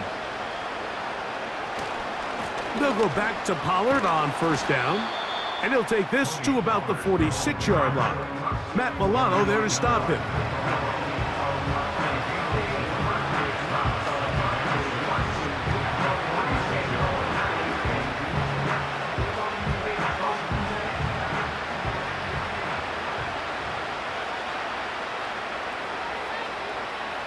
Rudolph going up top. That one knocked away. It is incomplete. Very good job defensively. Stayed right with him and will bring up 3rd down. We see this offense just continue to search for a spark. It's just this entire game, their execution's just been a little bit off. And now here in the second half, they find themselves down by multiple scores. They're going to have to connect on 1 or 2 of these big plays if they want to find themselves back in this one. And on 3rd down, that ball incomplete. Every so often, Mike, you can see these offenses, and it looks like the passing game gets a little bit too predictable. And as the defense continues to flood the back end of these zones with extra defenders, they're continuing to force this quarterback to not only make some difficult throws, but to put the ball in harm's way.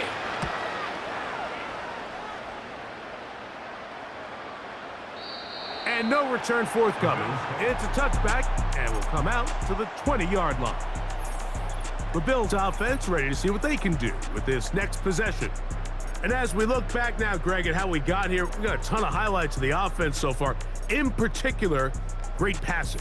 Yeah, and if you want to score points in the NFL, Mike, there's no secret. You've got to do it primarily through the air, and with 3 touchdowns here so far, that's exactly what we've seen. It's been deep balls, it's been intermediate shots, it's been good run after catch. This has really been high-level offense on display right from the jump. A fresh set of downs to work with. It is 1st down and 10. They'll go play action here with Allen. And this one's going to be intercepted. It's L'Jarius Sneed. And he's going to set up his guys with great field position. A huge chance to cut into the deficit. And it's hard to criticize the performance of this quarterback in this one, Mike. I mean, he's been sensational. He got a little careless on that last throw. Really the first time the defense has won any of the battles against this quarterback. Tony Pollard heading out with the rest of his Tennessee teammates for their next drive. They'll begin with great field position, a short field, in fact, as they start with a 1st down.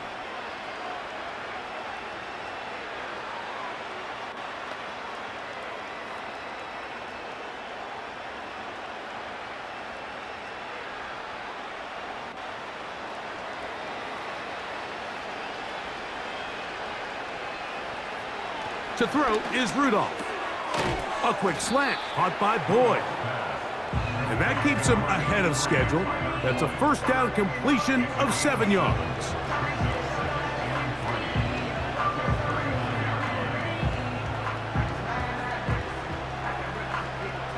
Here's 2nd and 3 to go.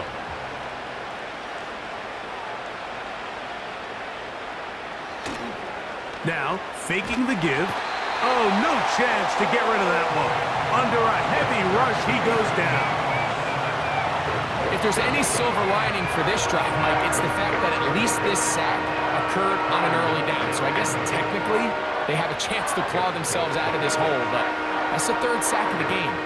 And this defense doesn't show any signs of slowing down. So, backed up after the sack, and now it's 3rd and long.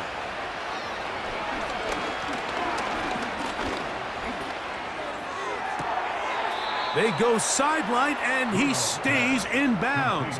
Got the feet down in time. It's a first down. They get the conversion on 3rd down. It was a gain of 27.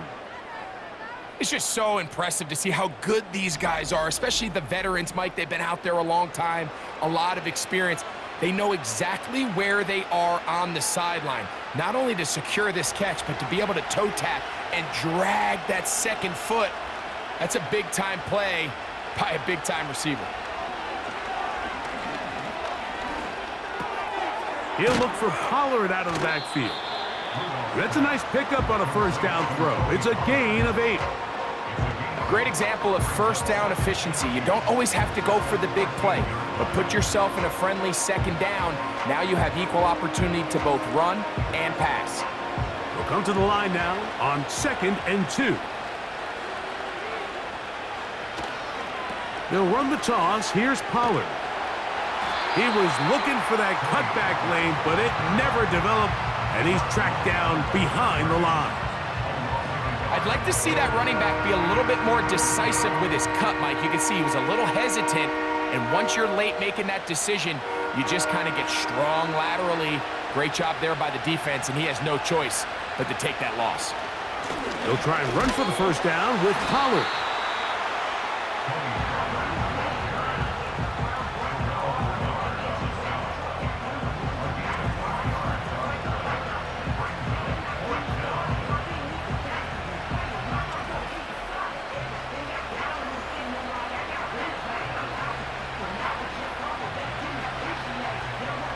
Field goal unit on the sideline.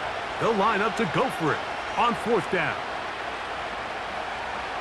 Now Rudolph. He pulls it in around the 5. And he's going to have a Titans first down. Quite a call there. They go for it on 4th and inches, and it's a gain of 5. Just take what the defense is giving you. When you can stay ahead of the chains and just take these easy pitch and catch throws underneath, hitch routes, quick game, now it puts you in a lot more favorable down and distances to eventually attack this defense a little bit more downfield.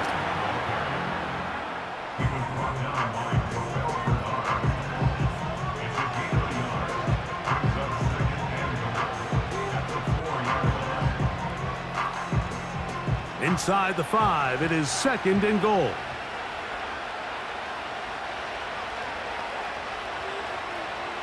Throwing, Rudolph. That is caught, and he won't quite get in. Down to the 1, setting up 3rd and goal. These are the worst. I had a couple years, Mike, where I swear I got tackled inside the 1-yard line 10 times, and then you look back and you're like, man, how many touchdowns did I leave on the board because I couldn't get 1 more yard? Now, for him individually, he slams it in there, and he is in. Tony Pollard, touchdown Tennessee. We were talking during the break, Mike. We felt that this was kind of a do-or-die drive. They felt like they needed to come away with the touchdown here, and now they're showing a little life. Yeah, a little bit of belief, don't you think? Everyone on that field knows they've been a part of a comeback before. It's a pretty big mountain, but a good way to get started here to begin this half.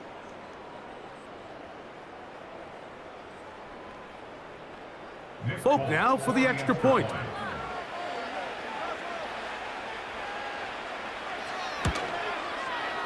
He's got it. And the Titans back within 10. It's now 24-14. Titans 14.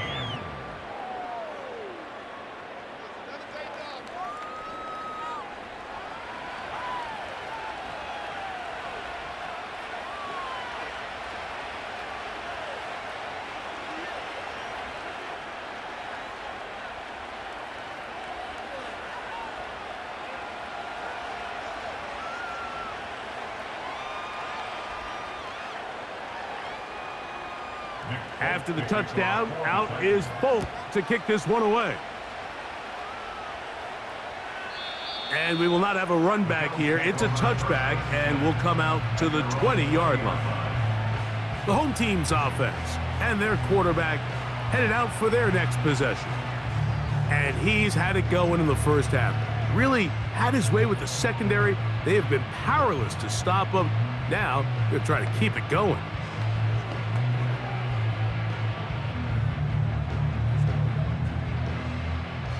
The drive begins at the 20. Here's 1st and 10.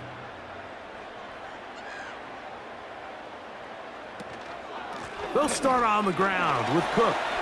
Finding room at the 35. And he'll be taken down as he takes it just shy of midfield. Big hole up the middle. The interior of this offensive line did a great job clearing some space. The back saw it quick, and he hit it. And next thing you know, he was in the secondary for a big pickup. They'll throw on 1st down with Allen. That's over the middle to his tight end, Kincaid. And he's brought down after a gain of 6 on 1st down.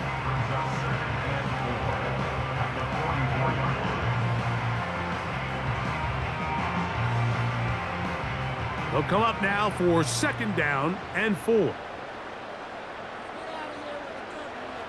Throwing is Allen. And that's going to be incomplete. Coverage was good that time. The contact jarring the ball loose and forcing 3rd down. He's usually such a reliable target in the passing game, Mike. We just don't see him struggle to come down with catches like that all too often. And when you're one of the go-to guys on your team, I know the hit's coming, but guess what? It feels a lot better after you take that hit after a catch than it does after a drop. He's got his man. That's Coleman. He's going to have the 1st down. So they convert on 3rd down with a pickup of 9. He's in a really nice rhythm here on 3rd down. He appears very comfortable operating out of the gun, and he's able to find his man near the sideline, and he's able to extend this drive. From the 35, it's 1st and 10.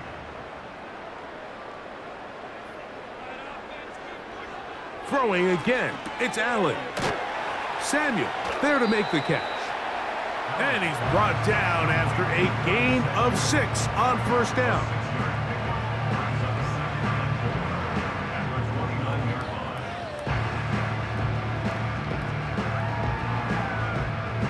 They'll work now on 2nd and 4.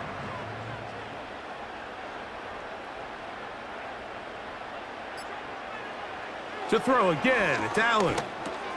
He'll drop this underneath to Cook. And he'll be taken down. The gain is 6, and it's a new set of downs. He picked up the 1st down.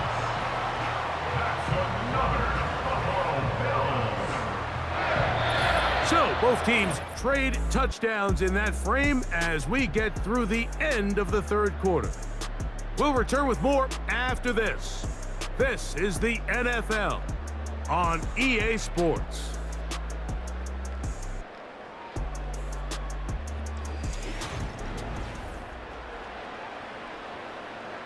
First and 10.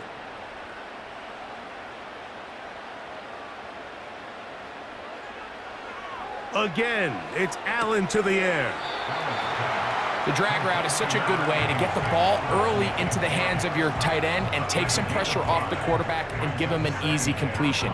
The size and the athleticism allows them to try to pick up more yards, but do it after the catch. They'll break the huddle. It's 2nd and 5.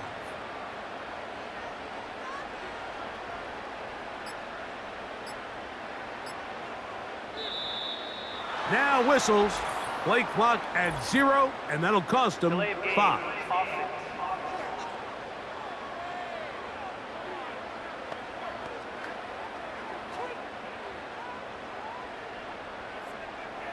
Still second down.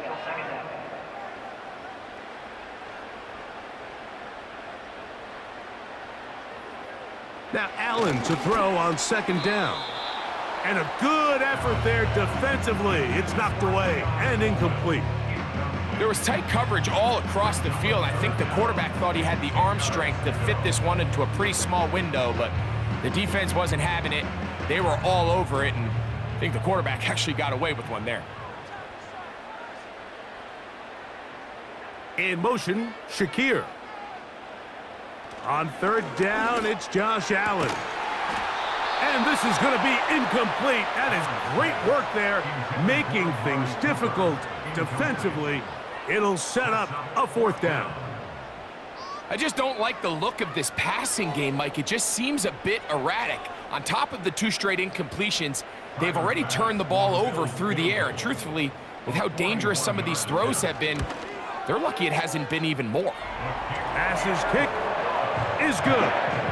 And the Bills will add to their lead here in the 4th quarter.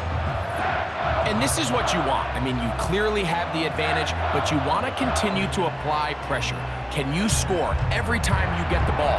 They're able to do that here. They tack on 3 and extend their lead.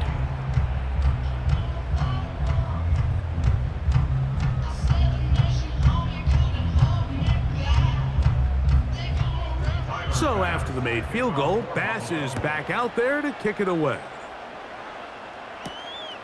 Very good kickoff. Returnable from the 4. He'll work his way across the 25-yard line. The Titans offense getting things in order as they trot out for this next possession. And look, they've been out of sorts throughout, Greg. They haven't had any answer for this pass rush all game. Yeah, and it's really showing up in the sacks and also just in their ability to prevent any yards, any completions. This has just been a dominant pass defense performance here, and everything starts with the rush. The quarterback's uncomfortable. The clock gets sped up. He's got guys in his face. It's a lot easier to play defensive back and in some of these coverage units when you know that ball's got to come out fast, and right now they're teeing off and taking advantage of it. 1st and 10, and they give it to Pollard. He'll try to get back to the line, but it's not happening. Gonna lose a yard. Just feels like this has been the story of the day for this offense, just unable to get anything going on the ground, and a big reason they find themselves trailing and another loss of yards. Lost 1 on the last play, so now it's 2nd and 11. Back to throw is Rudolph. To the left side in the hands of Boyd. And it'll be taken down after a gain of 9 and 3rd down. Coming up. Outbreaking routes, Mike, especially outside of the numbers, everything is about the timing. If you're late with the throw, you're going to be watching that defensive back take that thing the other way for 6. The tight end Okonkwo is in motion. And this is going to be incomplete. That is great work there, making things difficult defensively. It'll set up a 4th down.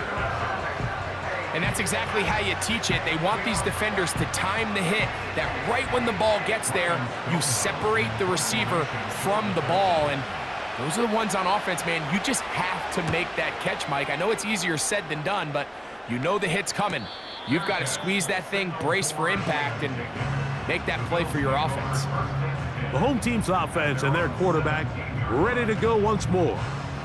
And this defense might be about ready to wave the white flag. Nothing they have tried to throw at him has been successful. He just processes things so quickly, making the right read seemingly every time. They'll break the huddle. Coming up now for 1st and 10. On the ground, it's Cook to start this drive. And he'll get 2 on this one before being taken down.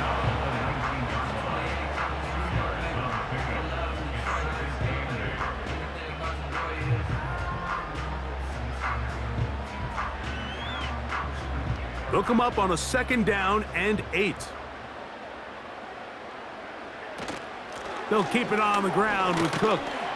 He'll get about 3, and that's going to lead to 3rd down.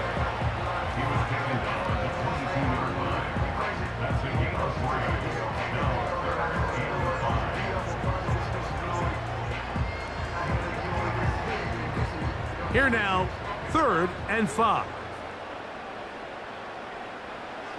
From the gun, Josh Allen. Oh, that may be the break they needed. That one's intercepted. Picked off by Chidobe Awuzie. And he's going to set up his guys with great field position. A huge chance to cut into the deficit. So you do a great job all game long. You build up a lead here late in the 4th quarter, but now you get sloppy. This turnover all of a sudden brings a renewed sense of energy to your opponent, who a minute ago thought this game was over, and now they got a little life. The visitors' offense headed back to take over once more. They can get back into this quickly now. Very short field ahead. It is 1st and 10.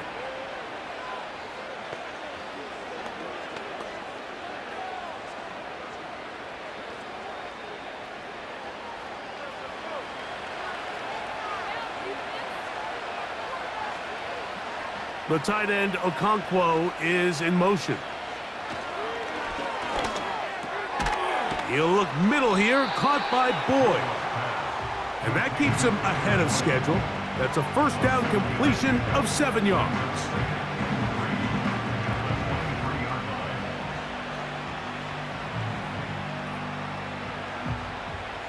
Second down and 3.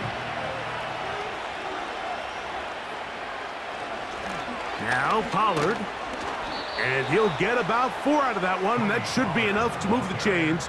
It is 1st down. I think this 2nd down call, Mike, they were hoping that at worst they had themselves set up for a 3rd down and short. But there's no need for 3rd down. He was able to get enough on 2nd, and they get a fresh set of downs.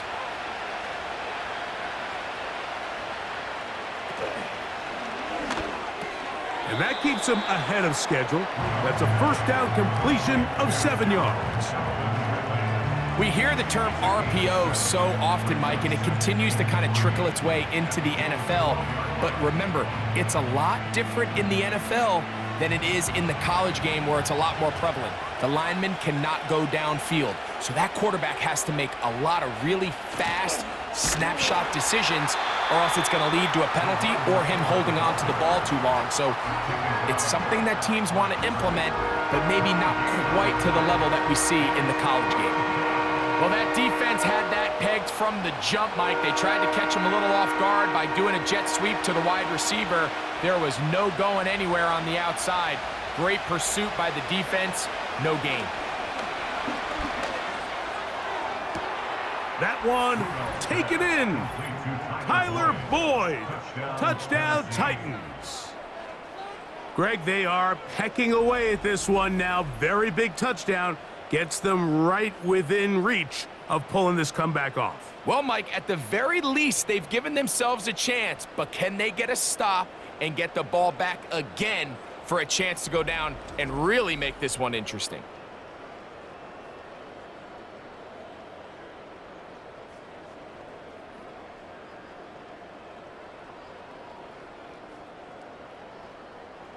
Now, Folk on for the extra point.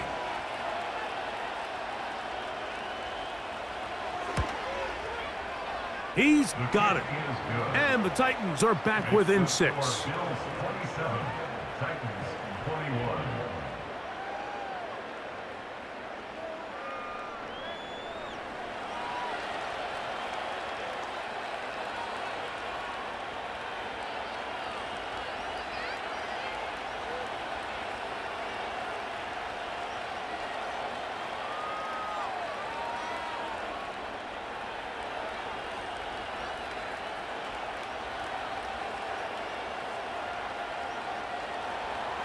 So, things a little more interesting now. Back to a one-score game as they kick it away.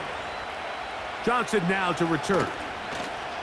Now an opening past the 30. A good return as he takes it across the 30. The home team's offense and their wide receiver getting ready to get back to work. They work with a 6-point advantage as they start this drive on 1st and 10.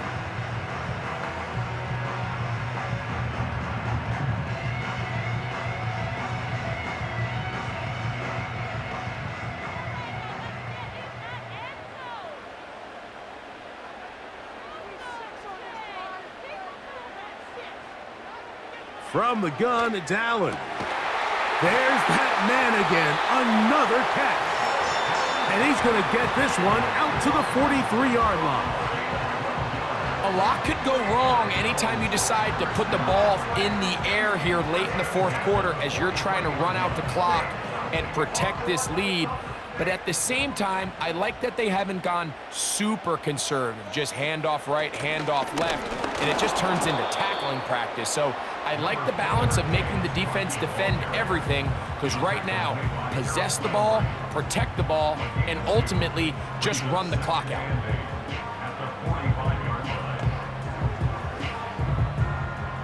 Second down and 8.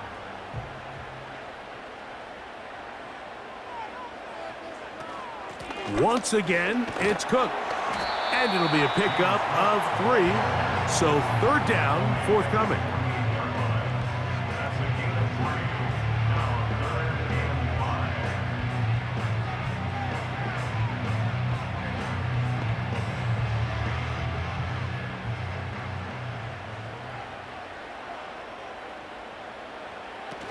Out of the gun, here's Allen. He'll look middle, and he's got his man complete. He's going to have the 1st down. So they convert on 3rd down with a pickup of 9. At this point in the game, Mike, it really starts coming down to the number of possessions. So that's a huge 1st down conversion, fresh set of downs. Now, the balance is stay aggressive and maintain the ball, but also start working this clock. Throwing now, Allen here on 1st down. When you put plays like this on tape, it sends a message to every defender across the league. When you play this offense and this guy has the ball, you better bring it when you come to contact him, because if not, you're going to be on the wrong end of it.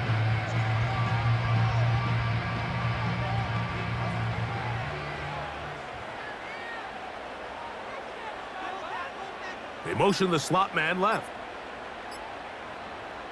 From the shotgun, it's Allen. That's to the left side and taken in by Coleman.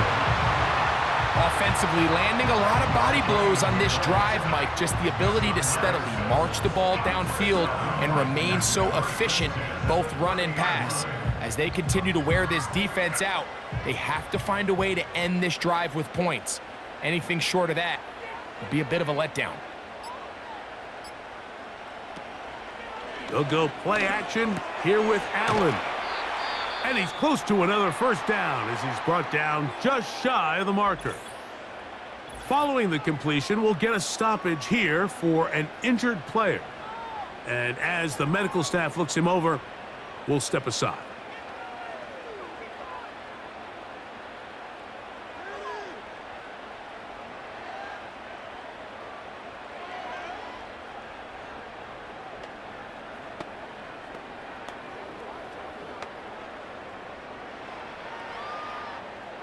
Second and a yard.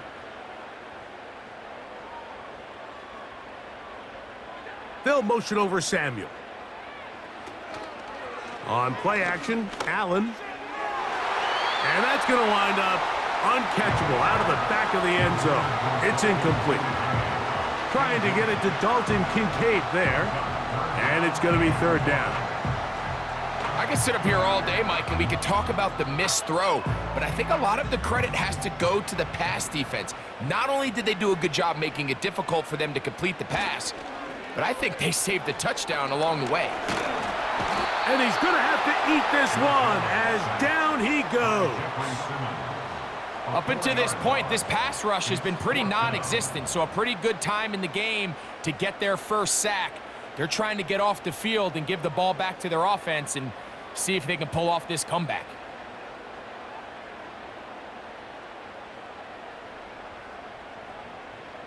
So now it's Tyler Bass on in a big spot.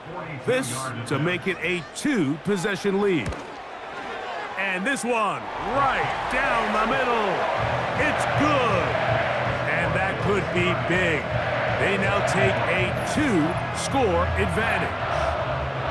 So anytime an offense comes off the field after settling for 3, you always have to take the good with the bad. In order to get down there in field goal range, you had to do something positive to move the ball.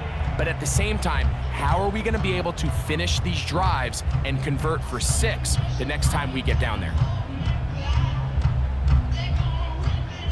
So after the made field goal, Bass is back out there to kick it away.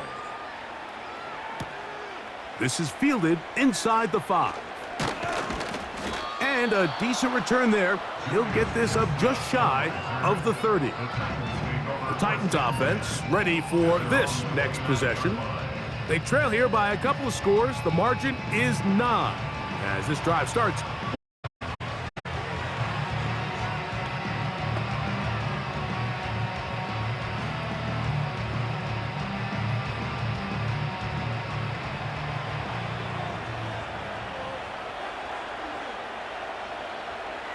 Rudolph looking to throw. That pass sideline is caught. Nice catch. Stays in bounds. And he's got the first down. Terrific job with the feet to make that one a grab. This is why the timing of these routes is so critical. If that ball is thrown a little bit later, he's unable to keep his feet in bounds, but instead the quarterback is on time and accurate, and the receiver does a nice job not only securing the catch, but ensuring that both feet remain in bounds. And he'll be taken down. The gain is 6, and it's a new set of downs. He picked up the first down. We're starting to see this so often, Mike. The days of just having a running back who you're just going to turn around and hand it to, yes, that's still a critical part of NFL offensive football, but their ability to be used in the passing game, just one more thing for the defense to have to defend. Make them go sideline to sideline, line of scrimmage to the end zone. Defend every blade of grass, and a really good running back goes a long way in doing that.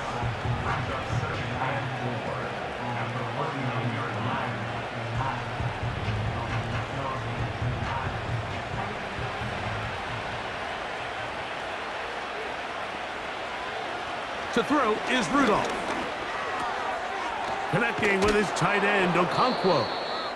And that's a first down. It will be a gain of 8. And this is where the versatility of the tight end position really starts coming into play. Not only do they have to line up with their hand on the ground, but they can occasionally split out in the slot. And man, they're too fast for linebackers, and a lot of times they're too big for defensive backs. Rudolph. Looking middle, and he's got Ridley. And they'll move this ball way down into the red zone, inside the 20-yard line. And this is a tricky part of the game for any defense. You find yourself protecting a late lead, and the age-old question is, do you remain aggressive? Do you try to just keep the ball from being thrown over your head and make everything be tackled and played in front of you? That's what every defensive coordinator struggles with, so they can't get too soft here as they try to hold on to this lead here late. Who else? Another catch for his favorite target. And he's brought down after a gain of 6 on first down.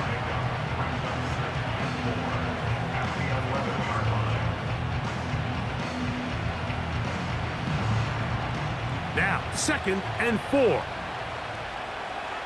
They'll drop to throw. This one pulled in by Westbrook-Akine.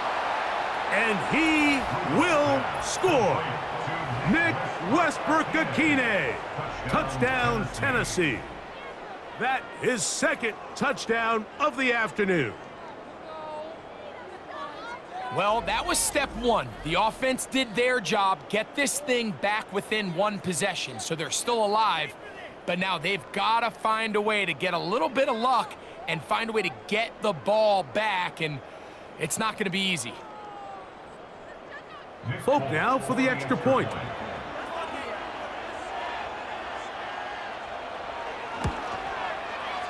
He's got it, and the Titans will cut it to a 2-point lead.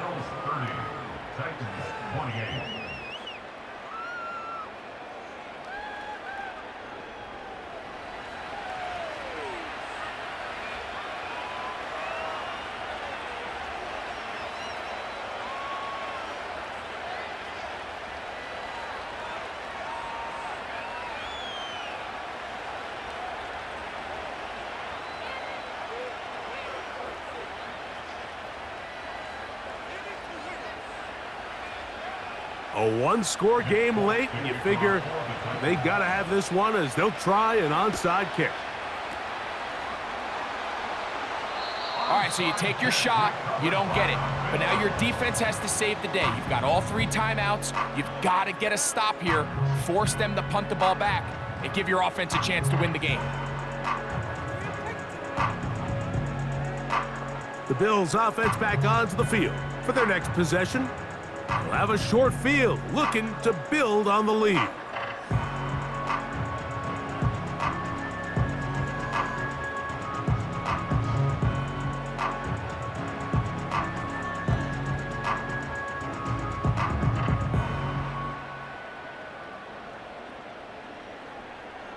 They'll come up here, 1st and 10. Allen going to give this to Davis. Not much there, maybe a yard. The Titans will use the first of their timeouts, and they'll get together prior to this 2nd down play.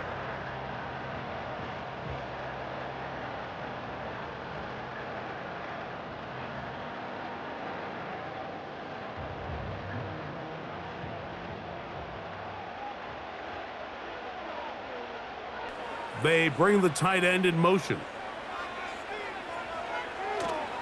Here's Cook. And he'll get them 5 yards closer, but now 3rd down coming up.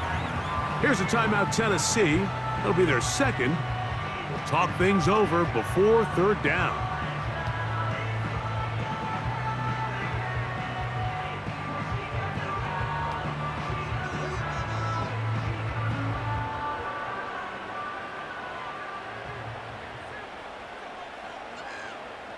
They'll motion over Samuel. Allen on 3rd down.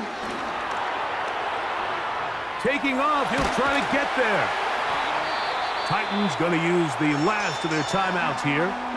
They'll be disappointed there after giving up the 1st down.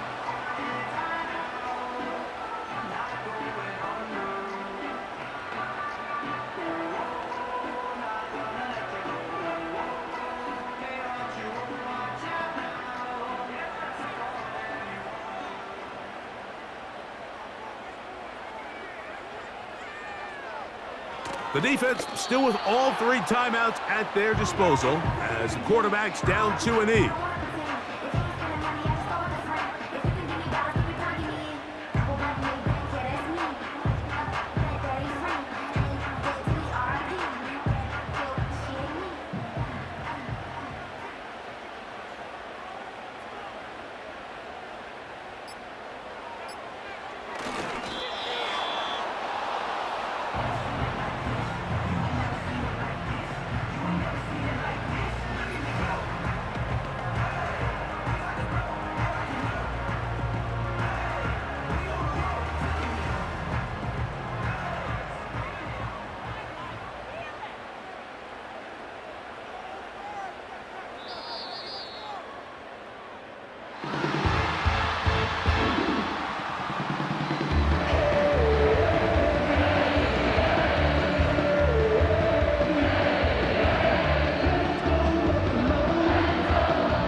Mafia goes home happy. It's a win for Buffalo. This was a game where both offenses were up and down the field, marching the ball at will, matching each other point for point.